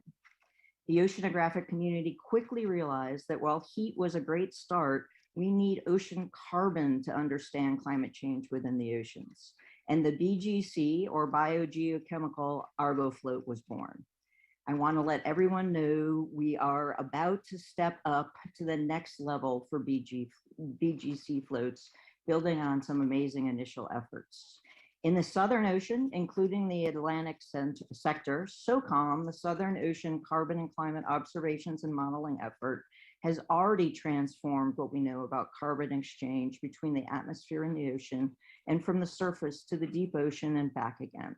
SOCOM produced this great figure that's on the screen now, and I want to call out that there's not just floats, but they're there front and center, but also ships and satellites, and we need all of those different components and continuing investment in research and infrastructure to understand the Atlantic Ocean. I also want to highlight the outreach. The SOCOM team not only spends time and treasure on open observations and modeling, but they invest in communicating the results publicly and globally. Let me be specific now about the new initiative. The US recently announced that we are committed to growing the BGC Argo fleet. We are adding 500 floats to the system and committed to supporting 50% of the needed BGC Argo fleet, as we do for the Argo array. The BGC community welcomes additional partnerships, and we're confident that we will reach our goal of 1,000 BGC Argo floats. I also want to champion the G7 commitment to BGC Argo. It makes a real difference. We just wrapped up a G7 BGC Argo Knowledge to Action workshop. The workshop specifically invited the world to consider 3 BGC Knowledge to Action themes: fisheries, carbon budgets, and forecasting. We discussed tuna fisheries that occur within the open ocean, and we also heard about the importance of BGC Argo for commercial and artisanal fisheries in India, for example. Coastal weather and fish presence forecasts bounded by those BGC float information can make all the difference for economic and sustainability efforts, and of course, life and safety. So we must ground our actions in the people space. For BGC Argo floats, which operate in 2,000 meters of water and provide absolutely essential science observations, that grounding can be done by the focusing on the knowledge to action space I just mentioned. We must ask ourselves, what does this knowledge that we're producing mean to the people that live on the coasts? So let me quickly wrap up. As a representative from a national science funding agency, we will certainly support new knowledge, and we will without question make that knowledge freely available. We must also support that knowledge to action piece, both with our words and our purses. That action piece is one way to tie to the people, but it's not the only way. So I want to leave you with a few sentences about changing our culture and truly committing to the belonging and inclusion piece. That must happen too, precisely because it's hard. So in the US, we have spent some time thinking about connecting people and our changing culture. We have some successful efforts. For example, our NOAA Sea Grant effort has had programs in US states and territories with coasts, including the coasts of our Great Lakes, for more than 50 years. Each of those state level efforts is a network in itself, and that network of networks is where we see the success. At NSF, we are learning from NOAA and are about to launch a series of coastlines and people hubs, some of which hopefully will be on the Atlantic, that must marry cutting-edge physical science with cutting-edge social science to truly support the people of the coast, one of our most dynamic locations on planet Earth. Thank you very much. Thank you, Lisa, for your presentation. And now we'll have Abdoulaye Diagana from the Abidjan Convention. Let's see if he's already available remotely. Thank you. Hello. Welcome. The stage is yours. Thank you. Thank you all. And I would like to first introduce my institution. The Abidjan Convention covers the entire Atlantic seaboard of the African continent, 22 countries, and 14,000 of coastline. We interact with the citizens through the local communities and ocean actors in our countries. We use integrated ocean management tools such as State of the Marine Environmental Report, ecologically and biologically significant area characterizations, marine specials planning, etc. All of this, of course, will not be effective without good involvement of local communities. We are organizing national consultations with all stakeholders to review the status of solid waste management, to identify gaps and propose solutions to prevent waste from ending up in nature and later in our oceans.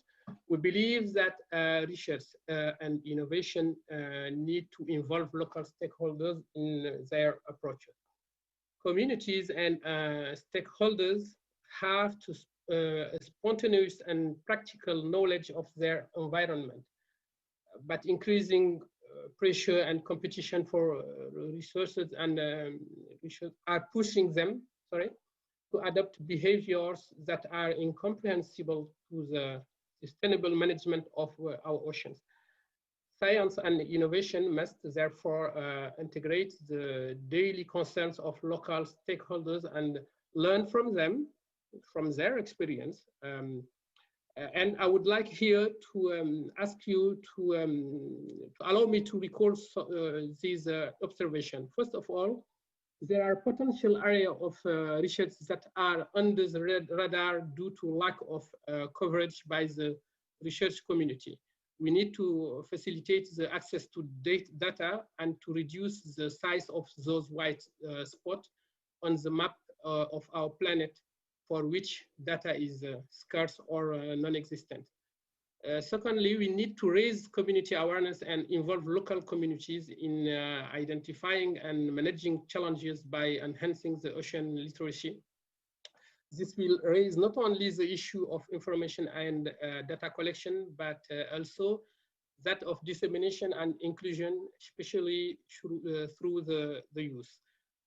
There are research institutions that do excellent work thanks to the goodwill of talented experts and researchers, but with limited means. It is urgent to connect them to the global research and innovation chain. We may need to further discussing how to foster co-design solution-oriented research, building on our respective experiences and specific challenges. It is necessary to seek a clear understanding of the barriers to collaborative research and behavior change at each step of the process. I would like co-design, co-production, and co-delivery that need to be addressed to create the right condition to develop collaborative research projects. Research and innovation would gain in popularity and efficiency by effectively impacting the living condition of sea users. This would be the case, for example, if satellite data could help develop applications that would improve navigation conditions for small-scale fishermen by informing them about weather conditions or the state of the ocean before embarking, for example. The same goes for facilitating access to the market for fishmongers whose living conditions depend greatly on the resources from the sale of seafood products. To achieve this, I suggest strengthening cooperation between researchers on both sides of the Atlantic to provide solutions to the major problems that threaten the health of our ocean, mainly pollution and loss of biodiversity. Therefore, it is important that initiatives on both sides of the Atlantic are interconnected. For this, we can explore three ways, and I will finish with it. To first of all, set up a discussion and sharing platform that involves as many partners as possible. This could be a committee that meets periodically to follow up on the discussions and ensure that they lead to concrete results. Secondly, to pool resources as vessels, laboratories, fundings, for example, through exchange or by organizing visits by experts, researchers, and students. And to finish, to create emulation for the development of application with a direct impact on the quality of life of the ocean users. I conclude by renewing the call of the Abidjan Convention for more inclusion and more bridges, so that the vision is that of a global Atlantic. Thank you all. Thank you all. Thank you, Abdoulaye. And now we go back to the speakers here in Ponta Delgada, Azores. First, we have Helena Vieira, Directorate General of Maritime Policy from Portugal. She will do the presentation here. Probably that one, yeah.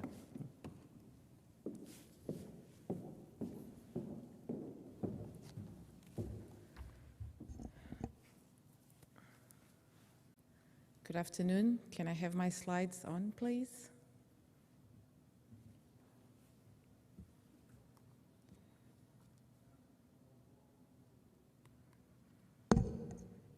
Okay, thank you.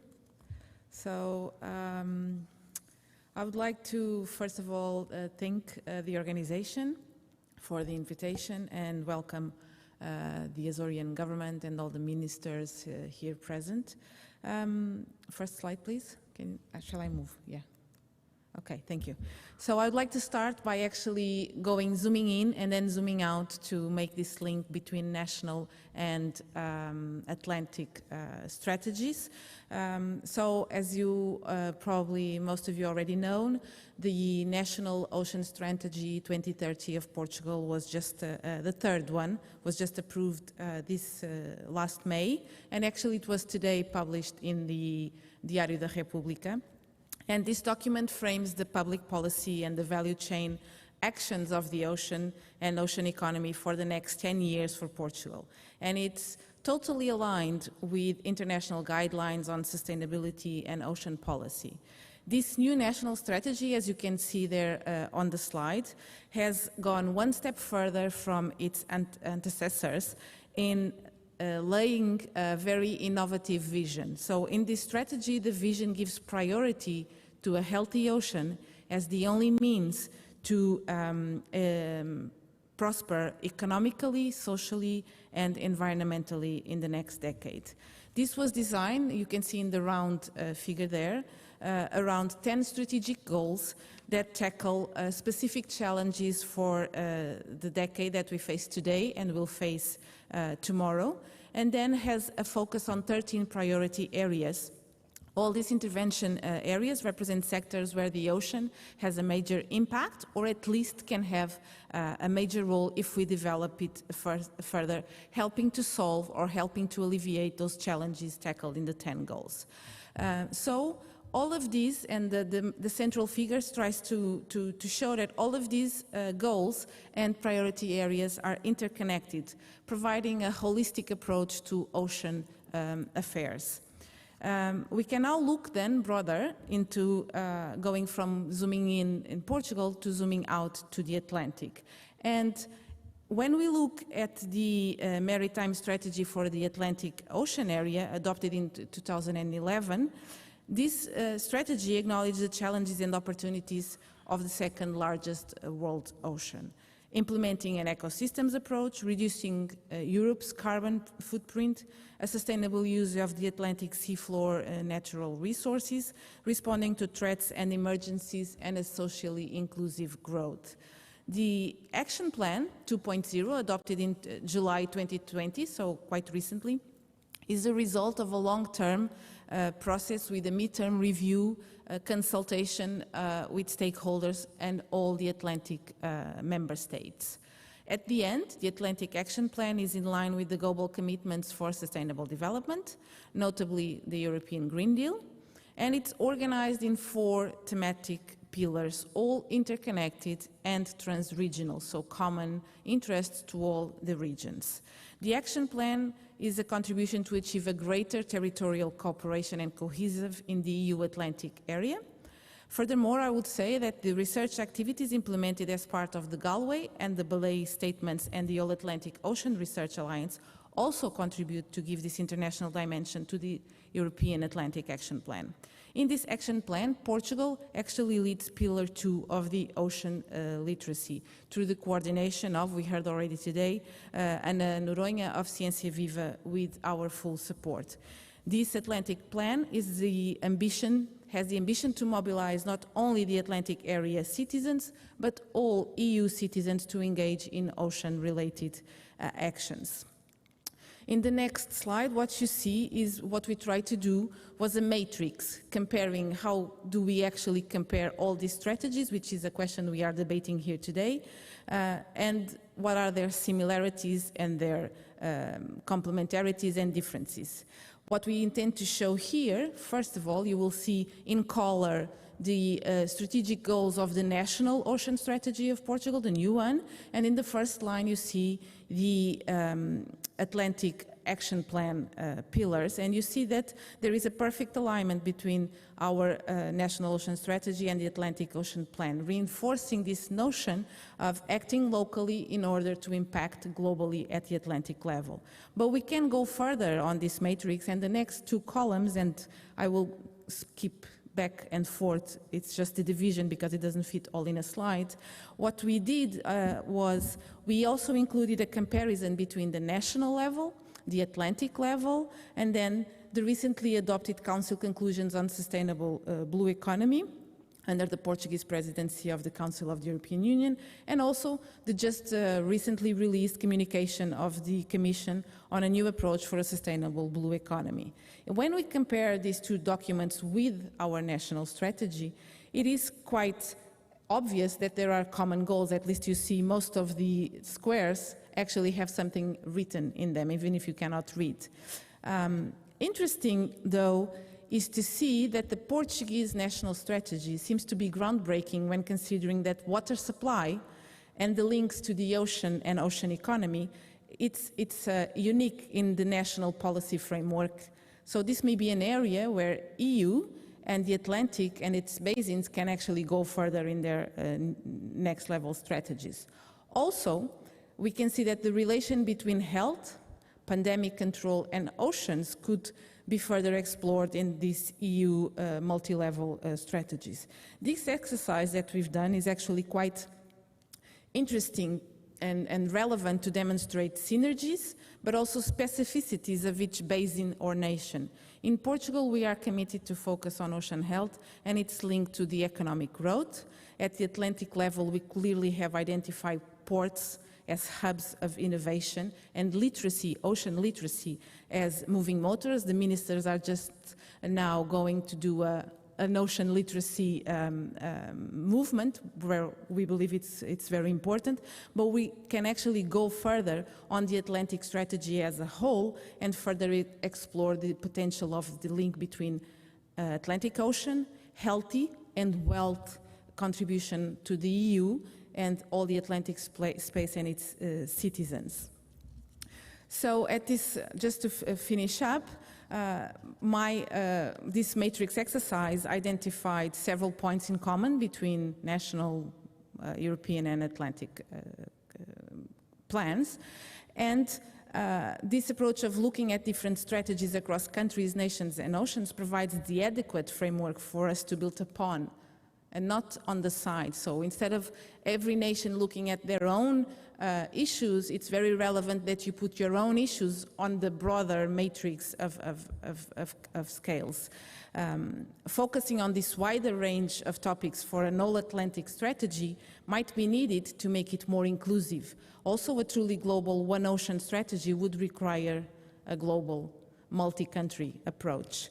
And the Atlantic might as well be the example with all the countries involved if something is produced in this sense.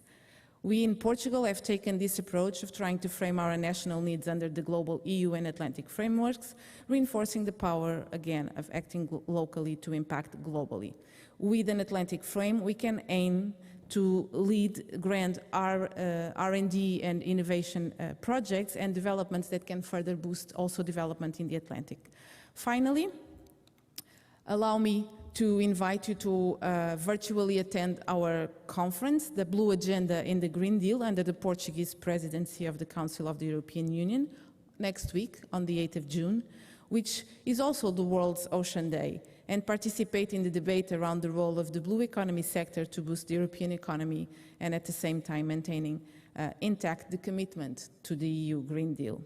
I wish to thank all my colleagues in the panel and all the participants here and online for this interesting ceremony and conference. Thank you.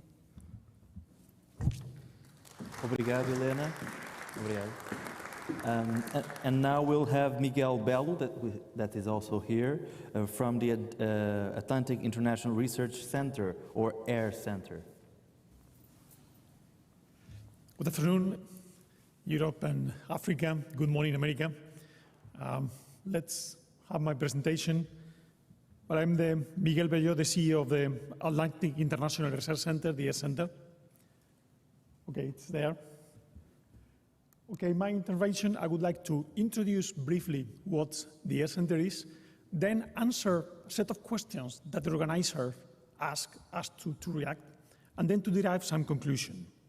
Well, what is the AIR Center? The AIR Center is an international non-profit organization to develop scientific and technological application in the Atlantic regions, to deal with problems like climate change, loss of biodiversity, and to help achieving United Nations Sustainable Goals.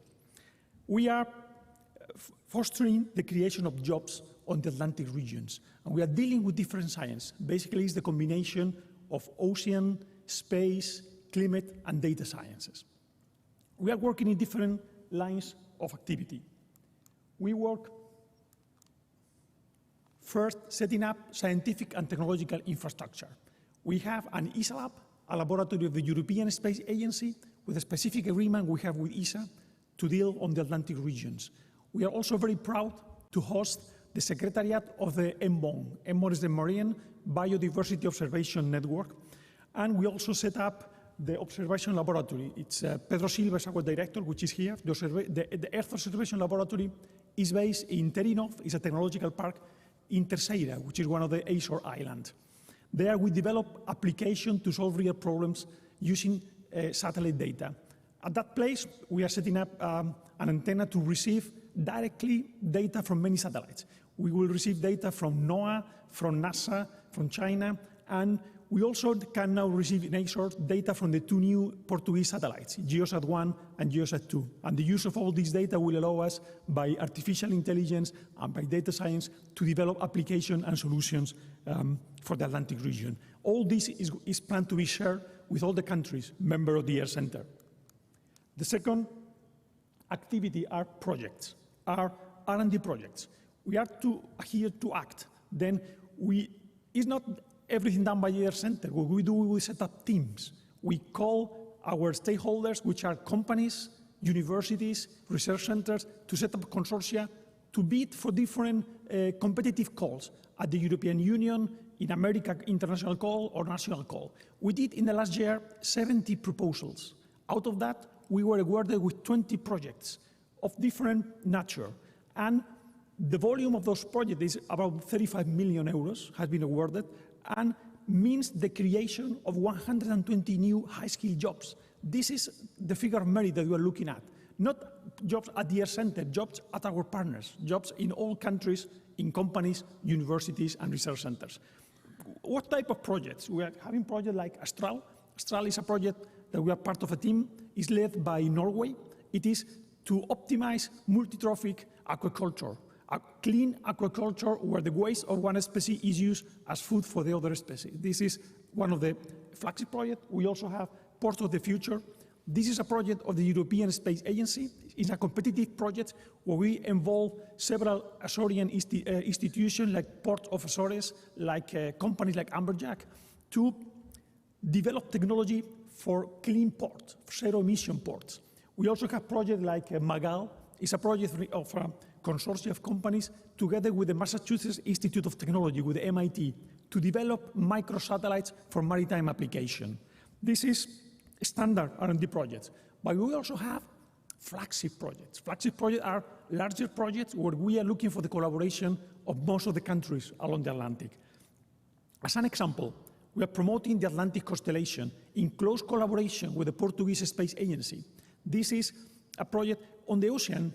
We have a lot of satellites giving valuable data, highly sophisticated satellites that give data maximum every day, some of them every week. But there are many ocean phenomena that needs very frequent data every hour.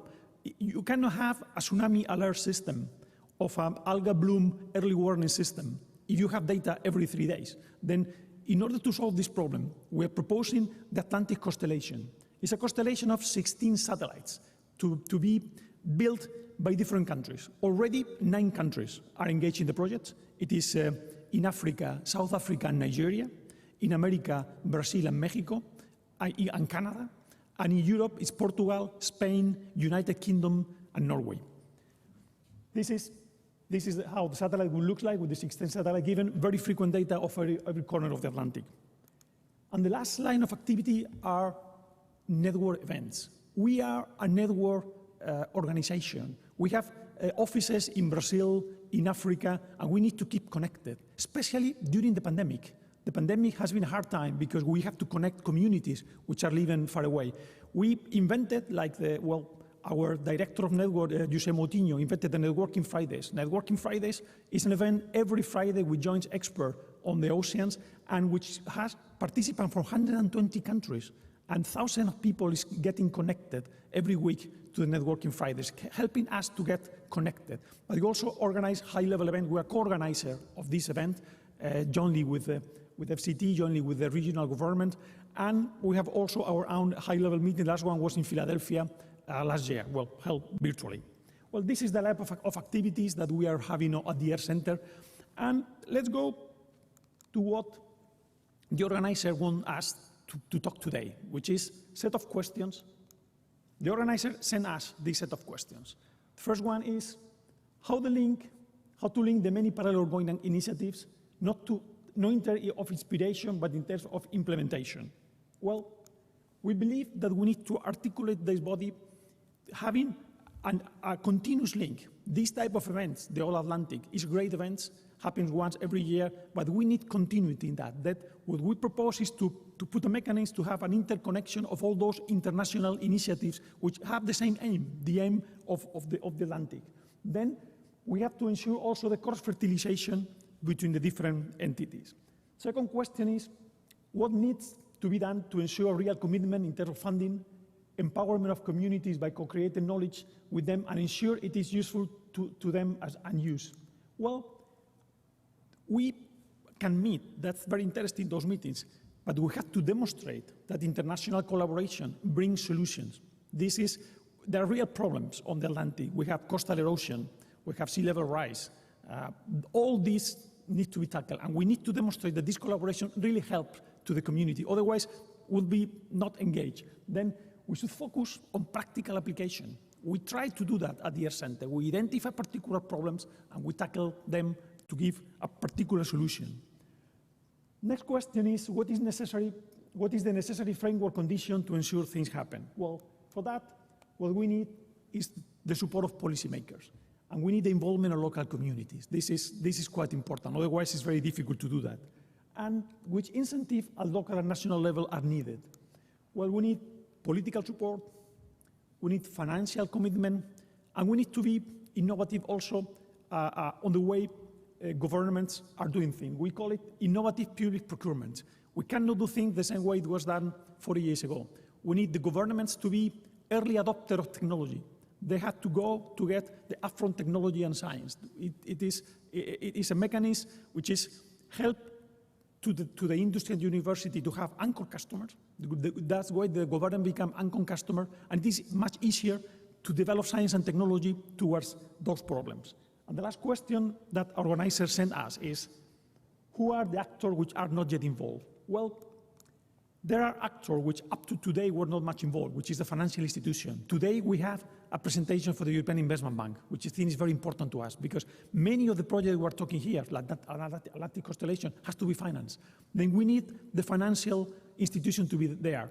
In Europe, we have the European Investment Bank, the African Investment Bank. In America, we have the Corporación Andina de Fomento, but we have other banks in America, the European Central Bank, the African Central Bank. Then we need more involvement of financial institutions, but also the industry. If you look to the participation in this meeting, there is a high participation of universities, research centers, but also the industry has to be engaged. A blue economy industry should be also there. That means those are the answers we have for the question we were placed, and we were also asked to derive some conclusions.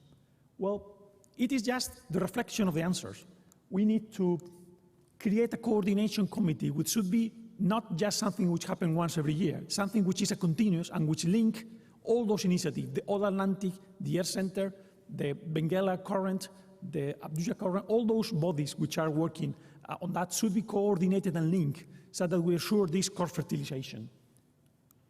We should exchange researchers, students, professionals between all of us. We have a nice project to have up to 60 PhD scholarships so that we send people, students from one continent to the other, so that we mix all of us in that. That's important to know each other. I mean, the Erasmus program, for instance, has been a very successful program in Europe to get Europe more connected. More important, we need to develop together flagship projects. We have big problems. We need flagship projects to try to tackle those problems by all of us. This is not the solution for a single country. That means we have to go together into these projects. These projects in different lines on the ocean observation. This morning we talked about different projects to share data. This is crucial. We have more and more data, petabytes of data on the oceans. We have sensors in all the coasts. We have gliders. We have buoys. We need to make it available to everybody, all organizations. This is something which this morning has been addressed by the minister, but something that has to be implemented. And we need a gap-filling project so that we still have gaps.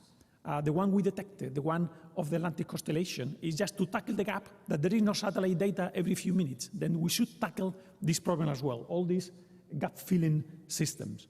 But as I said before, downstream application, let's go to the application, let's go to coastal erosion, let's go to natural hazards, let's set up a real global tsunami alert system, let's go to marine biodiversity, let's have a global observation system, let's go for fisheries and agriculture, let's protect illegal fish, let's have a technical solution for that all around the Atlantic, and climate change as important things. Well, just to conclude, Henry Ford said, coming together is a beginning, keeping together is progress, working together is success. Thank you very much for your attention. Thank you, Miguel, for that integration between space and ocean, which I think is very interesting. And now we remain in Portugal, but we go remote to Emmanuel Gonçalves from the Oceano Azul Foundation from Portugal. Welcome, Emmanuel. Are you there? Thank you very much. Thank you. Thank you very much. Good afternoon to all. Good morning, depending on where you are. And thank you for the opportunity to present the program Blue Azores. So what is the Blue Azores program? The Blue Azores program is a public-private partnership between the government of the Azores, the Oceano Azul Foundation, and the Wade Foundation and Institute to bring everyone together with a vision to protect and to have a productive ocean. We firmly believe that in order to have more human development, we need to have more nature. And the lessons from the past centuries showed us that our human development was done at the cost of nature degradation, and we need to change this cycle. So this is a 6-year program anchored on political commitment on fully protecting an additional 15% of the Azores EZ. Sorry. Something went wrong here. Yes.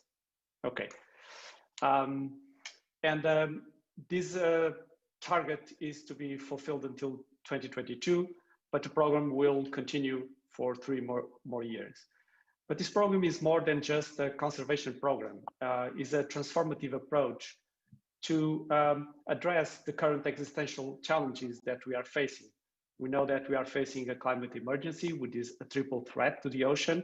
which is warming, is becoming acidified and with less oxygen.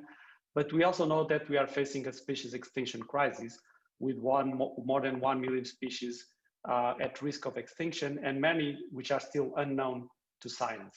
So science is a big piece and a critical piece here. And so the goal of this program include promoting these solutions and also the awareness about these problems to society through marine literacy programs. And we will be training all the school teachers of the first cycle of education in the Azores so that this ocean program can be passed on to children.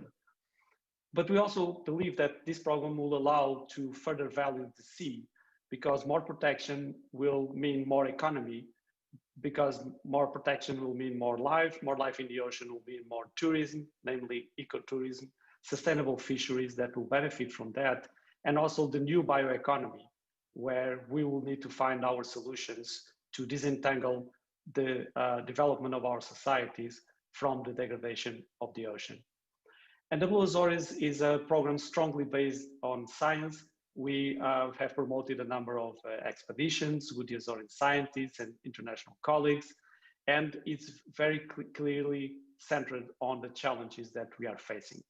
So an increased science is key to have more and better solutions for the challenges, to bring more wealth to society, and to have a better life to everyone. And science of excellence is what we already have in the Azores.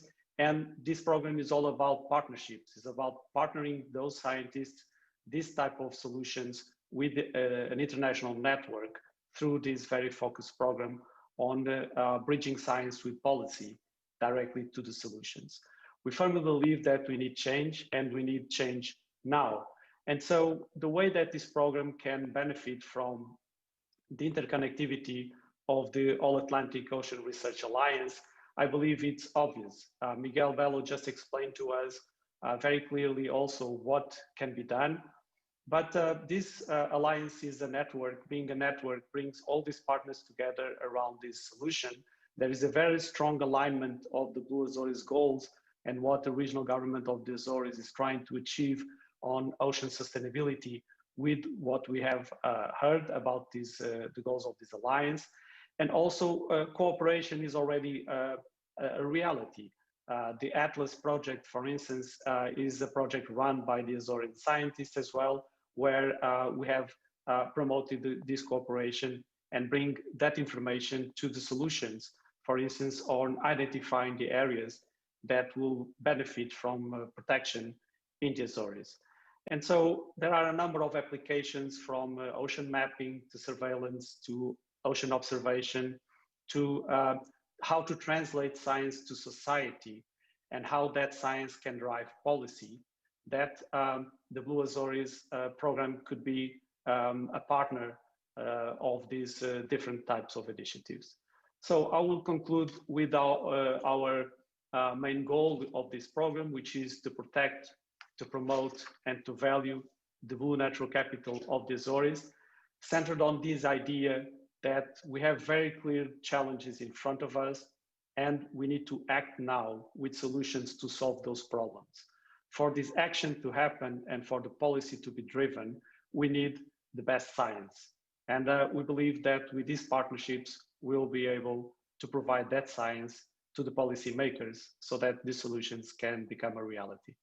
Thank you very much. Manuel. And now we'll have Valentin Alejandro Sanz from All-Atlantic, Argentina.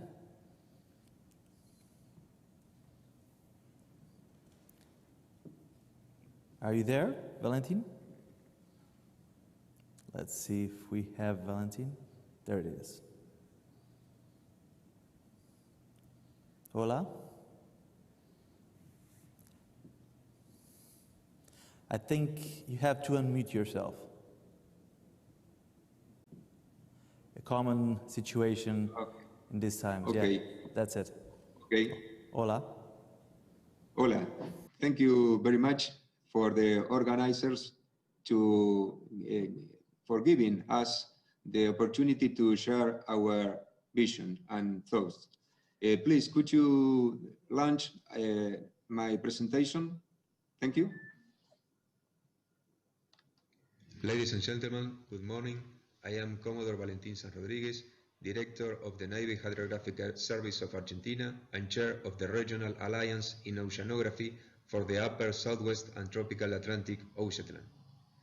Established in 2005 and with a strong foundation in the traditional synergy that links the institutions of our three countries, All-Atlantic represents the regional efforts to develop and implement a monitoring and observation system to increase knowledge of the processes that take place in this dynamic region, to provide services to the community and to support and sustain management and decision-making based on the best available scientific knowledge. Ocean observation and climate variability are among our main lines of work, including programs such as SAMOC, a cooperative effort between the countries of the region and the United States through NOAA to monitor and investigate the variability of the meridional overturning circulation in the South Atlantic and understand its role in climate. Additional partnerships with French and South African programs have resulted in basin-wide array under the name SAMBA. PIRATA, or Prediction and Research Moor Array in the Tropical Atlantic, an international observing network joining the efforts of Brazil, France, and the United States, aimed to improve both knowledge and understanding of the ocean atmosphere system along the tropical Atlantic Ocean. The maintenance and operation of 20 monitoring stations of the Global Sea Level Observation System GLOS program distributed along the east coast of South America, and measuring mesoscale structures of the South Atlantic and assessing the ocean circulation responsible for redistributing heat and other water properties globally by occupying transects between Buenos Aires and Cape Town and between Rio de Janeiro and Trinidad Island in a close cooperative action with NOAA AOML. All-Atlantic has also been a beneficiary of the increasing attention in the Atlantic. From the European Union Maritime Strategy in 2011 through the Belém Statement down to the European Union-Argentina Administrative Agreement, we have found and developed new avenues of cooperation under a shared vision. An example is the toll moorings to be deployed in the Brazil Current region in the near future as part of two projects funded by the European Horizon 2020 program, E-Atlantic and Tri-Atlas. This will contribute to delivering knowledge of the current state and future changes of the Atlantic marine ecosystems. Existing and future cooperative efforts and initiatives will also assist in reaching the goals set in the 2030 Agenda and addressing challenges of the United Nations Decade of Oceans Science. Joint vision of a healthy, predictable, productive, and engaging ocean requires our common efforts and strong commitment. We will continue working and investing our effort in the observation and monitoring of the Southwest Atlantic, attending to new challenges and emerging issues. And yet, we are fully convinced that this is a key moment that calls us collectively to act, to further develop partnerships and create synergies, to co-design, co-develop and co-deliver to respond from the ocean science to the demands of the community and our one ocean. Thank you very much. Thank you, Valentin. And now from Argentina, we go to Portugal again, but remotely. We have Gui Menezes from Oceanos Observatório do Atlântico. Hello, hola, and welcome. Hola, hello, good afternoon or good morning for depending on where you are. And thank you for having me on this fantastic meeting that are occurring in Ponta Delgada and online. I will start to share my presentation.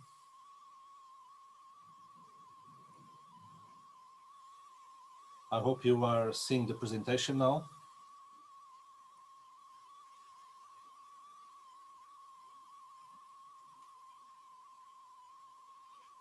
Okay, it's okay?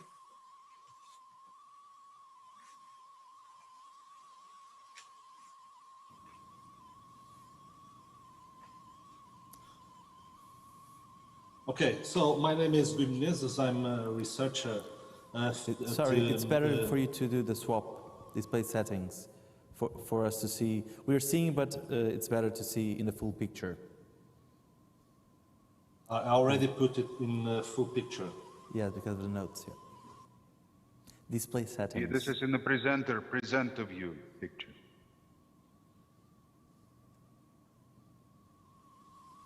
Like this? I think it's on the display settings. And then swap.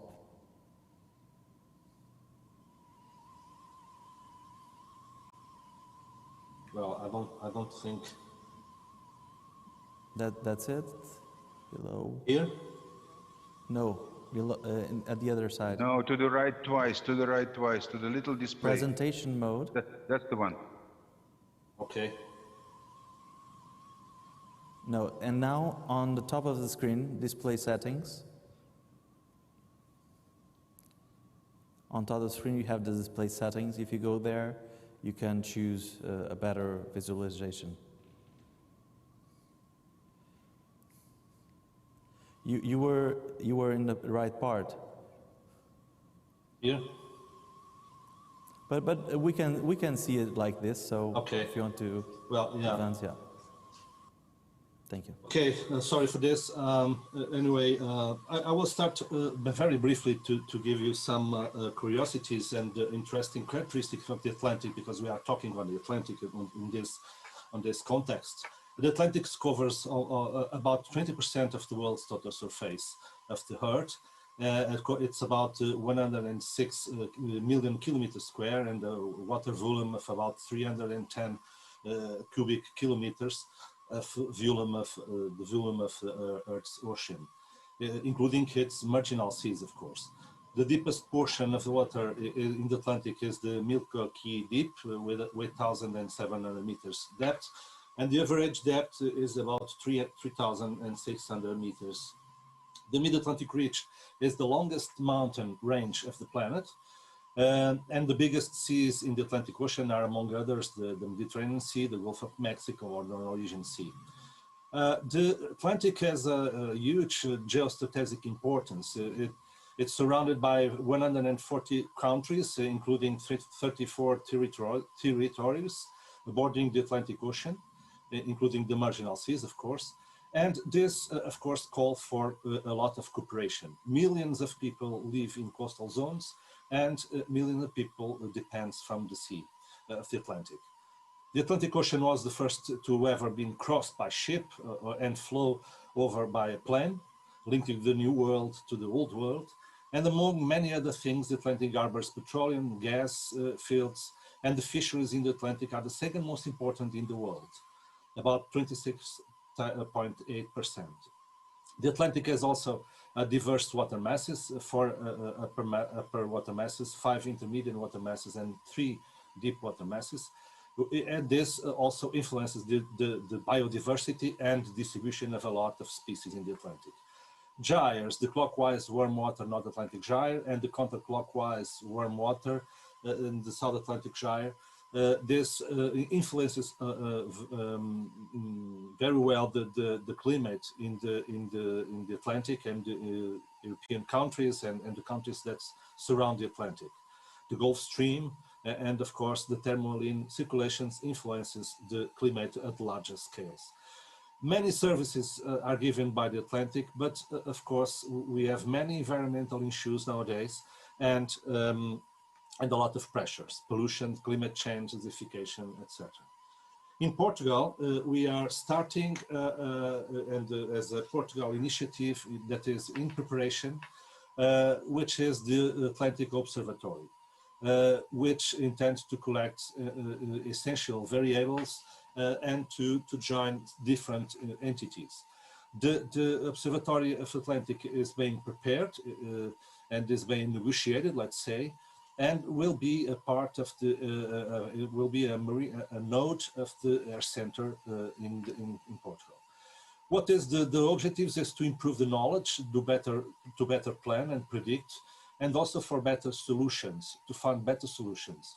We need more and well spatial and temporal distributed data, well organized, easily available, validated, and for this effort we need to link different institutions. Data is crucial, as we hear along all these sessions. Data, information and knowledge are dispersed by diverse institutions and entities. It is necessary to bring together these different stakeholders and to make data more easily available to support research, social needs, blue economy, sustainability and conservation goals, etc. Data collectors, operators of instruments, data aggregators, and service providers need to join on these efforts and to implement these common platforms. As a start, there is now running a E-grade program project, which already will get new instruments, new equipment to start these collaborations for monitorization, the essential ocean variables, to getting data from the past, data from the present, and we hope to the future. To contribute and complement other international observations, of course, we will mount this consortium of the Atlantic Observatory, which will be part and collaborate with many other international activities in the Atlantic and around the world, of course, regarding the data acquisition and data availability. So for Portugal, the sea, as you know, it's very important. We have a huge sea area, and the Atlantic Observatory Consortium aims to manage instruments, data infrastructure, data portals, sea platforms, trained personnel, and also to contribute to technological development. All this all the data need to be standardized, following the best practice and following the international already established other networks. So this will for sure contribute to social needs, research technological, to the research and these technological institutions, economy, policymakers and decision support, international agendas and sustainable development. So this is what I have to say. As I said, this is being implemented. It's not ready now, and in the next year we hope to implement this big project in Portugal. And that's it. Okay, thank you, Guy. And from Portugal we go remote also. I think it's France, Paris, France. Correct me if I'm wrong. We have Vladimir Ryabinin from the UN Decade of Ocean Science for Sustainable Development. Hello, Vladimir. Hello. Hello. Hello, Ponte Delgado. I would like to confirm that I am speaking from Paris, indeed. And let me just open the presentation.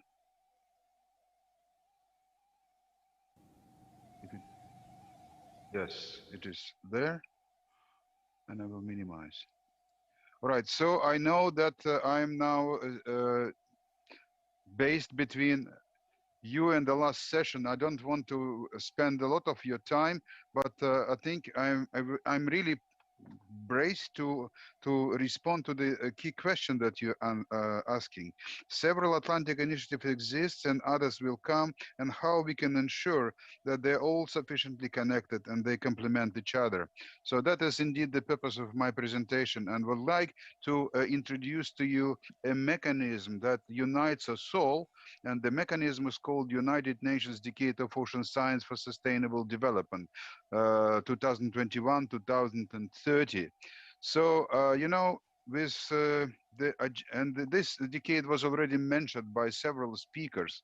I would like to say that indeed our future, which we formulate sometimes as well, the call for sustainable development, is depending on science, on the science of the Earth system, and ocean plays a very important part in that science. So. Already in 2015, when the Agenda 2030 was proclaimed by United Nations, people started to realize that the ocean may be a big problem because, you know, ocean is really in big trouble. And it was confirmed by the World Ocean Assessment of United Nations in 2016 that we are running out of time to start managing the ocean sustainably. So as United Nations body for ocean science, IUC of UNESCO, and this, I'm the executive secretary of IUC. So we started to think, what can we do? What we can do to change this paradigm. And we proposed to United Nations the decade of ocean science, and to our surprise, the General Assembly proclaimed the decade for the years 2021. And we worked with, I think, thousands of people, hundreds of organizations, dozens and dozens of countries, including many people who participate in this meeting, including our Portuguese friends who played a very important role also in the design of the decade. And now we have a plan for the decade that was also looked by the United Nations General Assembly on the very last day, despite the COVID, and they agreed with the plan. So we would like by the year 2030, or hopefully earlier, to have achieved several outcomes of the decade: clean, healthy, resilient, productive, predictive, safe, accessible, inspiring, engaging ocean. You see those outcomes, and you can easily understand this is not about qualities of ocean water only. This is about us, people. So we need to change our relation with the ocean, and the ocean science is the key for that. So we believe, and when I say we, this is actually not IUC, not myself, but, you know, the whole community of oceanographers and managers, journalists, general public, business people who participate in the design of the decade, that we need to move forward with 10 initial areas of work, which we call challenges, to understand and get rid of pollutants, to make the ocean ecosystems better described and healthier, and with that start to generate more food from the ocean, from fisheries and aquaculture. And this will be only part of the ocean economy that can be increased sustainably, more than basically an order of magnitude. This will all happening under conditions of climate change. So we need to address many issues related on the ocean, to the ocean in the ocean climate nexus, particularly carbon and sea level rise, you name it. There is a long list of really challenges in that challenge. And of course, the ocean related risks will only increase because of the climate change. For example, tropical cyclones will have the tendency to increase the intensity. For that, we need to have an observing system that is fitting the purpose. And even in this presentation, we had some discussions on Argo already, on some other elements of the observing system. What is important? We need to have a global observing system with domain-oriented specification and global standards. And this will take us to the ocean digital representation, digital ecosystem that is so important for transparent understanding of what is happening in the ocean, and increasing the responsibility of those who take the decisions and providing for them a chance to take good decisions. We cannot leave anyone behind, so important for dealing with in the South-South cooperation, and we need to change our behavior with regards to the ocean. So on the 8th of June, I will be announcing to the world the first portion of the decade programs, and there will be 34 programs announced. And this is, ladies and gentlemen, a revolution in ocean science, because I think with the set of the programs that we are going to announce, and those that are going to come later, we are going to create the science we need for the ocean we want. So now, to answer this question, how to ensure the connectivity? I think the paradigm is getting clearer and clearer. We need to manage the ocean sustainably through integrated ocean management that is based on science. And the ocean decade can unite us all in moving forward to that integrated ocean management. And this will help us to mainstream the issues related to climate change in the ocean management, issues related to loss of biodiversity, and also generate sustainable ocean economy that I was describing. Indeed, we can really generate much more food, generate much more energy, generate much more resources and money from the ocean to do it sustainably, leaving no one behind. And for that, we need to manage the ocean, provide the science, and those global challenges will have at least a bit of solutions. So for that, we need to move forward together. So we need co-design, co-creation of science. This is exactly what we're trying to do in the part of the decade. So once again, global standards, regional implementation. You spoke about this today.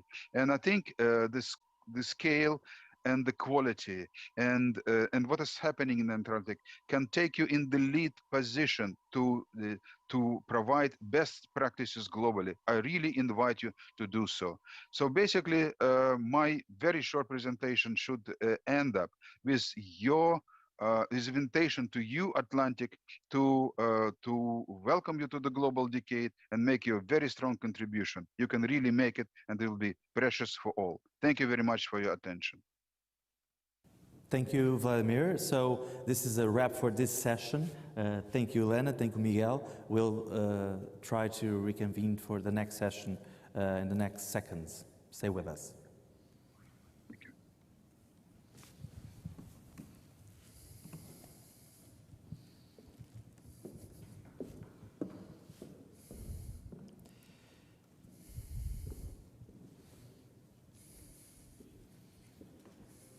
The All-Atlantic Ocean Research Alliance involves countries from across and along the Atlantic Ocean with one goal: to upscale research and innovation cooperation within the Atlantic Basin, from Antarctica to the Arctic, under the motto, connecting, acting, cooperating.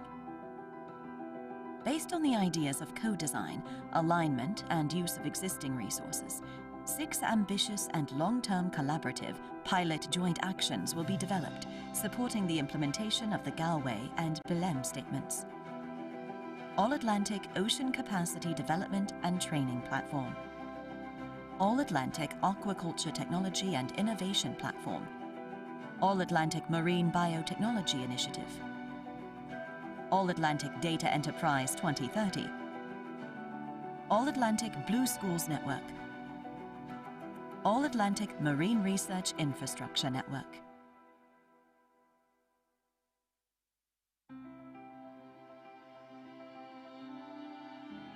There is an important discrepancy within Atlantic countries in terms of ocean research capacities.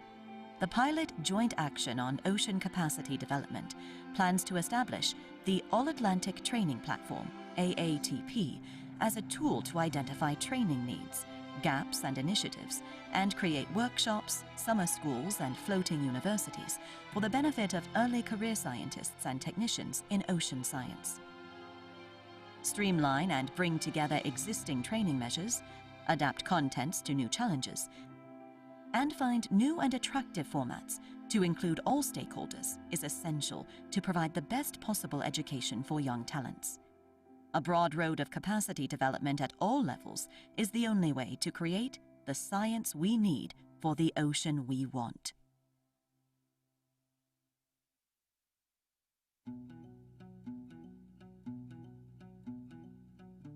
With declining capture fisheries and an increasing demand for seafood products, expanding sustainable aquaculture production through enhanced industry-academia interaction is key to ensuring long-term seafood products.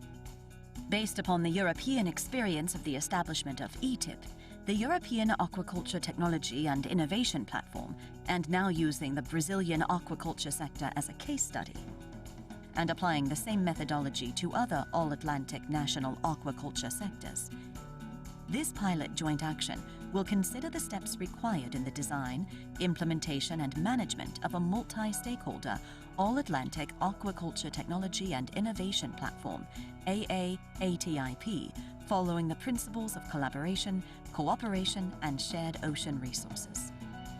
A roadmap for the strategic progress of the aquaculture sector among the All-Atlantic Ocean Research Alliance partners will be developed with engaged stakeholders, working towards identified strategic research and innovation agendas for national sustainable aquaculture development.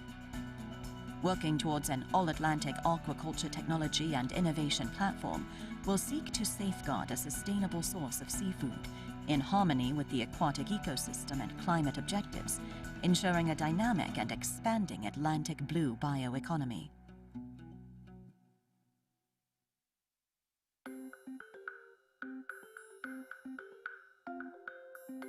Fulfilling the promise of marine biotechnology as a source for environmental and biomedical applications is still challenging. The Pilot Joint Action All-Atlantic Marine Biotechnology Initiative, AA Biotechmar, is a collective effort to support the development of new and emerging technologies intended to improve human health, encouraging the sustainable use of marine resources through marine biotechnology and advanced technologies in aquaculture, food production, fisheries management, and environmental monitoring through an enhanced industry-academia interaction. Serving as a platform to discuss the means to harness marine biodiversity full potential in biotechnological applications, AA Biotechmar will promote collaboration among countries of the Belém and Galway statements through workshops and technical visits, identify best methodologies for technology transfer, promote outreach, engage ocean leaders to support the Blue Growth and co-design a roadmap and action plan for the development of marine biotechnology in the Atlantic.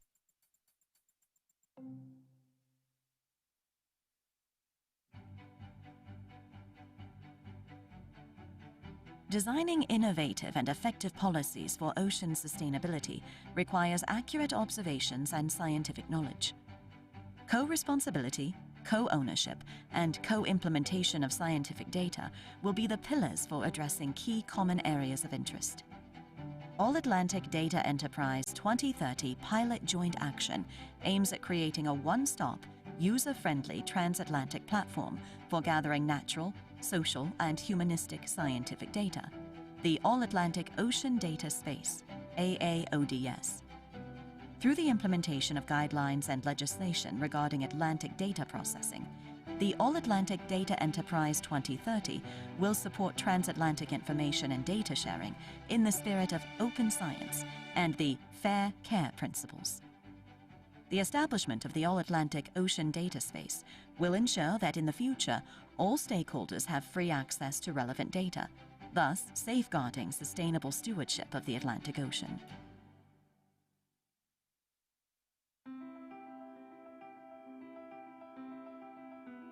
The ocean influences our lives, and our daily actions influence the ocean. Increasing awareness and engaging society for a change of behavior to ensure a sustainable ocean is crucial. The All-Atlantic Blue Schools Network Pilot Joint Action, AABSN, aims to connect schools from the Atlantic countries to rise and promote ocean literacy and society awareness with no geographical, cultural, social, or language boundaries. All united by the Atlantic in a powerful ocean literacy movement, the All-Atlantic Blue Schools Network will promote a bottom-up process where each school builds its own project based on its socio-cultural economic reality. Linking all schools together will enhance knowledge exchange and create synergies.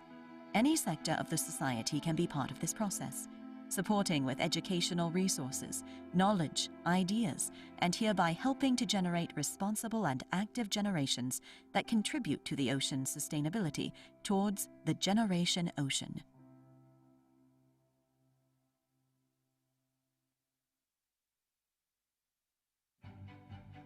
Marine research infrastructures are key to understand ocean processes.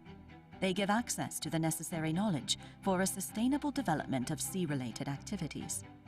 The Pilot Joint Action All-Atlantic Marine Research Infrastructure Network, AA Marinet, will provide tools to support a transatlantic network of research infrastructures initiatives, promoting transnational access and other methods for sharing infrastructures in the Atlantic area.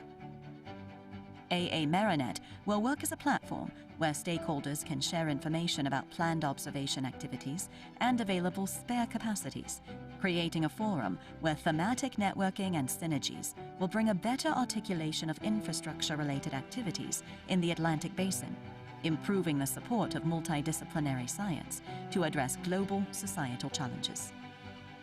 AA Marinet will support the Belém Statement, of which signatories intend to cooperate on marine research and innovation to increase operational efficiencies by optimizing the appropriate use and sharing of research infrastructures and access to and management of data platforms. So, get involved and help make our Atlantic a better, bluer place for all.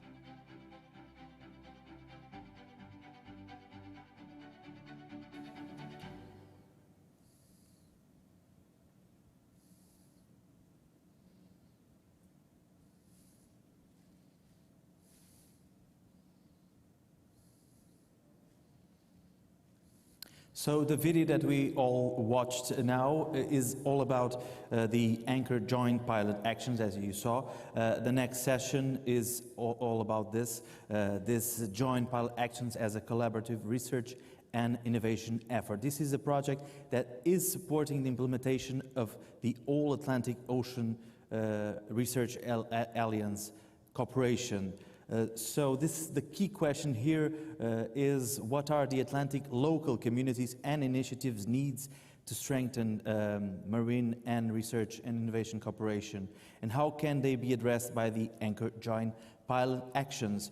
And first we have three invited speakers, all remote. This session will be all remote, just me here in the stage. So we'll start with André Polajak from the MCTI and World Maritime University, Brazil. Welcome. Thank you, João, and thank you all. Thank you to all the Atlantic family.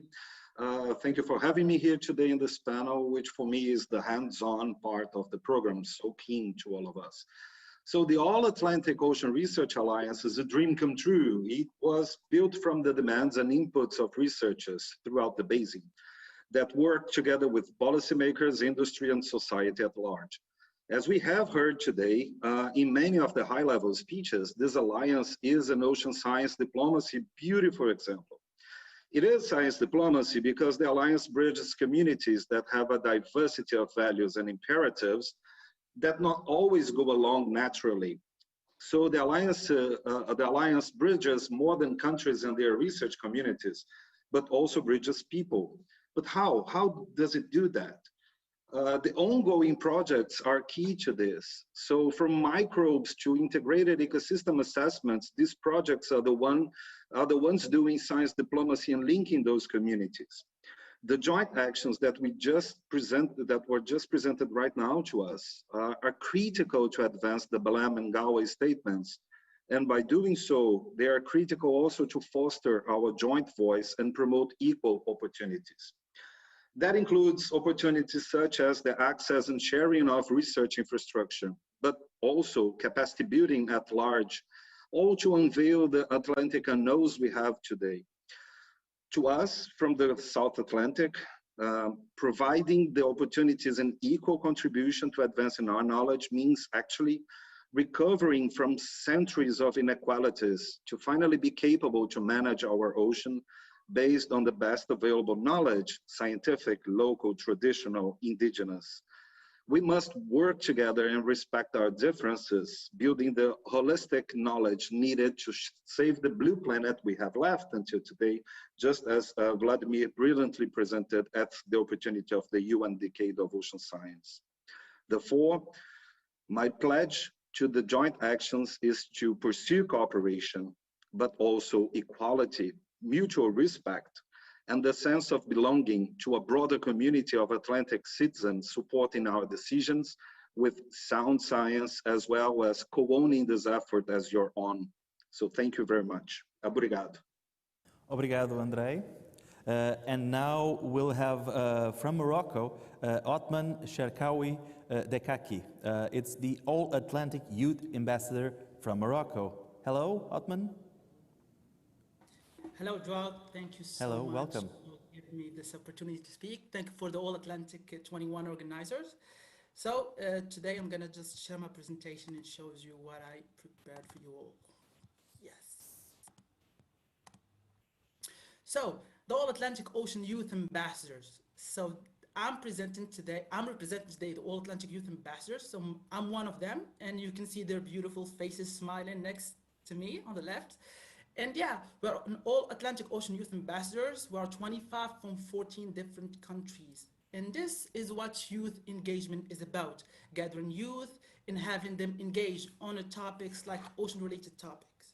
So today, on behalf of the All-Atlantic Youth Ambassadors, I'm pitching a few issues that travel the Atlantic pole to pole that even feel in your bones. I'm feeling a bit poetic today. So yeah, so youth engagement, or you can see it as youth disinterest in the other side. So yesterday, the All-Atlantic Youth Ambassador from the UK, Kelsey, mentioned that humans are impacted by stories versus statistics, and that humans want to know their ocean and want to feel it. So one question arises, are ocean-related topics attractive for the young generation or for the public in general? And if we get this attraction for the young people, are we gonna give them the education, the training needed to become an early career professionals or scientists or researchers?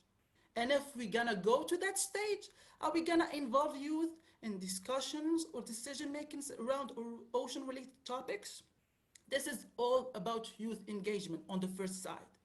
The second issue, which is diverse representation. And again, I'm gonna quote another ambassador. I'm gonna quote Thando Mazomba, the South African ambassador, when she said, "We come from different culture, religion, sexuality, race, age, etc.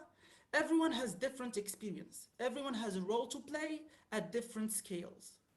You can see that different representation doesn't mean that each will speak on its own, but coming together to give a beautiful ocean a new ID. And the example I give in the presentation is the female representation in the ocean sciences is 39% and need to be more. I end with this statement that I wrote before starting. There is no youth without you. There is no trust without us. So, as I end in, we want the youth opinion to carry weight. We want a healthy and resilient ocean for all of us. Help us and let's make the planet blue again. Thank you. Thank you, Atman. So now we go to Canada. We have Christine A. Ward-Page from E-Oceans. Hello, Christine. The stage is yours.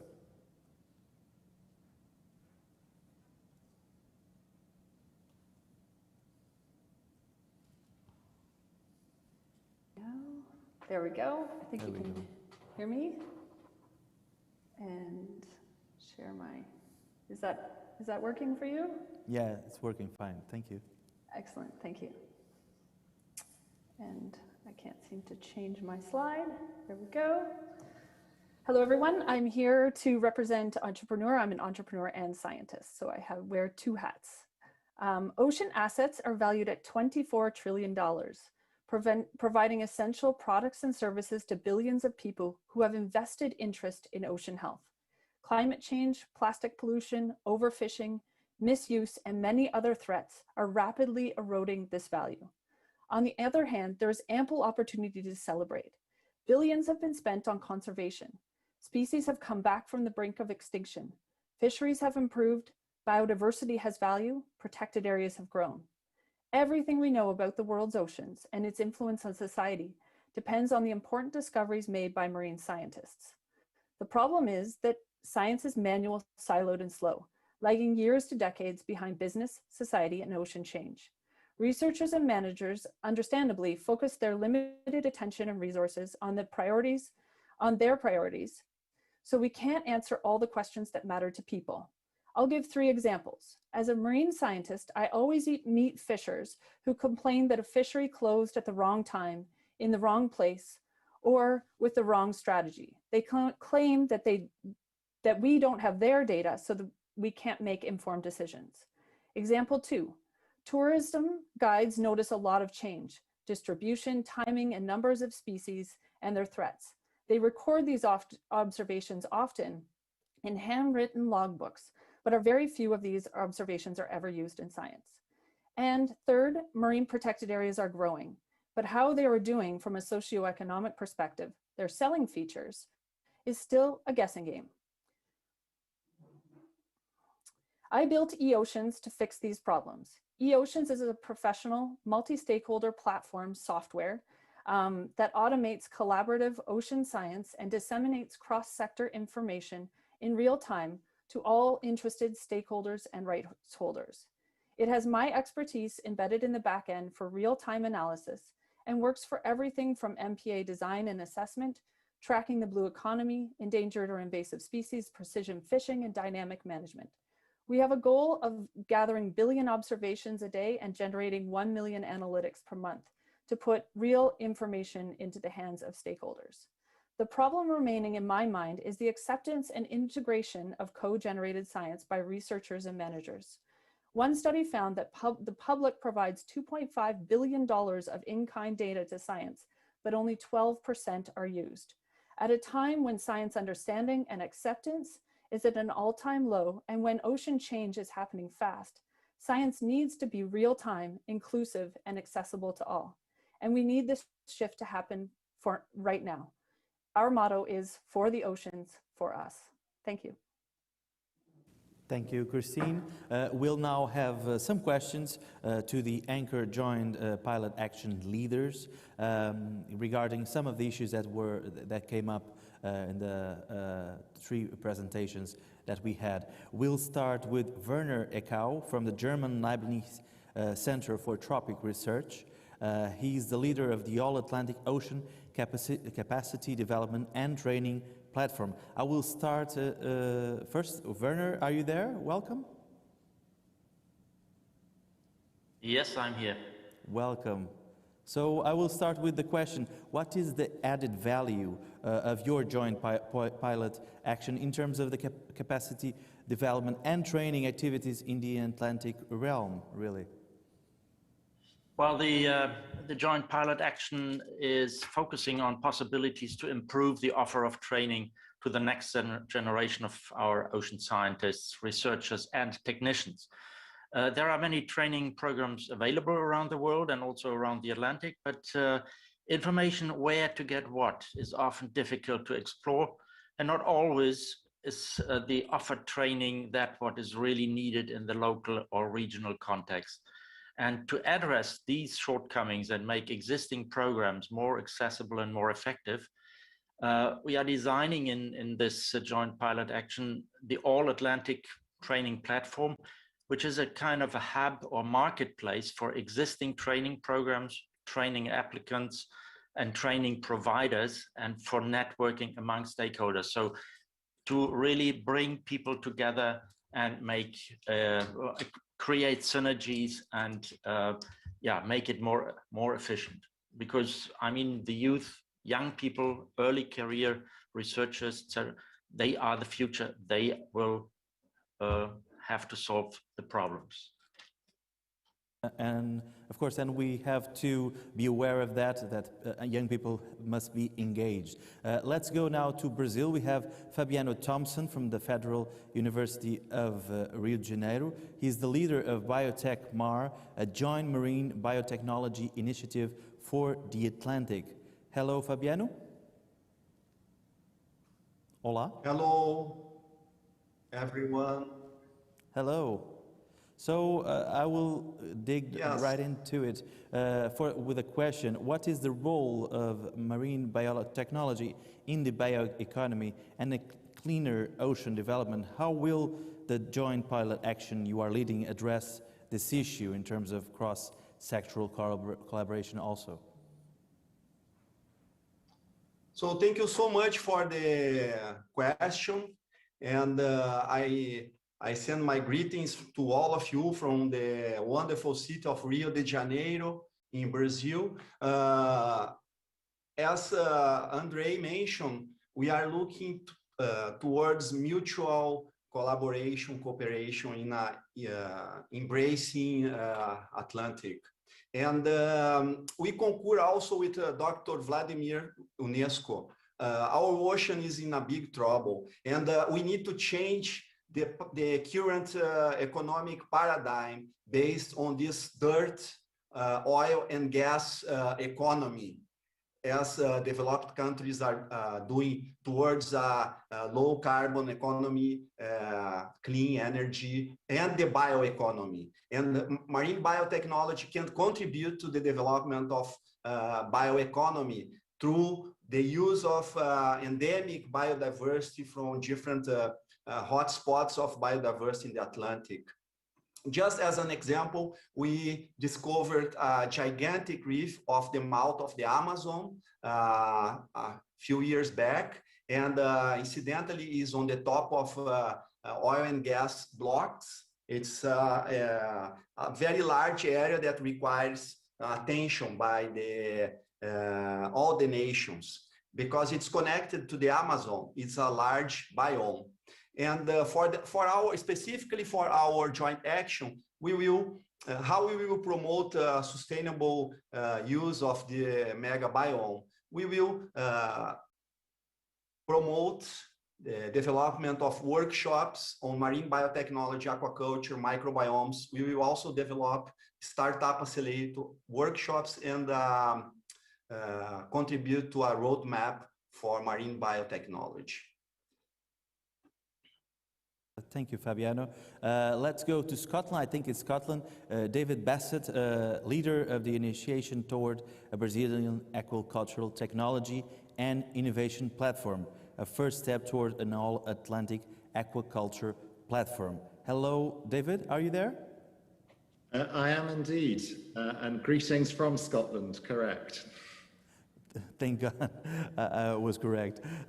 So let's dig right into it. In terms of your joint pilot action that you lead, how will you, in terms of the aquacultural sector, can contribute to increase training and knowledge transfer needs at the Atlantic Ocean level?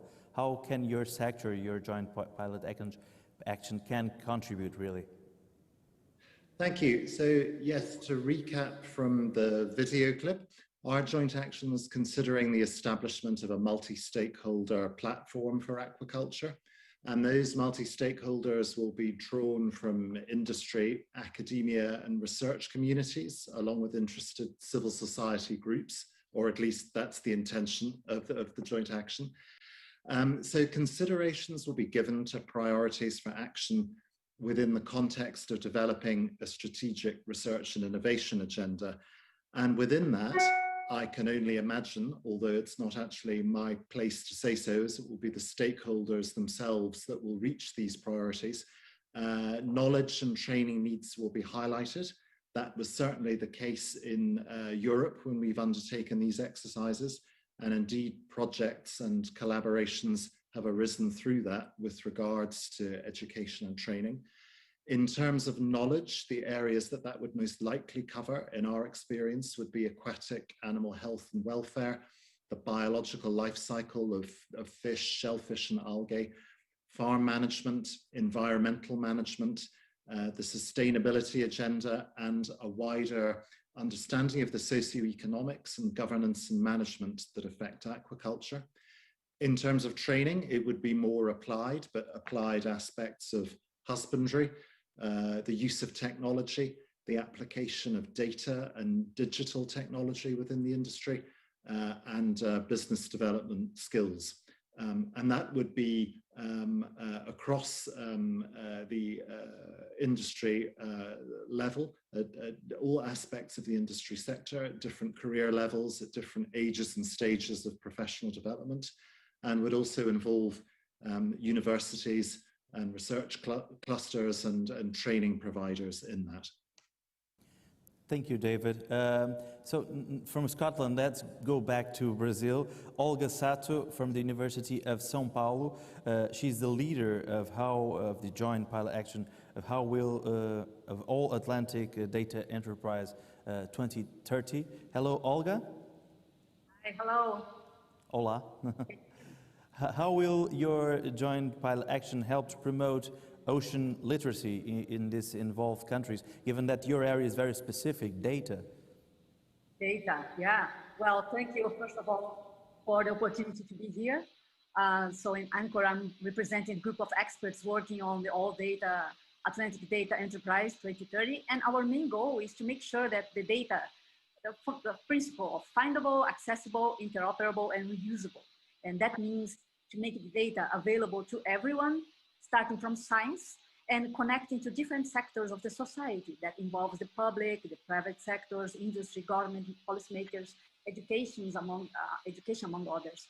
And the awareness of the general public on how the oceans impact the lives on our planet should be more on our day-by-day reality That's how we can promote ocean literacy.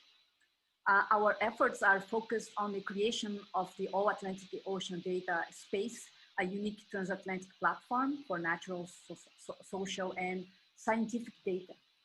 So we contemplate that experts from diverse fields could benefit from the information provided through this space, from local to global impact, from daily to interannual changes, to create new and original ways to contribute to the ocean literacy. For that, we count on the experience of educators, but not only them. So regional government agencies, schools, fishermen associations, natural catastrophic alert systems are some of the few examples where a broad discussion about the ocean could help the general public to start viewing the ocean as part of the environment that they should preserve and understand, and to get us closer to the ocean that we want. Thank you. Thank you, Olga, for that specific area and conversation. Let's go to France. We have already been today in France to Florence Coroner, from the French Research Institute for Exploitation of the Sea, leader of the All-Atlantic Marine Research Infrastructure Network. Hello. Hello. Hello and welcome. So I'll dig right in. How will your joint pilot action create the necessary connections between research infrastructures, operators or users from different Atlantic countries? How can you contribute? Yeah, so AA Marinette, our joint action, will actually build upon existing initiatives and projects to provide a long-term, inclusive and sustainable forum for sharing infrastructures in the Atlantic area. To give a concrete example, our joint action will implement a case study to explore and showcase the possibility to exchange ship time and equipment for monitoring between research vessels operators from different Atlantic countries. The case study will involve several scientific cruises equipment, which are already planned, one around Capo Verde, one around Angola area, and another one in Brazilian waters. And this was involved, so those already planned scientific cruises from different Atlantic countries. And the idea is that it will provide the background knowledge to promote and discuss how to implement sharing mechanism for infrastructures available in the Atlantic. Of course, for the long-term support from funders and government is necessary, especially in this field of infrastructures. But most importantly, AA Marinette will create necessary connections between research infrastructures operators from the different Atlantic countries as a first step to optimize the use of those infrastructures. Thank you, Thank you. Florence. Let's go back to Brazil. Brazil is leading this joint pilot action in participations. We have Ronaldo Cristofoletti from the Federal University of São Paulo, that is the leader of the All-Atlantic Blue School Network. Hello, Ronaldo. Hola. Hello. Hola. So I just asked the question I have for you. What activities will your joint pilot action help to engage citizens and the scientific community in discussions on ocean sustainability, really? So our pilot joint action, you'll be working, how the ministers were saying for us earlier, the focus on people, on exchange of knowledge and in co-design. How you'll be doing that is recognizing that is in the diversity we have in the Atlantic, that is where is the richness of all of this. We will be promoting actions that work in the interface between science, innovation, citizenship, education, policy. We really believe that we need to strengthen the science-based decision-making for the sustainable future we need. That for individuals and for institutions. So by creating a platform that integrates schools all over the Atlantic, you'll be creating collaboration, a space for collaboration between the researchers from all the other joint action and universities, with teachers, students, NGOs, citizens, all them can share the experience. They can co-design actions. And here comes a strong point from the joint action is recognizing that there are the local challenges and the local actions, how they can integrate with the global topics. So schools can work with their community and they can understand what is the science knowledge, what is the citizenship skills that we need to make a better world and solve our local problems. We do that by working with them and not for giving information to them, by bringing them to the process, by recognizing all the knowledges, all cultural, social, economic difference, all voices there, that makes the transformative sciences that the UN Ocean Decade that Vladimir presented us brings. So this is a action of a large collaborative platform that focuses on people, that research, that's scientifically relevant, but also socially referenced. It's a change of behavior. Thank you, Ronaldo. A lot more questions I would have, but we are short on time, so thank you for all the participation you have done. We have now a break before the third set of sessions. I must remind everyone that all the participants, even the remote ones, should have a glass of water or bottle to join the Indigenous community member from Canada that will give a closing blessing.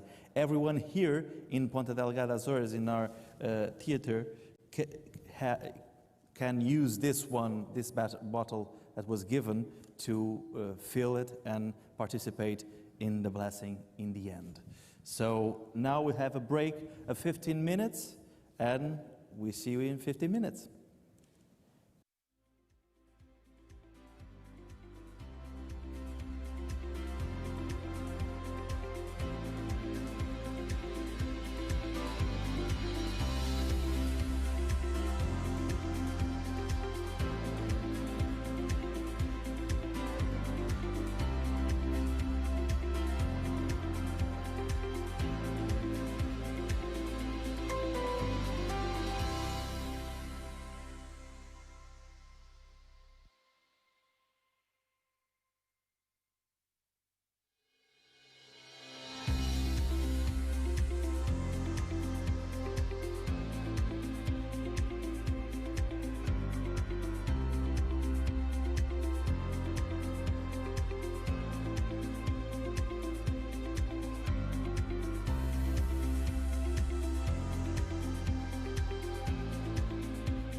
Sim, sim. Oi.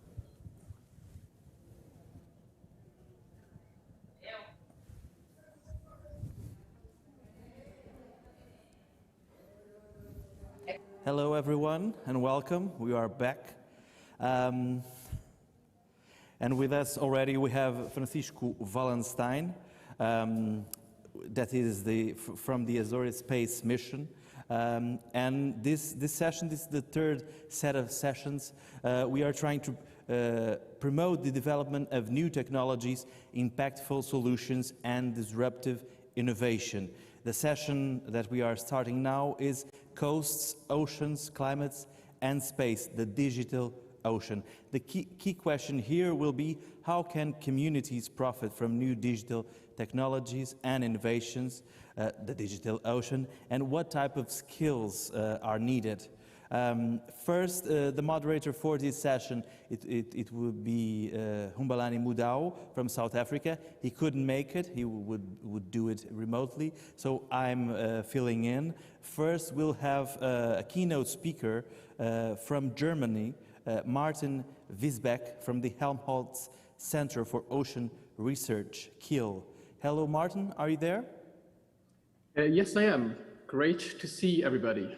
Hello, welcome. The stage is yours.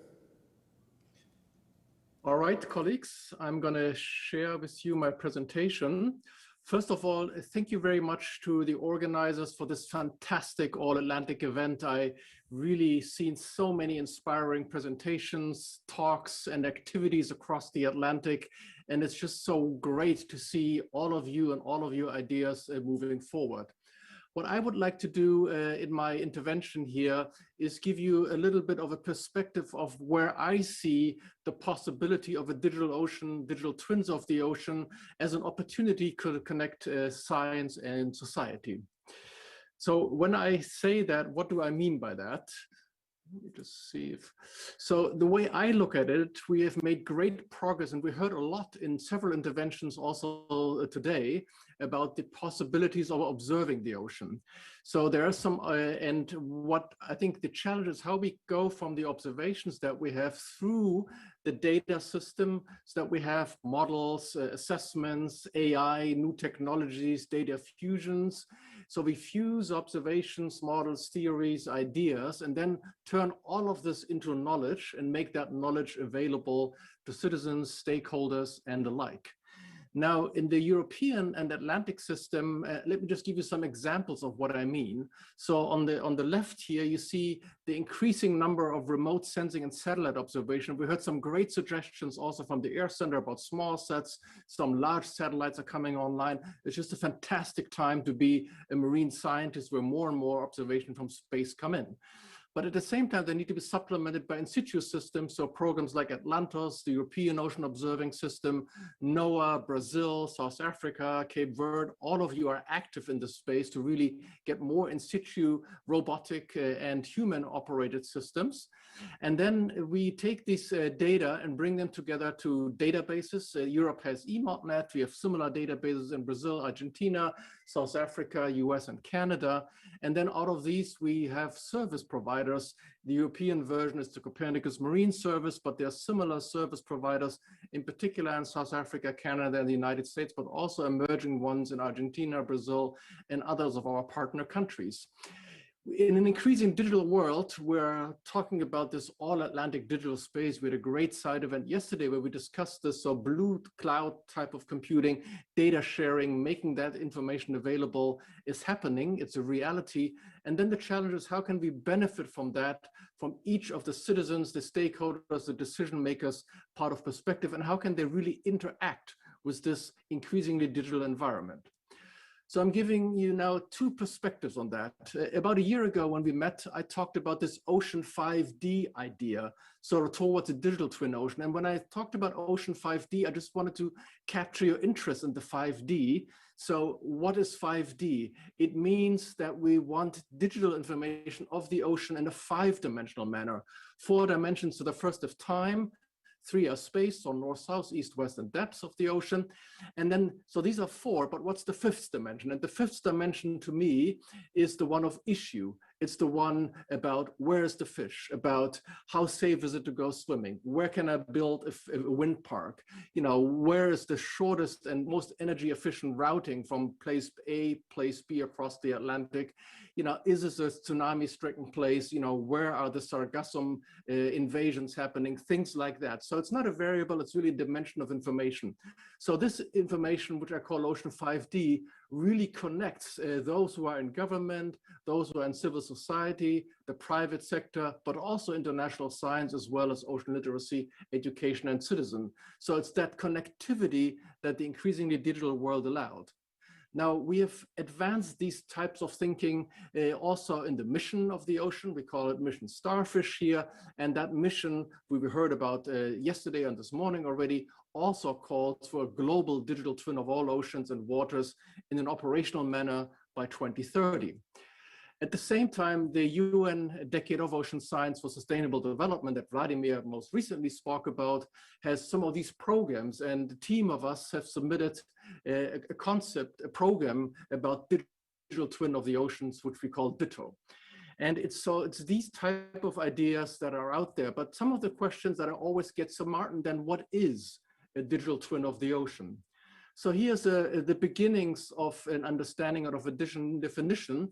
In engineering, digital twins are fine-grained visualizations of physical objects and systems, and they have been widely applied in engineering sciences for things like engine optimizations, wings, port managements, you know, infrastructure kind of things.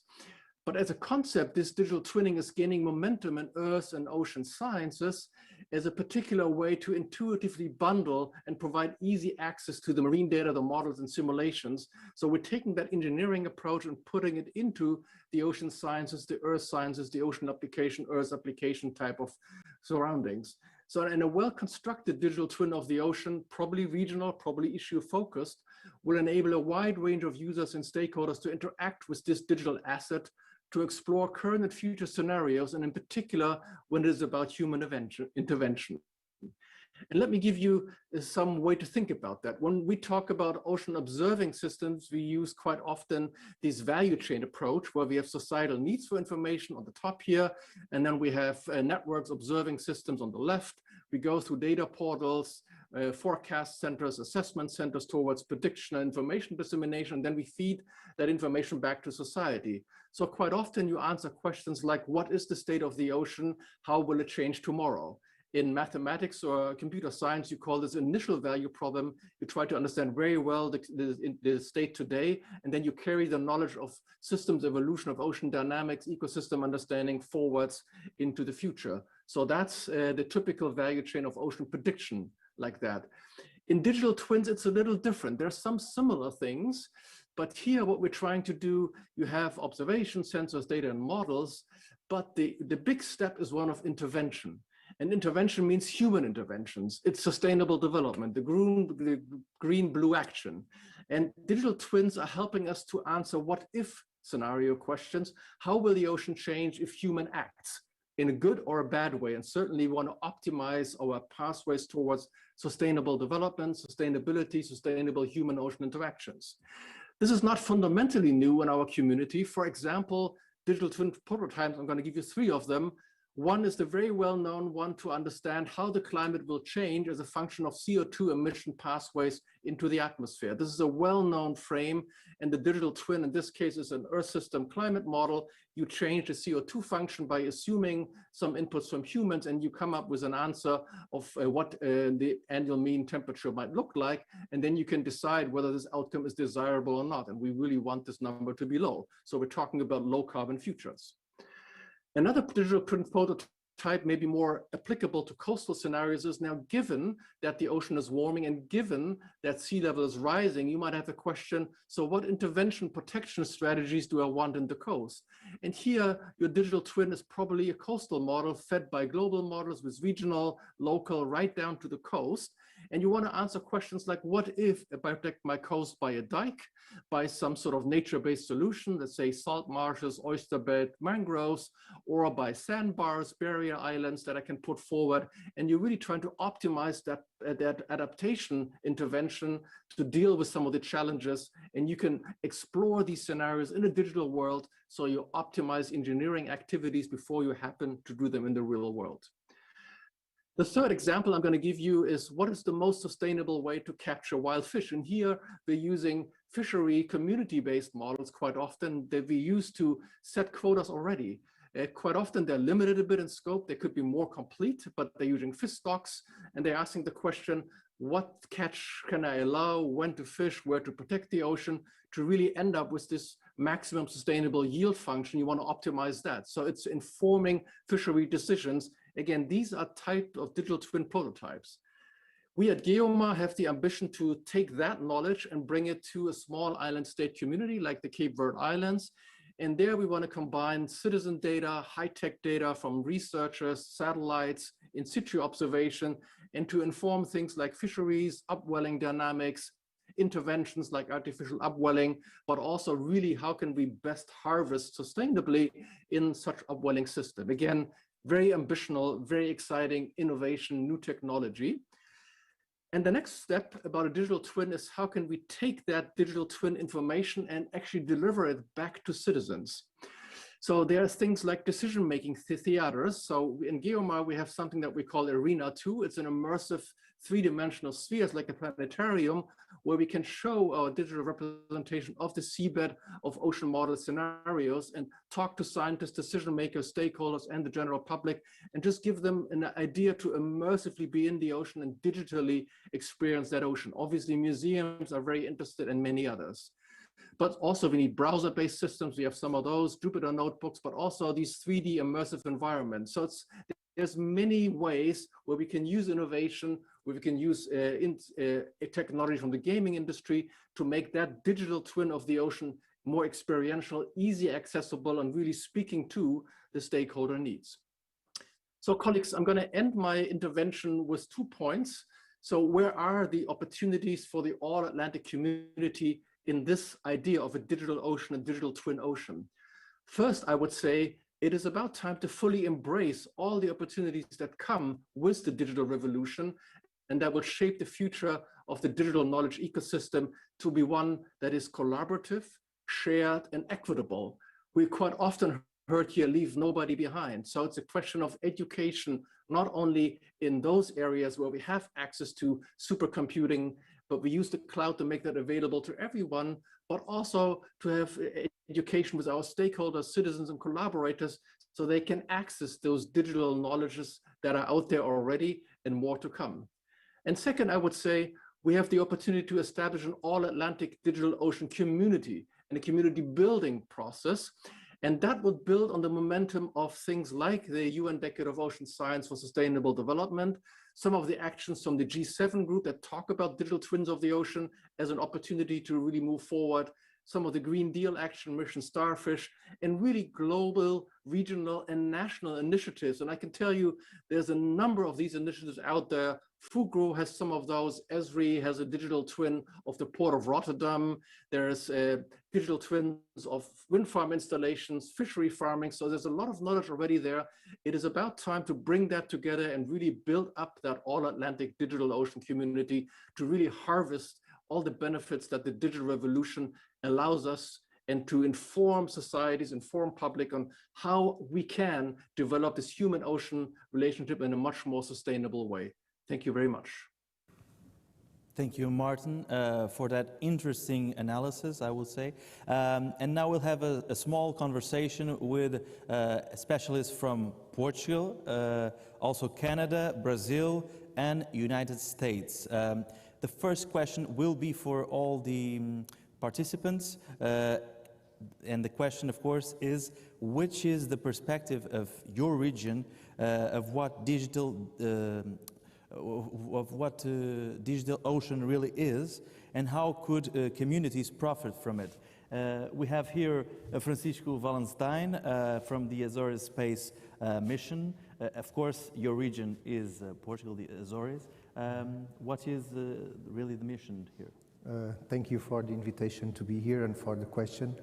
I wouldn't say I would be representing the region. And I'm not a specialist, but I'll try to reply as a public administration officer from the Azores with some perspective of what the region knows about the ocean and considers what the digital ocean might be.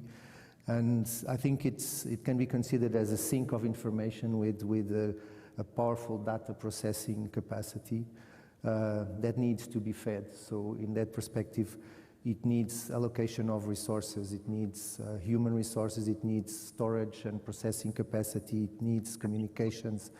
So that is one perspective. And then it can be used as a source for various purposes. And here I think the imagination is the limit for what purposes you can use the digital ocean, disregarding whether you come from public administration or from leisure sector or whatever. I think the imagination is the limit to what you can do with the digital ocean.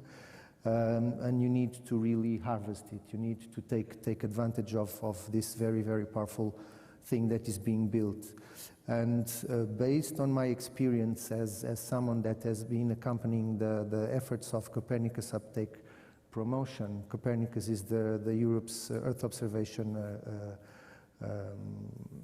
system, and the uptake of the data and the services that it's provided there, they are free and freely accessible, and there has been some difficulty in promoting its uptake. And I think for the digital ocean, for the communities to benefit to the full potential of a digital ocean, I think promotion of its uptake really needs to be worked. And I really believe, also from the perspective of what I've been doing and planning to do regarding the uptake of Copernicus here in the Azores, I believe that integrating it into the educational system as soon as possible in curricula would be a very, very helpful tool, because if you think that we are given letters and how to merge letters and use them to write and speak as a basic tool for everything we do in life, if we integrate Earth observation data and digital ocean as soon as possible in education, then it might be used as a natural tool for whatever everyone does in the future, regarding whatever they are doing, either in leisure, either in business, either in work. It's a natural tool that they can use. And I think that's a thing that people working with DigitalOcean, if they think that the communities are going to benefit from it, they need to think that promotion of its uptake needs to be worked from scratch. Of course, and you talk about education. In this event, we've talked plenty about ocean literacy, how children, everyone should be involved. If they are not involved and know the ocean, they don't put the ocean first. Yeah. So it's a good perspective. And now we go to Canada, to Paul Snellgrove from the Department of Fisheries and Oceans from Canada, really. So, Paul, are you there? Welcome. I am indeed. Thank you. Thank you very much. The Canadian government embraces evidence-based decision-making as well as open science and open data. Open science and open data go hand in hand in helping ocean stakeholders and rights holders understand the basis for decisions and in allowing them to see and use the information that inform those decisions. So an effective digital ocean strategy enables such openness and could therefore provide immense benefits both to Canada and far beyond to the many nations interested in the ocean decade. Thank you. So of course, in terms of this question, I was interested to know how do you think really communities can profit from this Digital Ocean Initiative, really? Well, I think they can profit very widely by engaging in the process of understanding ocean change and trying to respond to ocean change. And so it really makes them part of the conversation as opposed to it being a purely scientific endeavor that is very limited in the reach and interaction involved in those sorts of processes. And you have seen this in your work, the benefits from it. Do you think there's more to do? Well, I think there's plenty more to do. And, you know, we'll get into this, I think, a little later in the discussion, some of the challenges. but making data accessible is a really critical first step, and really embracing the digital ocean and the many benefits it can provide is a really critical step. And so I think we're making headway, but we still have significant headway to make. Thank you, Paul. And now we go down to Brazil, down in terms of the planet, of course, South America, exactly, to Leticia Cotrim da Cunha from the University of Rio de Janeiro. Olá, bem-vinda, welcome. Obrigada.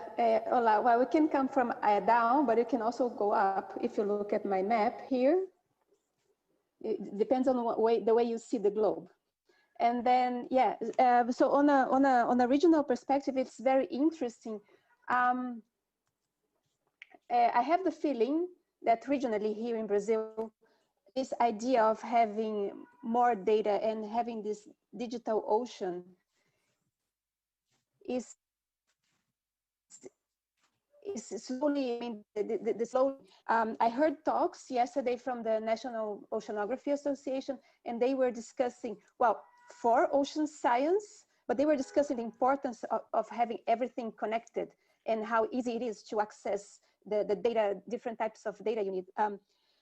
I think we still have a long way to go for the public awareness. I mean, from and I guess it can start. I mean, education is a very important issue, and then Martin talked about it wonderfully. And the anchor presentations just before the break were also very important on that. I mean, people need to know how dependent we are to the ocean, and I think having a digital twin, it can have different levels of information inside the twin of the ocean. So we can have a more everyday life for surfers if they want to go surfing, for instance, in many different aspects, water temperature and things like this. But yes, I mean, the information needed has to come on different levels, but we need very good information for that. And we have a long way, but I guess we are. I guess this common feeling is starting to grow. Thank you. Thank you, Leticia. And now we go to the United States, up on the planet, with Jenny Evans from the Institute for Computational and Data Sciences from Penn State University. Hello, Jenny. I think you have to unmute yourself. We're not hearing you.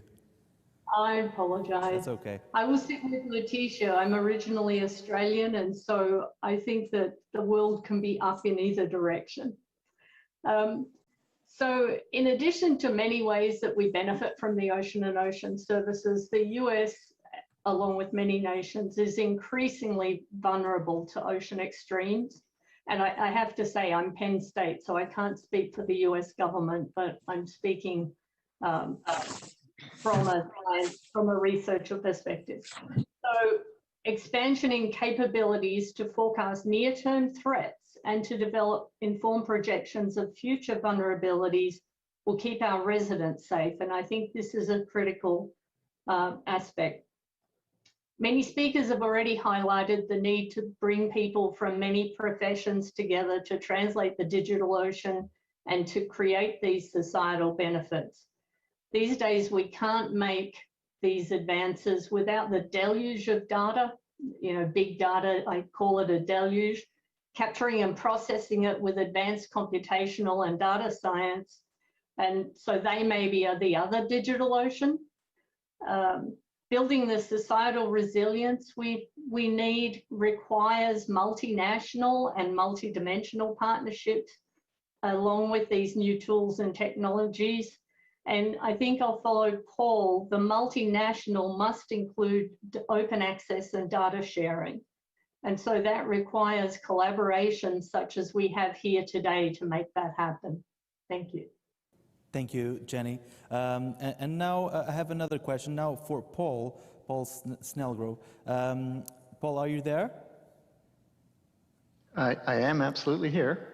So I was wondering, society understands, of course, very well the need for the weather forecast. We all need it. Do we need a mind shift on the way we see the digital ocean? If so, in which areas would you think? Yes, I think we absolutely do need a mind shift. Making a wide range of data available also creates challenges with delivering forms of information that is useful to a wide variety of stakeholders. So just as raw weather data is useful or less useful to many of us than the distilled version that we see on the television, the sorts of technical ocean data streams that might be useful to an oceanographer, such as Martin or any of us on the panel, might be less useful to an indigenous community or a fisher person who has critical needs for such information, and importantly, can also contribute valuable knowledge to a digital ocean. So how can we create input and output streams from such different disciplines, different stakeholders, and different rights holders that can all benefit? And how can we use a fire hose of information for surgical applications, very specific and focused needs? Perhaps this gap points to a need for data products such as visualizations, rather than simply just data streams and associated skill sets associated with creating those visualizations. Thank you. Let's go to the United States. Jenny, I have a similar question, really. What challenges and therefore also opportunities do you see, for instance, regarding the needed mind shifts that we were talking in the previous question? What challenges do you see there? I'm sorry. That's okay. I think that we've heard again of the challenge of the ocean data and the relative sparsity of ocean data compared to what we're lucky enough to have in the atmosphere. And so I think that raises the issue of how do we observe the ocean as effectively as we can within the limited resources that everyone has. And I think that this is a mindset shift, and the idea would be to do something like what I know as OSSIES. So that's observing system sensitivity experiments. So if we make this mind shift and say that in the ocean we want very skillful predictions that are tailored in the way that Paul described to fishing or to indigenous communities or to any communities, then we need to understand what the best data is, the most effective data is to achieve those ends. And so these OSSIES provide a way of assessing that before you build the technology and find out it wasn't the best choice. And so you use computer models and do sensitivity studies, the kind of thing we do when we're looking at projections of climate change, but using the data you expect to get to test out your computer models. And so this creates a great skill, but it also creates a need for educating computer scientists and oceanographers together to be able to create this, and engineers, but also understanding what people need. So that means reaching out more broadly across society. Thank you, Jenny. Let's go to Brazil, to Leticia. In addition to the ocean researchers that Jenny was really talking about, which other actors do you think we need to approach and to fully deploy the benefits of the digital ocean to the Atlantic community, given that in Brazil, of course, there's a lot of actors in terms of the ocean community too? Yeah, that's really a very good question. Thank you.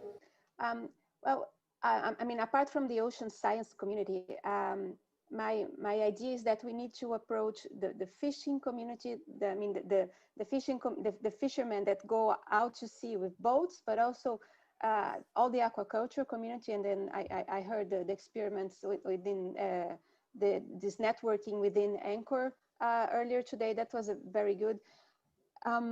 Also, the shipping is also very important because they would be, I would say, one of the bigger users of a digital twin of the ocean, and but also, I mean, for planning on, I mean, for marine spatial planning, it's also very important to have, because I mean, for instance, a protected area here, would it be wise or be wiser to have it in large some place that it exists already as a protected area, and this type of political decisions. So all policymakers in all levels, on a municipality level, but also on national level as state, I mean, really state policies. And of course, for education is very important. We won't get this easily, this in a short term, this type of realizing we have the data, we have right to have access to data if we don't start with school. So teaching more about the oceans in school is also very important. So as something more of a fun game, I saw a comment here about on the chat about using Minecraft, and Martin also gave a few examples. I guess this is very useful to start with the very young ones. Thank you, Leticia. Let's go back here to São Miguel, Azores. Francisco, this is an exercise, really. In a brief sentence, tell us a benefit of DigitalOcean for the common citizen. How would you do it? I think imagination is the limit for what can be a benefit from the DigitalOcean. And I would say that whatever a common citizen is, because it differs from place to place, and considering myself as a common citizen with skills and access to technology to be able to access the DigitalOcean, I think you can use the DigitalOcean to make a difference, either by feeding it or by adding value for the society by using it. And I think that's our responsibility to use this resource to feed it and to make the most out of it for society. Makes sense. Thank you, Francisco. Thank you, all the other speakers. And we'll begin the next session shortly.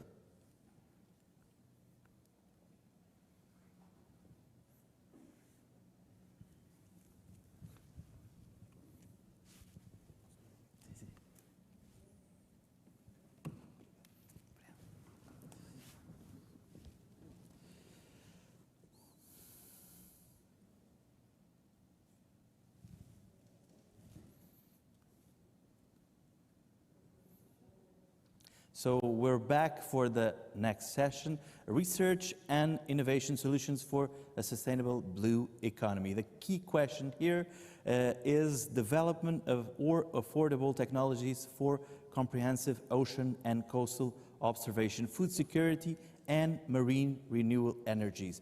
What already exists, and how can the research and innovation solutions be deployed to the population, of course. We have 4 invited speakers, all remote. We'll start with Joaquin Brito from Spain, from the Oceanic Platform of the Canary Islands. Hello, Joaquin. Are you there? Hello. Welcome. Hello, good morning, good afternoon. Thank you very much for inviting us to share today with you across the Atlantic. I'm going to present today what we are doing in our test sites here in the Canary Islands, Spain. So the idea on the back is having a test site for testing and accelerating the development of technologies for harnessing marine renewable resources. But today I'm going just to focus on renewables, renewable energies. But not only the technologies, also the business model and the regulation. That is also quite important. So what we have done here is we have created a space of 23 square kilometers. This space is from shallow waters to deep waters. In this space, we are trying to test different kind of technologies in different level of maturity, but helping to the technological developers to improve maturity to arrive to the markets. Also, another important question for us is just try to have much more efficiency in the use of the marine space, sharing together in the same space different kind of uses for for aquaculture, for marine energy, for artificial reef, transport, or whatever. So as I said before, today we are going just to share with you a few basic ideas of what we have been doing in relation with testing wave energy devices or fixed offshore wind solutions, or also floating offshore solutions. And now recently, and this year, we are going to test also solar floating. So the idea is that in these testing areas, the companies have an opportunity to speed up and mature their technologies. Also is an opportunity to look at what are the business model needed in order to make profitable those technologies. And also what we thought that is critical is that the regulation could catch up on the technology. Sometimes the regulation are in behind and are hampering the development of the technologies, but also the business model. So in this test site, what we have done is just trying to couple with these three things together. So I think, what we propose is that we cannot work alone in these kind of testing places. We have to have some kind of network infrastructure, distributed network infrastructure across the Atlantic in such a way that we shouldn't reinvent the wheel in each place. So there is many different aspects of many different technologies, but also related with the social engagement, related with the issues about business model. So I think that is quite important to have this collaborative approach in order to have a distributed network of testing facilities across the Atlantic basin in order to develop the blue economy. So I think that this collaborative approach could get a lot of degree of integration, sharing excellence, having much larger impact across all the regions and citizens, visibility and sustainability. I think that this also is in the direction that has been already presented before by previous panelists, in order to have a networking of distributed infrastructures, also helping to the objective of SDG for transfer of technology, and also connecting research communities. At the end of the day, that is a critical issue in order to have an equal development across the region, having these connecting network of communities and distributed ecosystems in such a way that the different places could be specialized and smart in different aspects. So also this could help in order to standardization, data collection, as Martin has said, in order to integrate then later on those data from different test sites in digital twins. And also, I think that this is critical in order to have much more efficiency for this smart specialization in these different in the different regions. Also, enhancing transnational access and mobility of staff. So this is the experience that we got. By now, we are having here in Spain, in Canary Island, the first offshore windmills in Spain because of these developments in the test site. And I think that this could be a wonderful idea, try to have this distributed network of test sites, sharing knowledge, sharing technology, sharing experience, and working together across the Atlantic space. Thank you very much. Gracias, Joaquin. Gracias. We now go to South Africa to Greg Dugan from Abalubi. Hello, Greg. Are you there? Welcome. Evening. Yes, I'm here. Can everyone hear me? Thank you so much for the opportunity. I wanted to talk to you this evening briefly and share about our program that combines training and capacity building with information communication technologies, ICTs, that we co-design with small-scale fishers to create platforms that are adapted really from the ground up to address fishers' most pressing needs. Our belief as an organization is that empowered, participating small-scale fishing communities and fishers are really the ultimate catalysts of change in their sector. And we believe that they're best positioned to deploy the solutions on the ground with the assistance of capacitated organizations. Just to give you a bit of an overview of Abelobi, we are an African-based, fisher-focused social enterprise, but we very much have global reach. We work directly with small-scale fishers in Africa, South America, Europe, and the Western Indian Ocean region to co-design technology for good. Through programs that combine tech in the form of ICTs, such as mobile phone applications, with training and capacity building programs that we refer to as our tech and touch approach. In this way, really, we aim to facilitate the creation of thriving, equitable, and sustainable small-scale fisheries around the world and build a fisher-driven movement that is truly from the ground up. So the question, why small-scale fisheries? Well, we know that small-scale fisheries globally contribute as much as 60% to the global seafood catch annually, and directly and indirectly employ a combined 220 million people worldwide. We also know that 10 to 12% of the world's population relies on fish as their primary protein and for livelihood security. But at the same time, nearly 6 million of those fishers and fish workers in small-scale fisheries earn less than $1 a day.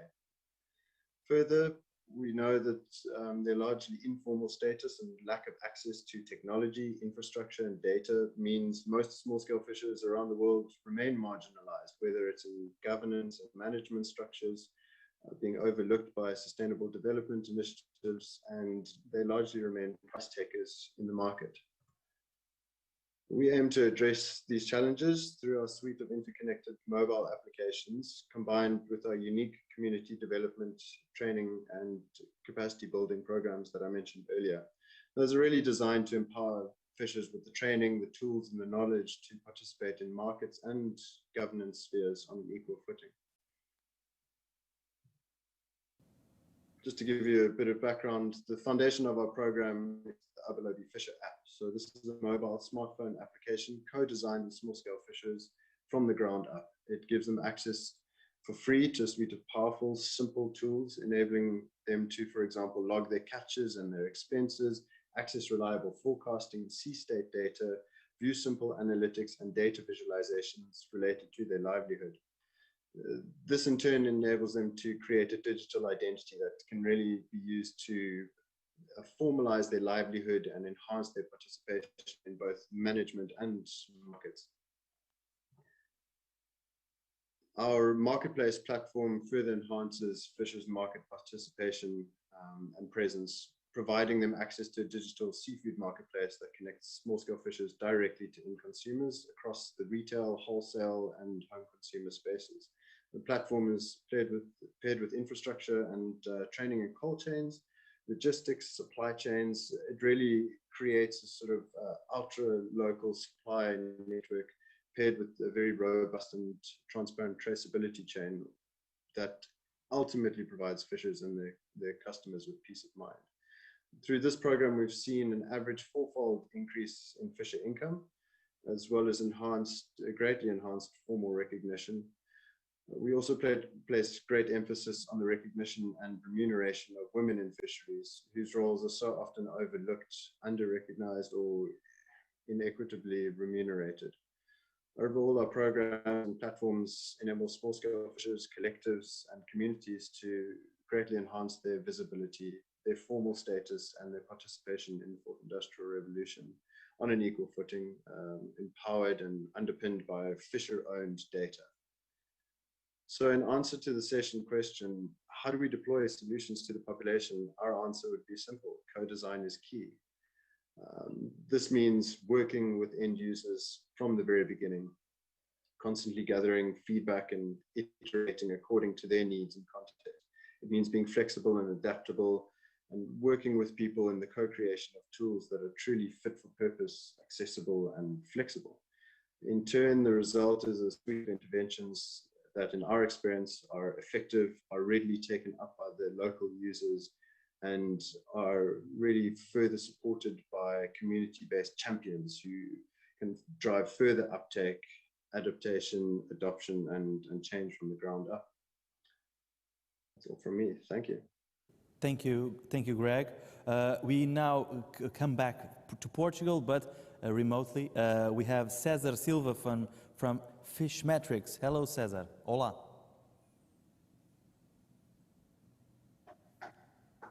César, are you there? Hello, hello. Yes, hello. I'm here. Welcome. The stage is yours.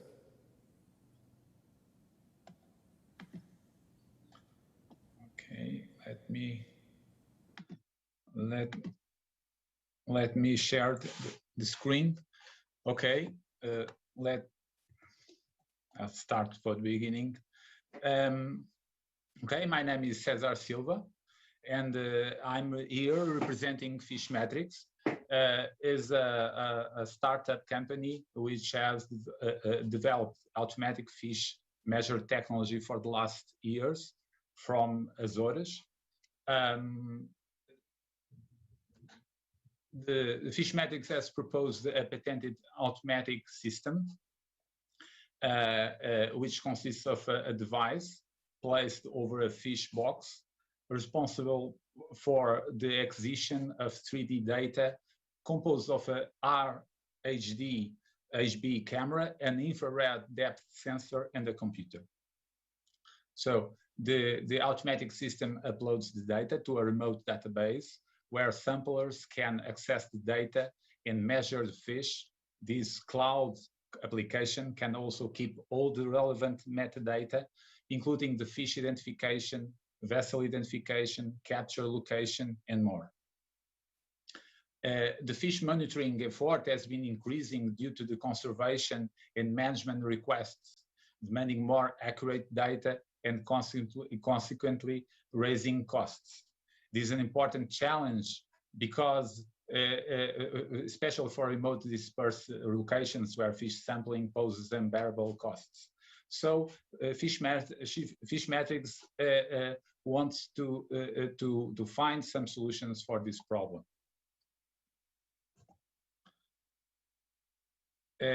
So Fish Metrics developed algorithms to measure the size using neural networks and artificial intelligence. This paves the way for a fully automatic solution that is able to capture pictures of the landing fish with the system I mentioned in the last slide and measure it, which allows the creation of very large samples of data and reduce operation costs. The system was validated in real conditions for 2 years using continuous observations of landing fish in 3 islands of the Azores archipelago. To the best of our knowledge, this is the vastest long-term experiment using a totally automatic reading system for capturing and measuring fish. This allows us to compare long-term statistics between the automatic method and traditional ones. We have a graphic here for a specific species where we superimpose the manual histogram and automatic histogram. In the red graphics is the automatic, and you can see it's smoother than the other one.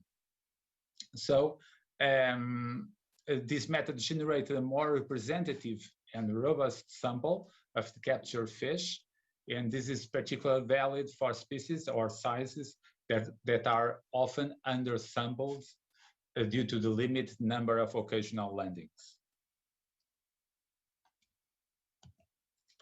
So to conclude, I present here the main advantages of the system. They are to increase the quality and the quantity of the data and the coverage of the sampling programs. This allows to optimize costs, since the technicians can concentrate their work on other tasks. Financing constraints do not limit fish and ports to sample. Fish does not need to be handled to be measured. And finally, the images of all landing fish can be kept for posterior sample processing. Fish Metrics has applied this technology in several projects. I present here some of them. in the Azores Islands, but also in Madeira, which is presently with a system, and in mainland Portugal too. So if you have some question, do not hesitate to contact me by email or visiting us on our website. That's all. Thank you. Thank you, Cesar. And now we go to Brazil. After two very specific examples, technology examples, we have Janice Trot Duha from the Brazilian Navy. Hello, Janice. Olá. Janice, Thank are you you, there? Mr. Moderator. I'm here, yes. Hello, welcome. Can you hear me? Yeah, perfectly. The stage is yours. Okay, thank you. Thank you so very much. I'm Janice Trot Duha, for those of you that I haven't met before. I work for the science, technology, and innovation sector of the Brazilian Navy, and it's a great pleasure to meet, even virtual, with you all over this All-Atlantic 2021 meeting. I wish beforehand to thank the government of Portugal, our colleagues from the Alliance, and also the local organizers for the efforts put towards such a magic, incredible, very rich meeting.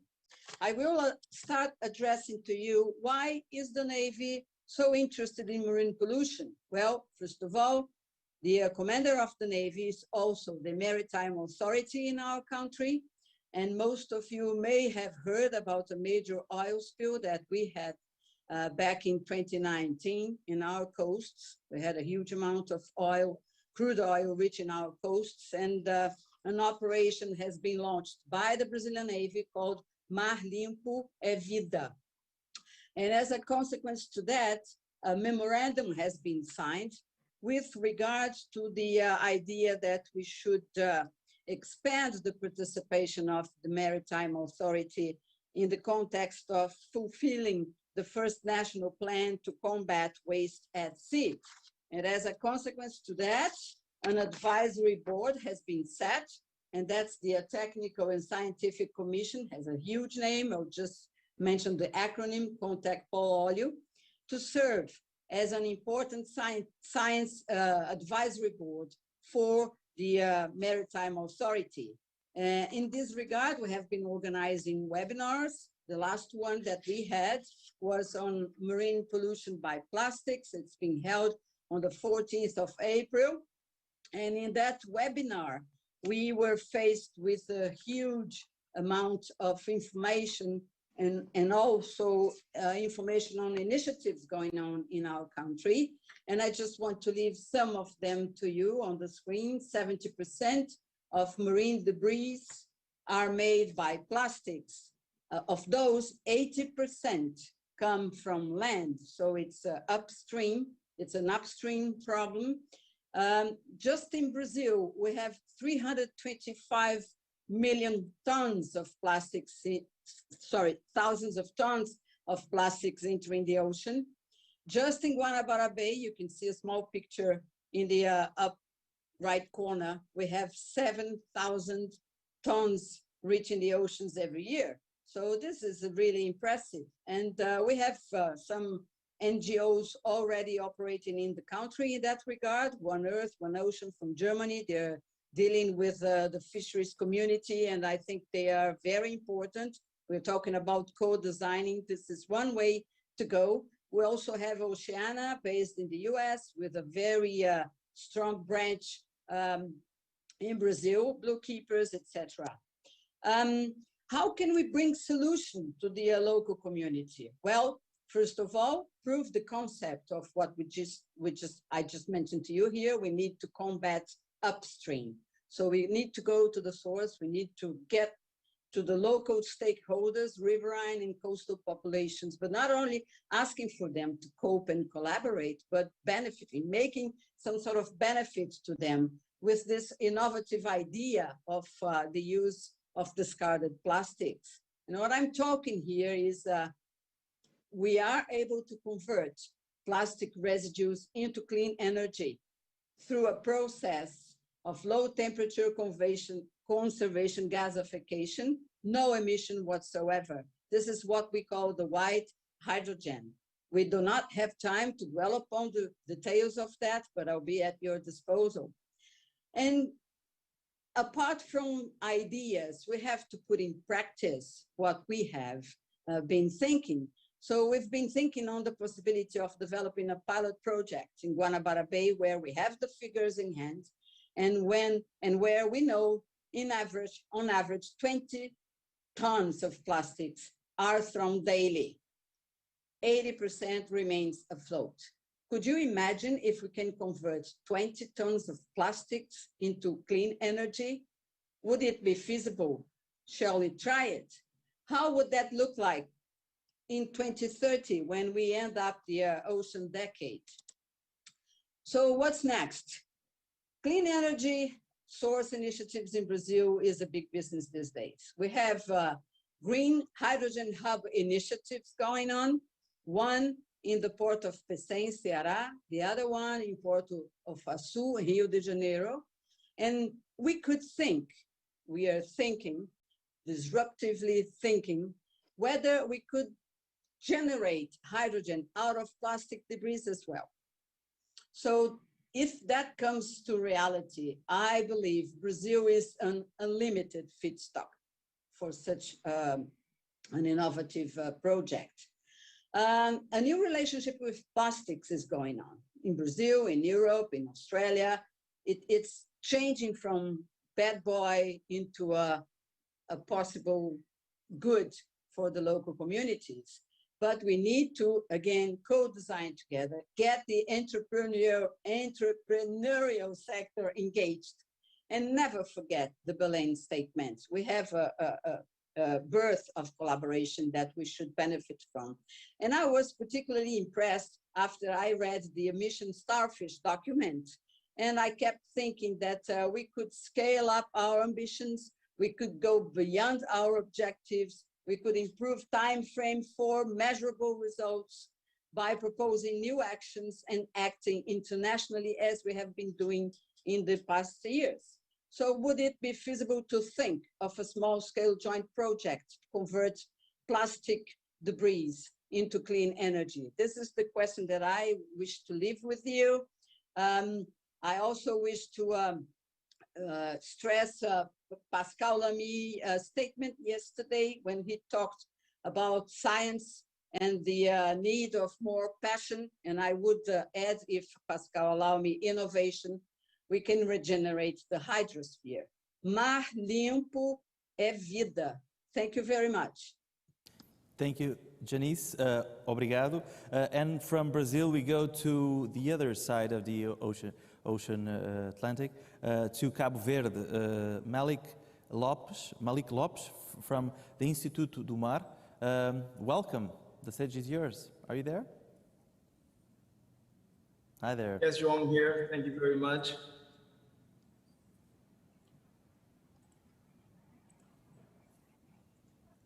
The stage is yours. Let's go. We're seeing your presentation. All right, thank you very much.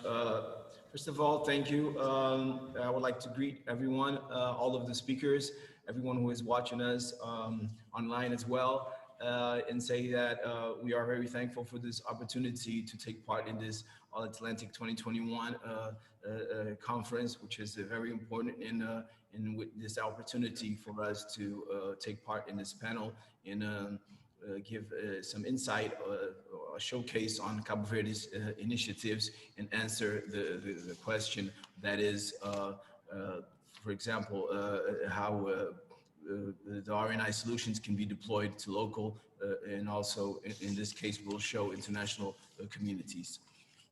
So to begin with, CVOO stands for Cabo Verde Oceanic Observatory. As we know, observation is key to understanding global and climate change. Atmospheric changes impact marine ecosystems, and the atmosphere is influenced by physical and biogeochemical processes in the oceans. Many of these impacts are concentrated in the tropics. CV00 is part of Cabo Verde Observatory at ocean monitoring sites for several climate relevant environmental parameters in the Eastern Tropical North Atlantic region, ocean. The entire region, like many tropical areas, is data poor, but plays a key role in air-sea interaction. Cabo Verde is ideally located for both ocean and atmosphere observations, being a downwind in the Mauritanian upwelling. The observatory will provide unique information linking biological productivity and atmospheric composition. The location is critical for climate and greenhouse gas studies and for investigating the impact of dust on marine ecosystems. The operations of the observatory and associated projects involve regular visits by a large of worldwide scientists to West Africa, including missions by research vessels and research aircraft with extended days in Cabo Verde by international teams of scientists. The countries in the region, including Cabo Verde, provide valuable scientific services to the scientific community of the world. The long-term nature of the observatory also creates unique possibilities for capacity building and education in the West African region. The Oceanographic Center of Mindelo, OSCM, is located next to IMAR, and it's a bilateral initiative of the cooperation partners Guiomar and IMAR. The OSCM began its technical operation in November 2017. It serves as a platform for marine and atmospheric research in the tropical Northeast Atlantic and supports CV00 time series station and field campaigns in the region. The center is available to the international atmospheric and oceanographic research community and also offers teaching and training possibilities in West Africa. I would also like to brief you on Wave 2.0 Energy Project Cabo Verde. It's an initiative of RME. Resolute Marine Energy is a company based in the USA which aims to develop the desalination of seawater using mechanical energy from the sea waves. RME's desalination system can take advantage of Cabo Verde's abundant wave energy resources to produce drinking water for supplying coastal communities. This water supply can be achieved using this modular system developed by RME, which can be set up in a few days and easily expanded to meet growing needs. Resolute Marine has been working in Cabo Verde since 2013 in partnership with IMAR, former INDP, among other entities. It is now preparing its first pilot project for the Praia Grande area in São Vicente Island. Since late April 2017, preliminary studies related to the evaluation of the physical characteristics of the project sites are underway in São Vicente Island, namely the environmental impact assessment, evaluation and characterization of wave energy, bathymetry, and seawater quality assessment. On the other hand, another ongoing project is the Coastal Ecosystem Monitoring in Cabo Verde, CEMCV.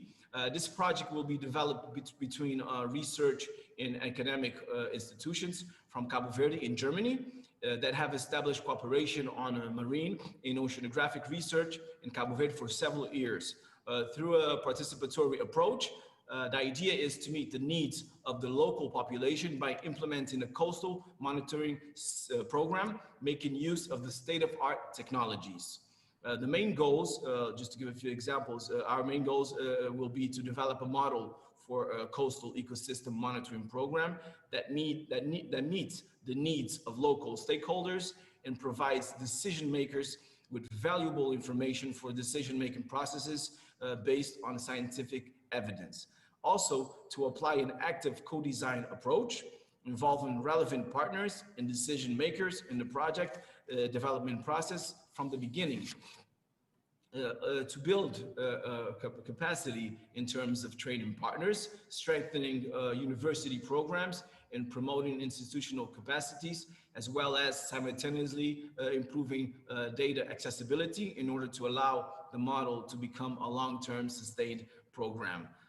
And also, a fourth goal is to develop a training program for coastal communities and stakeholders to improve observation capacity, as well as data used for benefit of different stakeholders. For these purposes, there will be a few activities that will be developed as training workshops with partners on coastal ecosystem monitoring, workshops for analysis and co-design among national and international scientific partners, which is the phase that we have just concluded, pilot research campaigns, which is the next phase at defined sites using diverse oceanographic observation technologies on board research vessels, and campaigns for the improvement of fisheries in ecosystem data collection using mobile devices distributed to fishermen. And at the end, of course, there will be a workshop to disseminate the results. So here are examples of how R&I solutions can be deployed, not only to the local communities, but also to international scientific communities as well. Thank you very much for your attention. Thank you, Malik. And now we go to Canada. Last but not least, we have Melanie Nadeau. I think that's the way to pronounce your name, from the Center for Ocean Ventures and Entrepreneurship. Hello, Melanie. Welcome.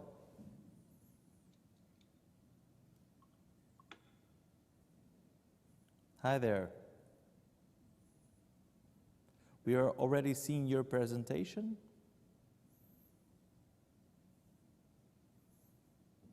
But you are still muted, I think. Okay, I think now, can you hear me? Yeah, perfectly. The stage is yours. Okay. Welcome.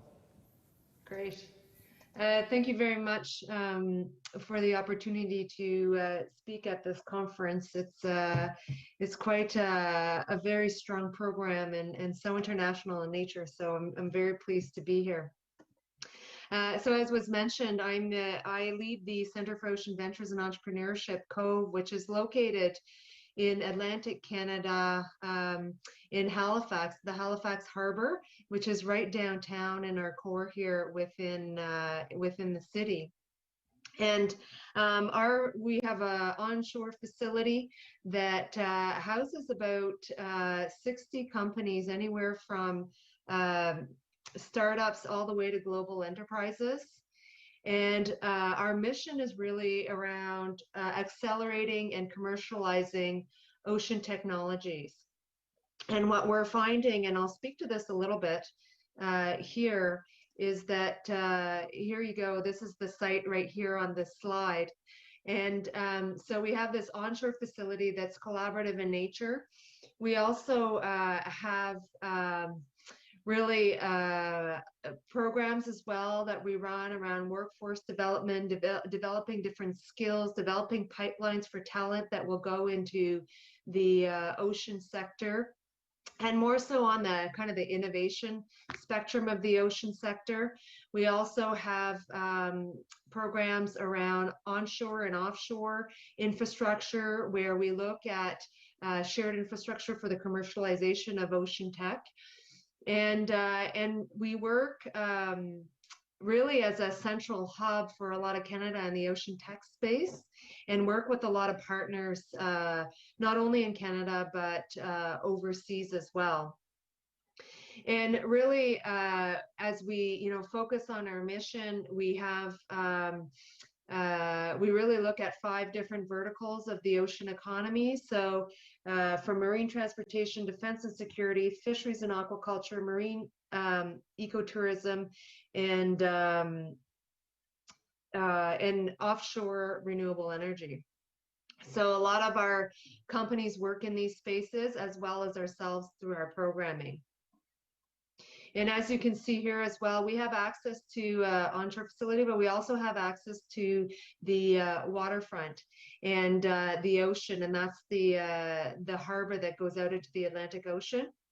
And as was mentioned by the first speaker, we're always thinking about the opportunities for offshore infrastructure that's collaborative in nature that would help our broader mission.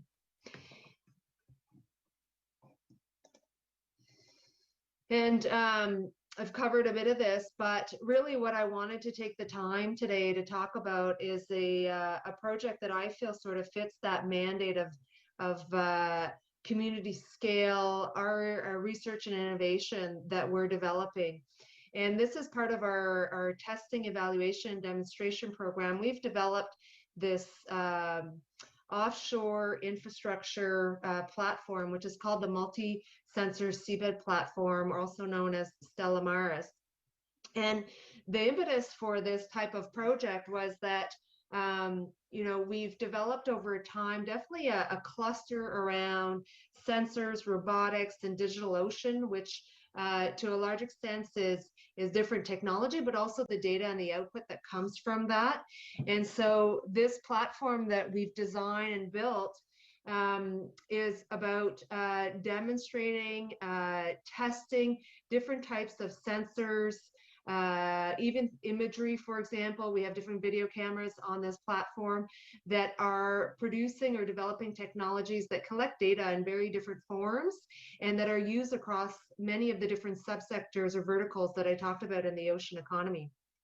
And this platform, we actually, I wish I had the video to share with you, but we've deployed it 2 weeks ago. So we designed, deployed, and we have about 15 or so different technologies, different sensors that are put on this platform.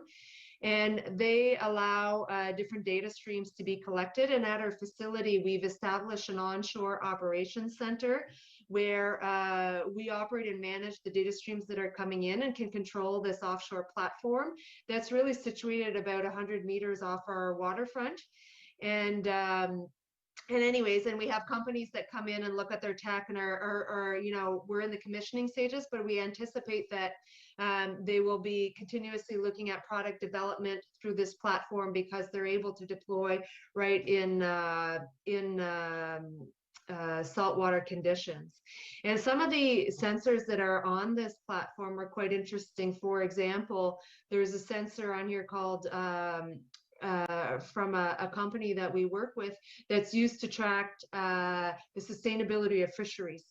For example, there's also another platform that's been using now, or another technology there that's been used in the offshore defense sector.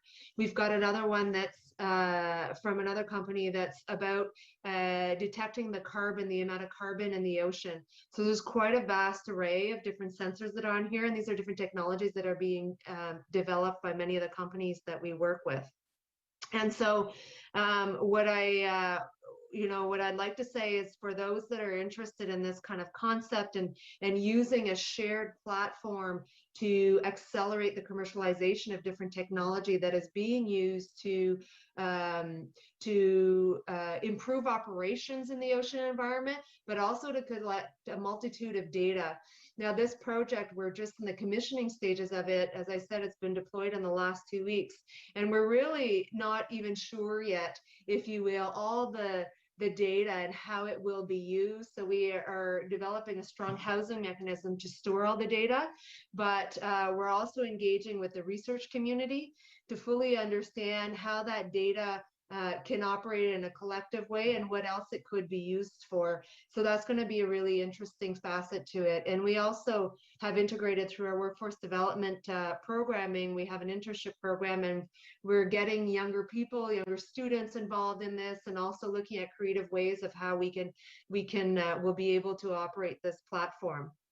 And the next step for us, now that we're sort of in the commissioning stages, and we'll see the extent of what we can do from an operational point of view, but we're also looking at how we could deploy this at scale, where we have multiple platforms like this that can be used, that can be collected, that can collect data and use to accelerate different sensor technology development, but also be used by different commercial users that surround, for example, our space like the harbor. So we have many different users, like the Port Authority, for example, to an energy company that operates near shore along the harbor, to the municipality, for example.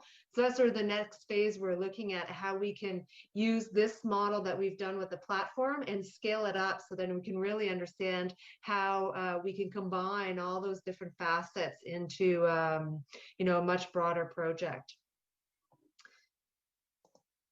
And so, you know, deploying solutions to a larger population, I think just with our multi-sensor seabed platform, we're already starting to see the interest and the level of participation from a lot of different groups, whether it be the research community or various companies that are now getting very interested in participating in that platform.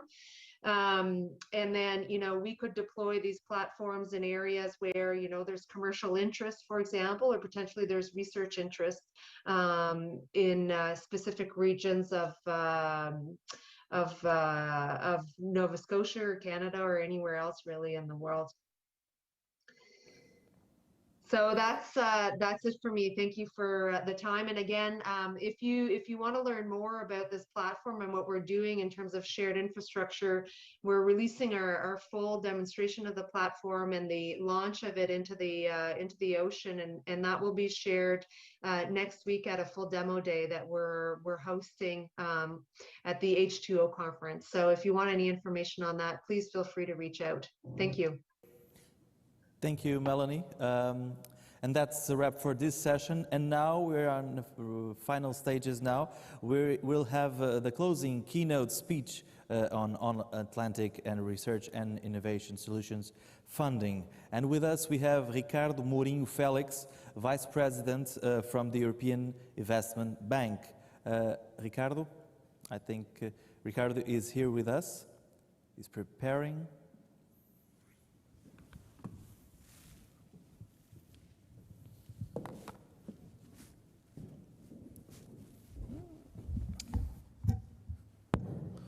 Okay, good afternoon. Well, dear Minister of the Sea of the Republic of Portugal, Ricardo Santos, dear Minister of Science and Technology of Portugal, Manuel Leitor, dear Minister of Higher Education, Science, Technology and Innovation of Angola, Maria do Rosário Sambo, dear representatives of the regional government of Açores, ladies and gentlemen. It is a great pleasure to be here today. And I want to thank to the All-Atlantic organization for the invitation and for the possibility to address you in this closing session. This event brought together the EU Commissioner for Research and Innovation, many ministers, high-level representatives and ocean leaders, including researchers, entrepreneurs, academics, and the civil society. It stimulated the debate on the innovation and research on the cooperation across and along the Atlantic Ocean, on how to deliver solutions to accelerate the twin green and digital transitions. I'm probably preaching to the converted if I tell you that healthy oceans are just as important for the global economy as for the climate. Oceans absorbed at around 30% of global greenhouse gas emissions since the 80s. Oceans had an enormous potential to drive global sustainable growth. And by 2030, the ocean economy could more than double its value added compared to 2016, reaching over $3 trillion. This is larger than the GDP of France, India, or the UK. This is such a huge opportunity for investors. Oceans are not only essential for our economic prosperity, it is the existence of humankind, as the president of the regional government said, that depends on oceans' health. It may seem counterintuitive, but oceans are the lungs of the planet. Half of the oxygen we breathe is produced by phytoplankton in the oceans.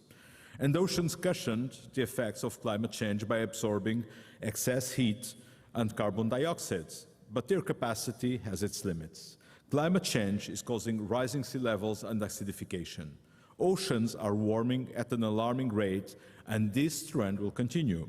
On top of that, climate change couples with pollution. Chemicals and litter are infecting the ocean, and COVID-19 pandemics is further accelerating the pressure of plastic pollution. We may see increasing pressure on marine and coastal ecosystems in the aftermath of the COVID-19 crisis.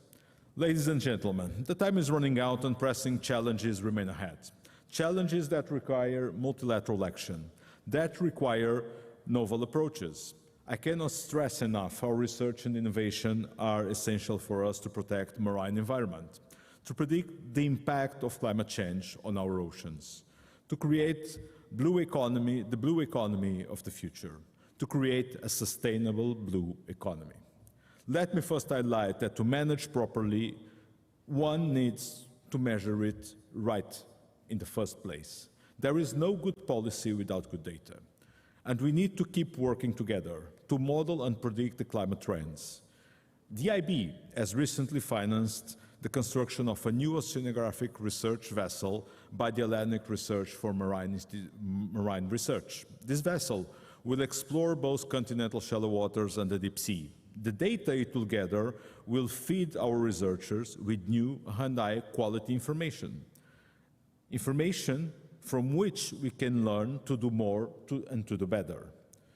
And I'm also aware of the impressive work done by the Portuguese Laboratório Nacional de Engenharia Civil on its advanced digital monitoring system, Hidroalerta, predicting the risk of coastal overtopping and consequent flooding.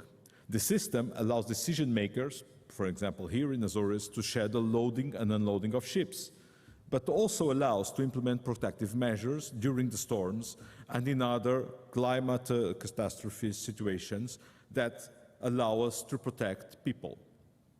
To developing a leading blue innovation and ocean observation system, Europe needs to scale up local investments. Europe needs to stimulate the uptake of blue digital technologies and services by coastal regions, and a significant support is available from the European Union. A strong engagement of national and local authorities is tremendously important. Many coastal areas are not prepared to meet the requirements, the regulatory requirements for coastal protection, which are mostly based on national in situ infrastructure investments. I would like to stress the unique opportunity of using the EU recovery funds to address these gaps. But public resources alone will not be enough. Be sure of that. The size and complexity of the blue economy requires very large amounts of private resources. Public resources are just a drop in the ocean, but they can be a very powerful drop. They can be so powerful in mobilizing private investments that they are crucial. That's how the EIB magnifies the impact of public resources. The development of a sustainable blue economy will be mostly about encouraging innovation, providing a clear and transparent framework, and put in place the right incentives, lifting the barriers, the red tape, the administrative barriers to new projects. Blue economy projects often face constraints when assessing private capital. They deal with disruptive technologies and with what we call incomplete markets. Mobilizing private sector, private capital, private skills, private creativity, and private dynamism are key for driving the growth in the blue economy sector. To address this issue, we are developing financial instruments with the European Commission in the context of the new MFF to reduce the risk of projects and attract private investors to take part of the risk, to make the projects financially sustainable, what we call to make them bankable. I would like to mention some dedicated financial instruments that are already in place. The Blue Investment Fund of Funds, a fund launched under the leadership of the European Investment Fund. This fund is backed by a guarantee from the European Fund for Strategic Investments, the so-called Juncker Plan. Blue Investment Fund finances enterprises with innovative products and services that foster blue economy to deliver on the EU Green Deal priorities. The European Investment Fund provides funding to funds that are targeting the blue economy or to corporates backed by other funding sources. Another good example is the project we are implementing together with Banco Português de Fomento, Portugal Blue Initiative. Together with Banco Português de Fomento, we devoted 50 million euros to foster the Portuguese blue economy ecosystem. We provide funding to startups, to small and medium enterprises, to mid-caps, and to firms at every stage of development. We provide early-stage access to equity, supporting emerging fund managers that focus their investments on companies operating in the blue economy in Portugal. We also provide finance for innovators working in blue economy as well as other sectors through the Innofin facility, a joint initiative launched by the European Investment Bank in cooperation with the European Commission. Innofin facilities accelerates the access to financing for innovative businesses and innovative entities in Europe. Ladies and gentlemen, the EIB is supporting blue economy since its inception in 1958 and acted as a pioneer in innovative ocean technology. We are amongst the first lenders to provide project finance to offshore wind in Europe. Over the last 15 years, the offshore wind has matured significantly in the European Union. It started from a limited number of demonstration plants, and the sector progressed to an installed capacity of 25 gigawatts. The EIB co-financed close to 1/3 of all offshore wind production in Europe. EIB contribution to the growth of offshore wind stemmed from a deliberate policy decision back in the early 2000s to engage with emerging renewable technologies, and we did it on the basis of a learning by doing rationale. This long-standing commitment has allowed the EIB to become a reliable trust partner of the offshore wind industry. The bank will continue to support this industry that are still in their young age. Since 2003, EIB financed 33 offshore wind and transmission projects in the EU for a total amount of more than 11 billion euros. The EIB is also committed to finance the next major innovation in offshore wind, floating offshore wind. This new technology enables to tap resources at large depths and deploy offshore wind turbines in regions where fixed bottom is simply unfeasible. The EIB financed the first of a kind, the wind float project in Portugal, in the coast of Viana do Castelo. We are also supporting now the French floating wind energy program for 4 demonstration projects. When supporting new projects, we always regard ourselves as a crowding-in bank. We use our firepower to bring in the private resources, the private investment. Recently, we have been stepping up our efforts to support the blue economy. In 2019, we launched the Blue Economy Sustainable Ocean Strategy, called as Blue SOS. We aim to invest 2.5 billion until 2023 in sustainable ocean projects. Through our financing, we aim to attract more than 5 billion in public and private investments for the ocean economy. The Blue SOS targets sustainable coastal development and protection projects, sustainable seafood production, green shipping, and blue biotechnology. Another example is the Clean Oceans Initiative. Emerging pollutants, including plastics, are one of the greatest threats for the ocean ecosystems. The Clean Ocean Initiative identifies projects that fight exactly plastic waste in rivers, in seas, and on coastal areas.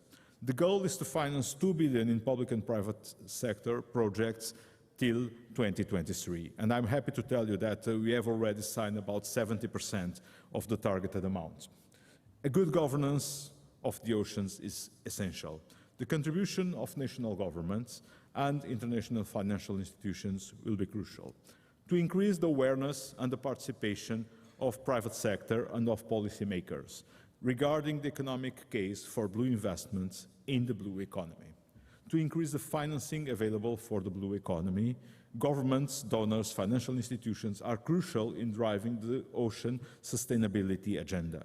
However, investors need to have clear guidance and legal certainty towards sustainable investments. The investors need to know what is blue and what is not blue, what is a sustainable blue investment and how it looks like. At the European Investment Bank, we are working together with the World Wildlife Fund, the United Nations, the European Commission, the World Resources Institute, under the Sustainable Blue Economy Finance Principles Initiative. We benefit also from the substantive input from the World Bank and from other financial institutions. And the initiative aims to provide clear and guiding framework for financing sustainable blue economy. It creates a platform bringing together financial institutions, bringing together scientists, corporates, and the civil society. And Portugal was one of the first countries to endorse these principles. The engagement of the government is a key step towards a sustainable blue economy, and I'm delighted that Portugal led the way in this respect. The need for an integrated approach is far more relevant in the context of the COVID-19. Recovery and stimulus measures must be able to address immediate health, social and economic needs, no doubt, and for very good reasons. But at the same time, they must be based on long-term planning for a broad and successful strategy that takes into account all aspects of economic and social sustainable environment. The adoption and implementation of the principles will substantially assist this process by providing an harmonized integrated framework that enables multilateral development banks as well as the private sector financing community to play a central role in building forward bluer. Today, it is hard to overstate how important it is to step up our actions to preserve the oceans and to combat climate change. If we do not act, by the end of the century, sea level rise could submerge the homeland of 280 million people. Coastal flood damage will increase by 100 to 1,000 times. It's as simple as that and as complex as that. But let's not forget that these are man-made problems. And if we work together, these problems can be tackled. That's why the European Investment Bank stepped up its ambition. Over this decade, we aim to unlock for more than 1 trillion of climate action and environmental sustainability. To achieve this, at least half of the EIB funding will be for climate action and environmental sustainability from 2025 onwards. This amounts to 35 billion euros of funding per year. A lot is happening elsewhere. Azores are a strategic location, well in the heart of the Atlantic Ocean. Azores play a key role in the development of the blue economy.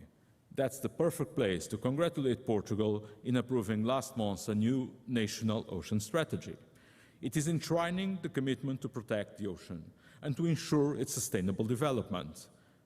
Last month, the European Investment Bank and the Commission announced they are joining forces to protect the oceans and to boost investment in the sustainable blue economy through the identification of projects to avoid and to reduce the pollution of oceans and seas, finding joint solutions for equity and guarantee funding for blue innovation and blue bioeconomy, to raise the awareness about the importance of oceans and the threat posed by plastics. We published this week the Ocean Plastic Reduction Guideline.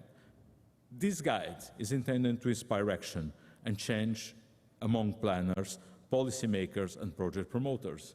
This guide has a particular focus on promoting circular solutions to ocean plastic pollution. From July 2021, single-use plastics will be banned across the European Union. Countries around the world are expanding marine protected areas. Thanks to the conservation efforts and tighter fishing quotas, some of the threatened fish species, such as sharks and North Sea cod, are recovering. These and other success stories inspire us for further change. The ocean is still resilient, and if we invest in its protection and sustainable development, it will recover. We owe it to our children. If we want them to come to Azores and see the whales swimming in the Atlantic, we need to move forward. We need to put our efforts here to try and to lead the way towards a sustainable financing of the blue economy. This is the challenge that we all need to address together. Blue economy is a key part of the key transition. And I used to say that we should remember that without enough blue, green is just yellow. And we cannot make our green transition to turn yellow. Thank you very much.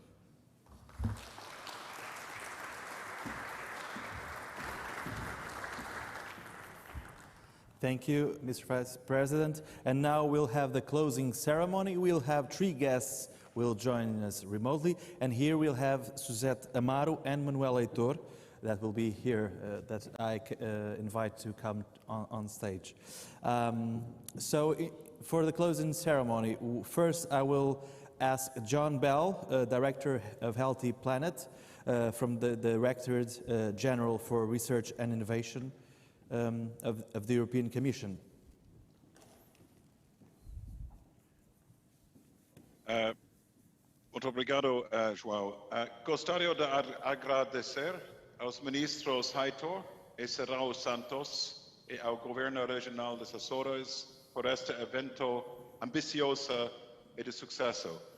I'd like to thank Ministers Heitor and Serrao Santos and the regional government of the Azores for this remarkable, ambitious and successful event. A few conclusions I would draw. This has been a historic meeting of the Atlantic community, building on success, deepening our international cooperation, and setting out an ambitious pathway ahead where we need to be even more together from pole to pole and coast to coast, involving more of our partners. I think my colleague Cristina Russo would agree when we say that this is what a global approach to research and innovation feels like and looks like. And this is showing that our multilateral scientific cooperation works and works well. Our methods work well. We must continue with them. You know that the European Union, and guided by this remarkable Portuguese presidency, which has tried to put here in the center of the oceans back at the center of policy, we will continue to support ambitious international cooperation. We will work together with you to deepen political commitment, to widen the involvement of neighbours, and to work more closely with all the communities around our common shores. We believe very much, listening to all that has been said, that critical to making this transition for rich and poor, for strong and weak, we need to be open and inclusive, open in our science, accessible in our results, and involving all of those who work in areas where their research systems need to be encouraged and supported. And we need to continue doing one of the great things that we've seen both physically in the Azores and in the pledging. We need to continue this mobilization of the public. And I think, inspired by the actions of our youth ambassadors, we now need to bring on board the ocean elders, some of the senior people that we've seen here today who can be part of that. And last but not least, Minister Heitor, you've been very ambitious in setting a high standard for this event. We should build on the declaration here and work together to set out a new vision next year when we will be able to look at Azores as a turning point for the oceans. Muito obrigado. Thank you.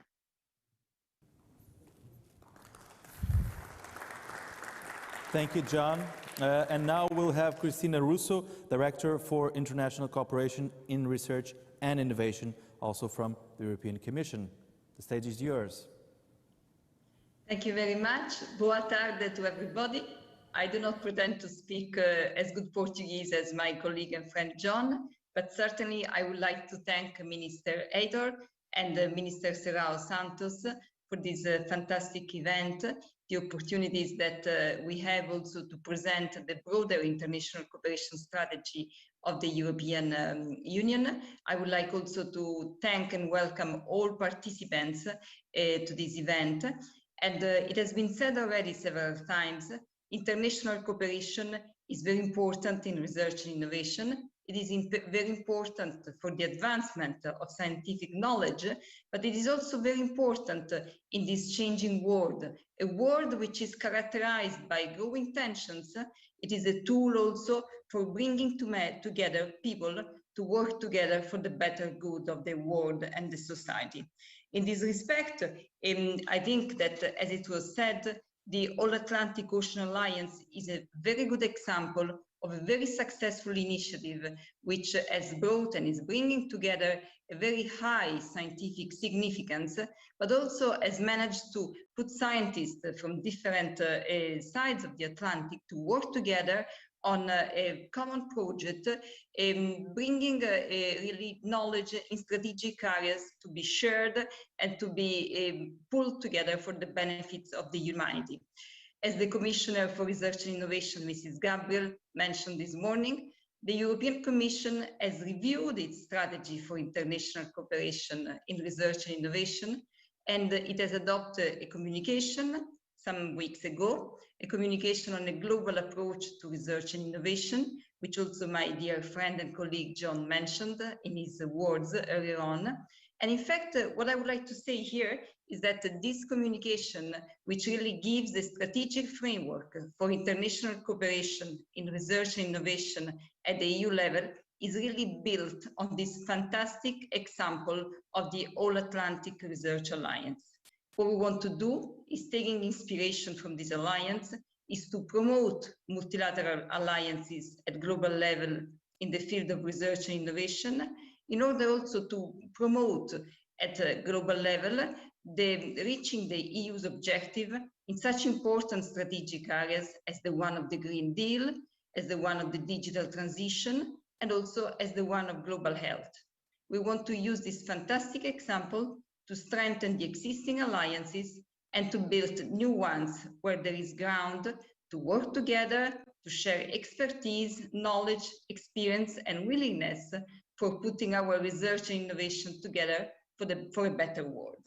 I will not be long because we are at the conclusion of an important and long event. But what I would like to say is that what we want to do is to discuss with all our member states, international partners, and stakeholders on how best we can pool our resources, joining our efforts in order to really enhance those alliances at a global level. This conference here is a very good example, showcases the best way of having those discussions. And I would conclude by saying that I would like to invite all of you to the Research and Innovation Days that we in the European Commission organize on the 23rd and 24th of June. In particular, during these Research and Innovation Days, we will have a session which would be discussing on pooling global efforts to tackle global challenges. And in this session, we will have also the participation of the Honorable Minister from South Africa, Minister Zimande. And of course, he will be representing the All-Atlantic Ocean Alliance in these days, during these days.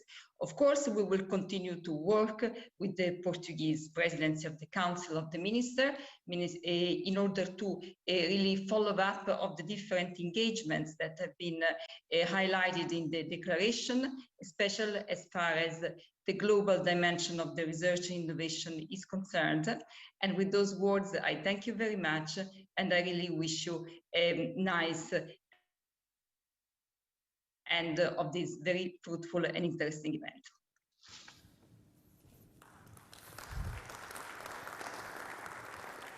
Thank you, Christina. And now we'll have Gilles Lericola from the incoming EU-French presidency of the Council of the European Union.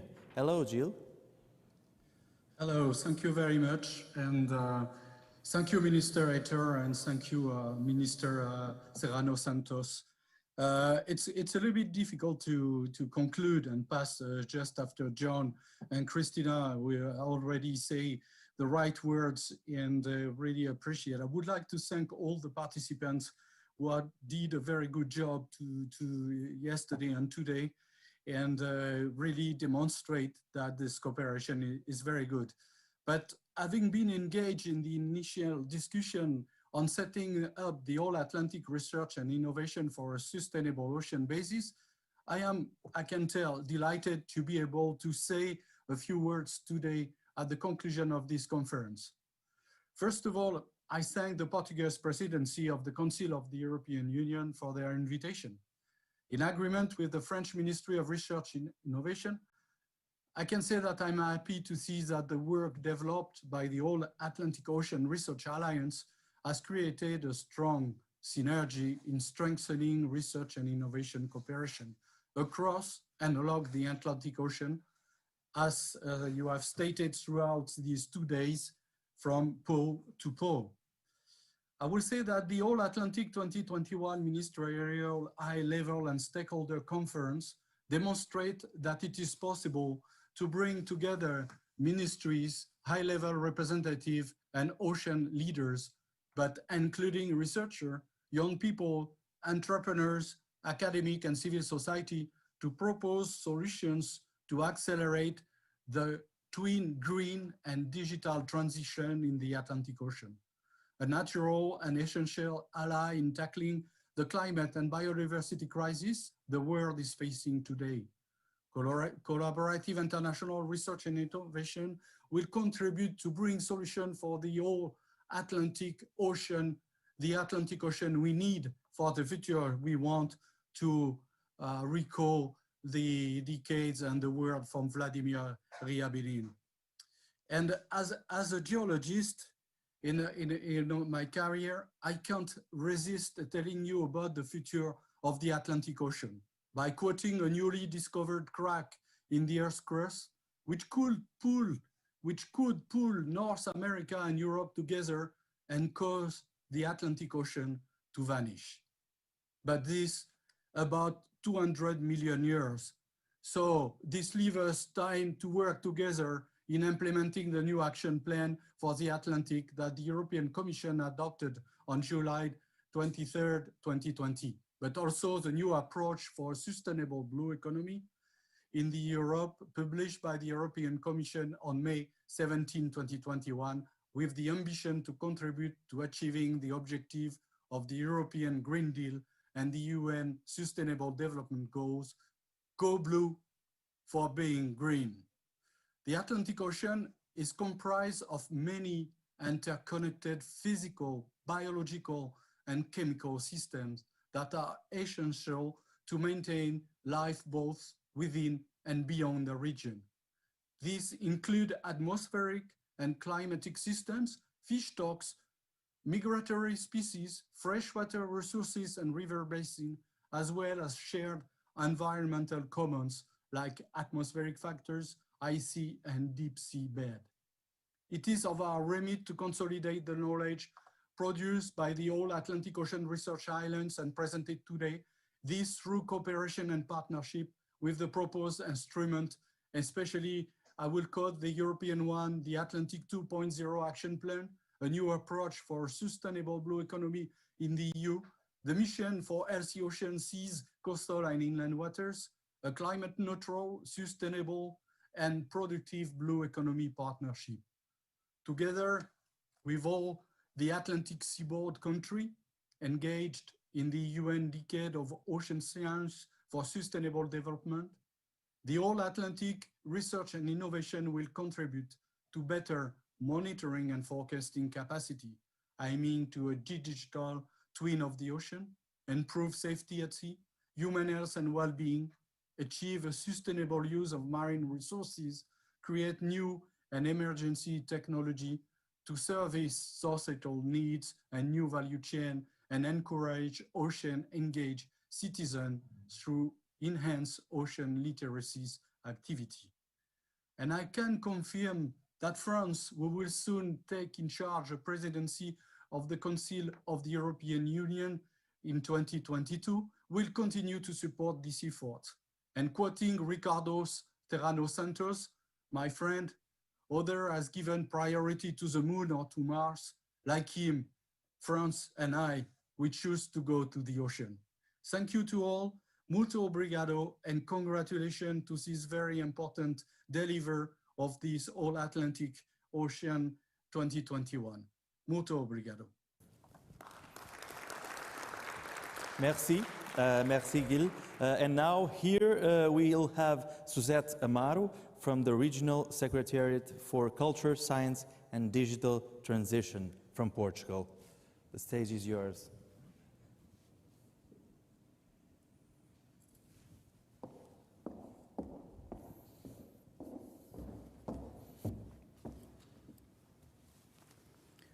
Boa tarde, good afternoon. Sr. Ministro da Ciência, Tecnologia e Ensino Superior de Portugal, Sr. Ministro do Mar de Portugal, Sra. Ministra do Ensino Superior, Ciência, Tecnologia e Inovação de Angola. Ladies and gentlemen, it is with a mixture of honor and pleasure that I participate in this All-Atlantic 2021 closing ceremony.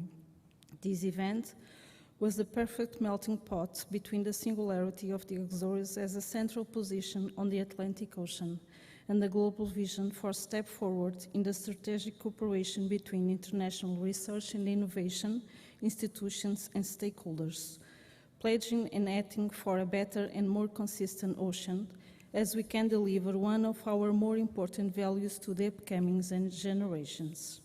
In a strategic level, the Azores became a major logistic platform in the center of the Atlantic Ocean, linking the north and south, providing the conditions to strengthen common research. Moreover, in what concerns on the closest innovation mechanism to increase our potential for the ocean observation as a natural laboratory regarding the richness of our deep seas ecosystems. In the Azores, we recognize and empower our role in the international scientific diplomacy and invites to the present countries and partners to assume new challenges, looking for new opportunities around the Atlantic involving the communities and especially the overseas territories. The government of the Azores faces now a great challenge. We want to be a landmark in the ocean research and innovation, but also in what concerns to space industry, granting conditions to those who recognize our strategic geographic location and our ability to produce synergies and become partners for the upcoming trailblazers. As a matter of fact, we are trailblazers. Thus, this is a great moment to thank to the European Commission, our partners from All-Atlantic Ocean Research Alliance, and all the ministers that shared with us a common passion, the ocean, its values, all the opportunities, and most of all, a bright vision of the future. Thank you, you all, and please, be back soon to the Azores, our paradise.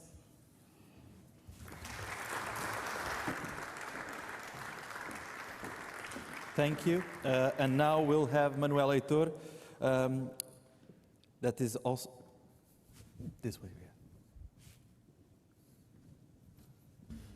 Muito boa tarde a todas e a todos. We are just closing a conference which brought together more than 1,200 participants, most of them online. We have organized over the last 3 days more than 24 or 25 thematic sessions, side events, and early today we have engaged schools in the city of Ponta Delgada and kids from the schools in unique ventures considering the diffusion of the idea of pirates to take plastics over the sea. Overall, it was a long set of 3 days, but certainly the Azores Conference brought to the center of the debate also those which have typically been in the margins, and that was an important issue since the very early stage in planning this conference. Today we had the participation of 19 different ministers and policy responsible to address the overall issues of the Atlantic pole to pole. Overall, the All-Atlantic Conference in Azores was to address and has been particularly emphasizing the way All-Atlantic for people and essentially looking at our citizens and particularly their quality of life. The relations between the ocean and climate has become a critical issue, particularly for a range of activities from food systems to our common biodiversity. And for many of these reasons, we know and we more and more understand that we need more and better knowledge through research and innovation. We certainly need institutional innovation across our diversified set of institutions, public and private, but we also need new observation methods. And if the Galloway statement in 2013 was centered in the North Atlantic, the Belém statement in 2017 was centered in cooperation South-North, North-South. The Azores the statement and the Azores the declaration is essentially devoted for All-Atlantic for people, particularly opening North-South, South-North Atlantic cooperation through also space-based systems and new observation methods. This is a challenge which does not end here. So again, I thank you all of those that have been mobilizing this conference over the last months, a special knowledge to the regional government of Azores. We have just met Susanna, the President Bollier early on, but all those governments which have been associated in the very special thank to Sigi Kruger at the European Commission, working with John Bell and Cristina Russo, that together with a fantastic team of the Atlantic International Research Center put together this conference. A special thank to José Motinho, Miguel Belo and this team that working with Sigi and many others throughout the last months have been able to attract virtually or presently so many people to keep the discussing. And now let's go to do the work which has been so well described in this conference, from submarine robotics to smart cables, including certainly micro diversity and essentially the issues associated with the health of our oceans. Like someone mentioned today, we need to guarantee transparent waters throughout the Atlantic. Thank you very much.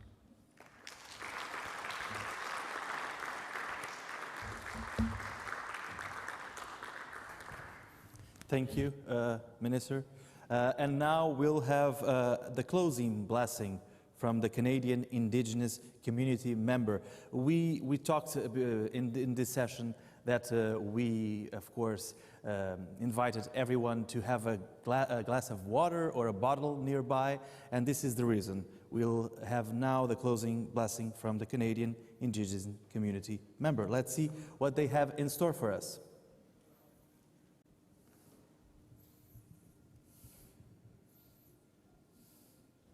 Oh, you have to unmute yourself. Oi. Hi there. Hello, my name is Chilopser Indian Ways. I am a water protector from Sibaganagadi in unceded Mi'kmaq territory, in where we have lived for over 13,000 years on the Atlantic Ocean. I give thanks to Creator for allowing me to be here today with you. And I give honor and respect to the Atlantic Ocean and all waters connected, and to all the ministers and stakeholders, the All-Atlantic2021 conference, the organizers, and all present here. I'm very humbled to speak for the water and to share a sacred ceremony. Water is life. Water is sacred. Water is alive. It has spirit, and we must never forget. We must never take the water for granted, that we will always have clean water to drink, and that it will always be here, be able to continue to sustain life as needed. Indigenous peoples around the world have always known that water is precious and life-giving.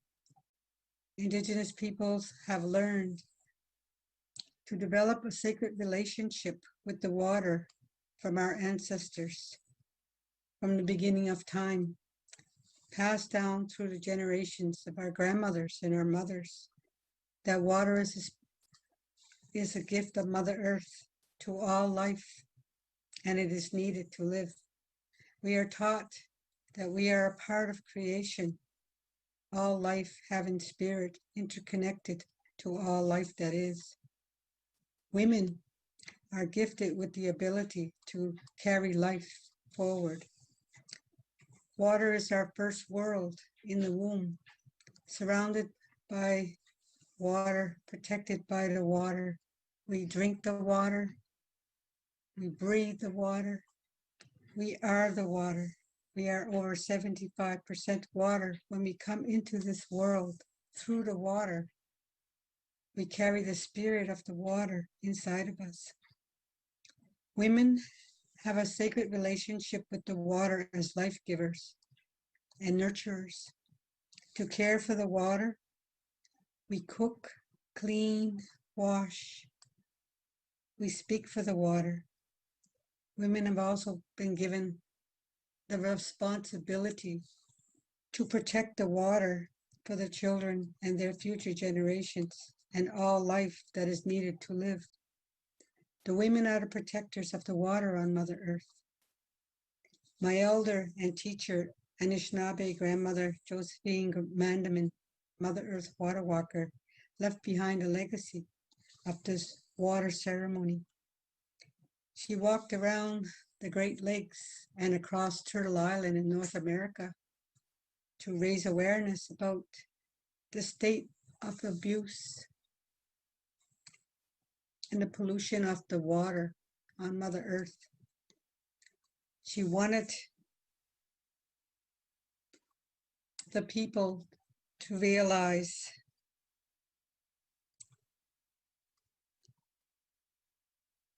that we have a sacred responsibility. She wanted to encourage humanity to rekindle that sacred relationship with the water. Throughout the world, water and all life have been impacted by mankind's thirst for wealth and power through the state and corporate destruction, development, extraction, and pollution of the water. There is a direct correlation to the violence of women, increasing numbers of missing and murdered Indigenous women and relatives in their role as protectors of the sacred from the destructive impacts on Mother Earth, the water, and climate. Indigenous peoples cannot be separated from the connection to the land and the water, where their culture and language is embedded in the lands and the water in ancestral memory. The sacred places, the creation stories, the ceremonies, and their laws that govern their relationship with the land and water since time immemorial, and their responsibility to protect for all future generations. At this time, the world powers are out of balance, and Indigenous women and grassroots people must be uplifted to take their place as knowledge holders, stakeholders at the tables where decisions are being made that impact the water on Mother Earth, to speak for the water and teach about the sacredness of water and what is needed to protect the water for all life and future generations now. The world powers have spoken here for the oceans and the waters that are needed to support life in cooperation, collaboration, and to ensure our survival for our future generations. This water ceremony that I share with you today is a simple ceremony where you pick up your water, hold your water. Grandmother Josephine taught us this simple ceremony to connect with the water, the spirit of the water, with the spirit of the water that is inside of you, the water that's all around you. This teaching is meant to be shared, and I hope that you will teach it to your family, your friends, your neighbors, and your communities, to connect with the spirit of the water that's inside of you. As a grandmother, I share this. So in the evening, when you go to sleep, place your cup of water beside you with your good intention for relationship with the water. The water is connected to the water that is inside of you. It knows you, it sees you, it feels you, and it knows your worries and your dreams. When you wake up in the morning, reach for your water, begin your intention to connect with the spirit of the water and tell the water, water, I love you. Samgwan Gesalu. Water, I thank you. Samgwan Walalen. Water, I respect you. Samgwan Nap Get Me Delmo. We say Samgwan Nap Mi Majawaan, which means water is life. Now ask the water to be your medicine. It goes to your mind, your heart, your body, your spirit, your emotions, where it is needed for good health, help, happiness, and understanding.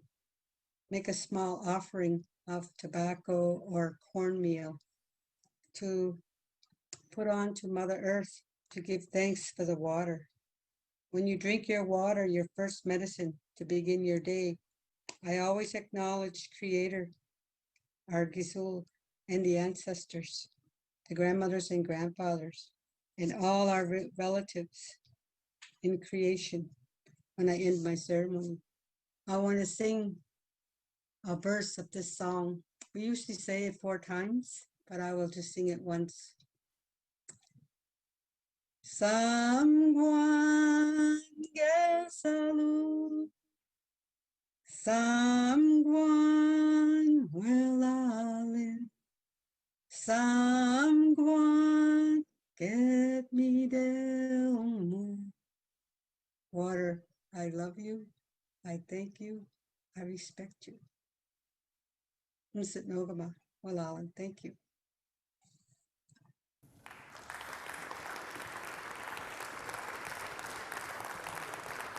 And with this special moment, that's a wrap on behalf of all the team that organized this event from the middle of the Atlantic Ocean to the world. Thanks for being there and, of course, here. And thanks for the amazing work of all the experts. And remember, a clean and healthy ocean is a safe, healthy, and productive planet. And we and the future generations all have something to gain from it, and also from the work of the All-Atlantic Ocean Research Alliance. That's a wrap. Thank you so much.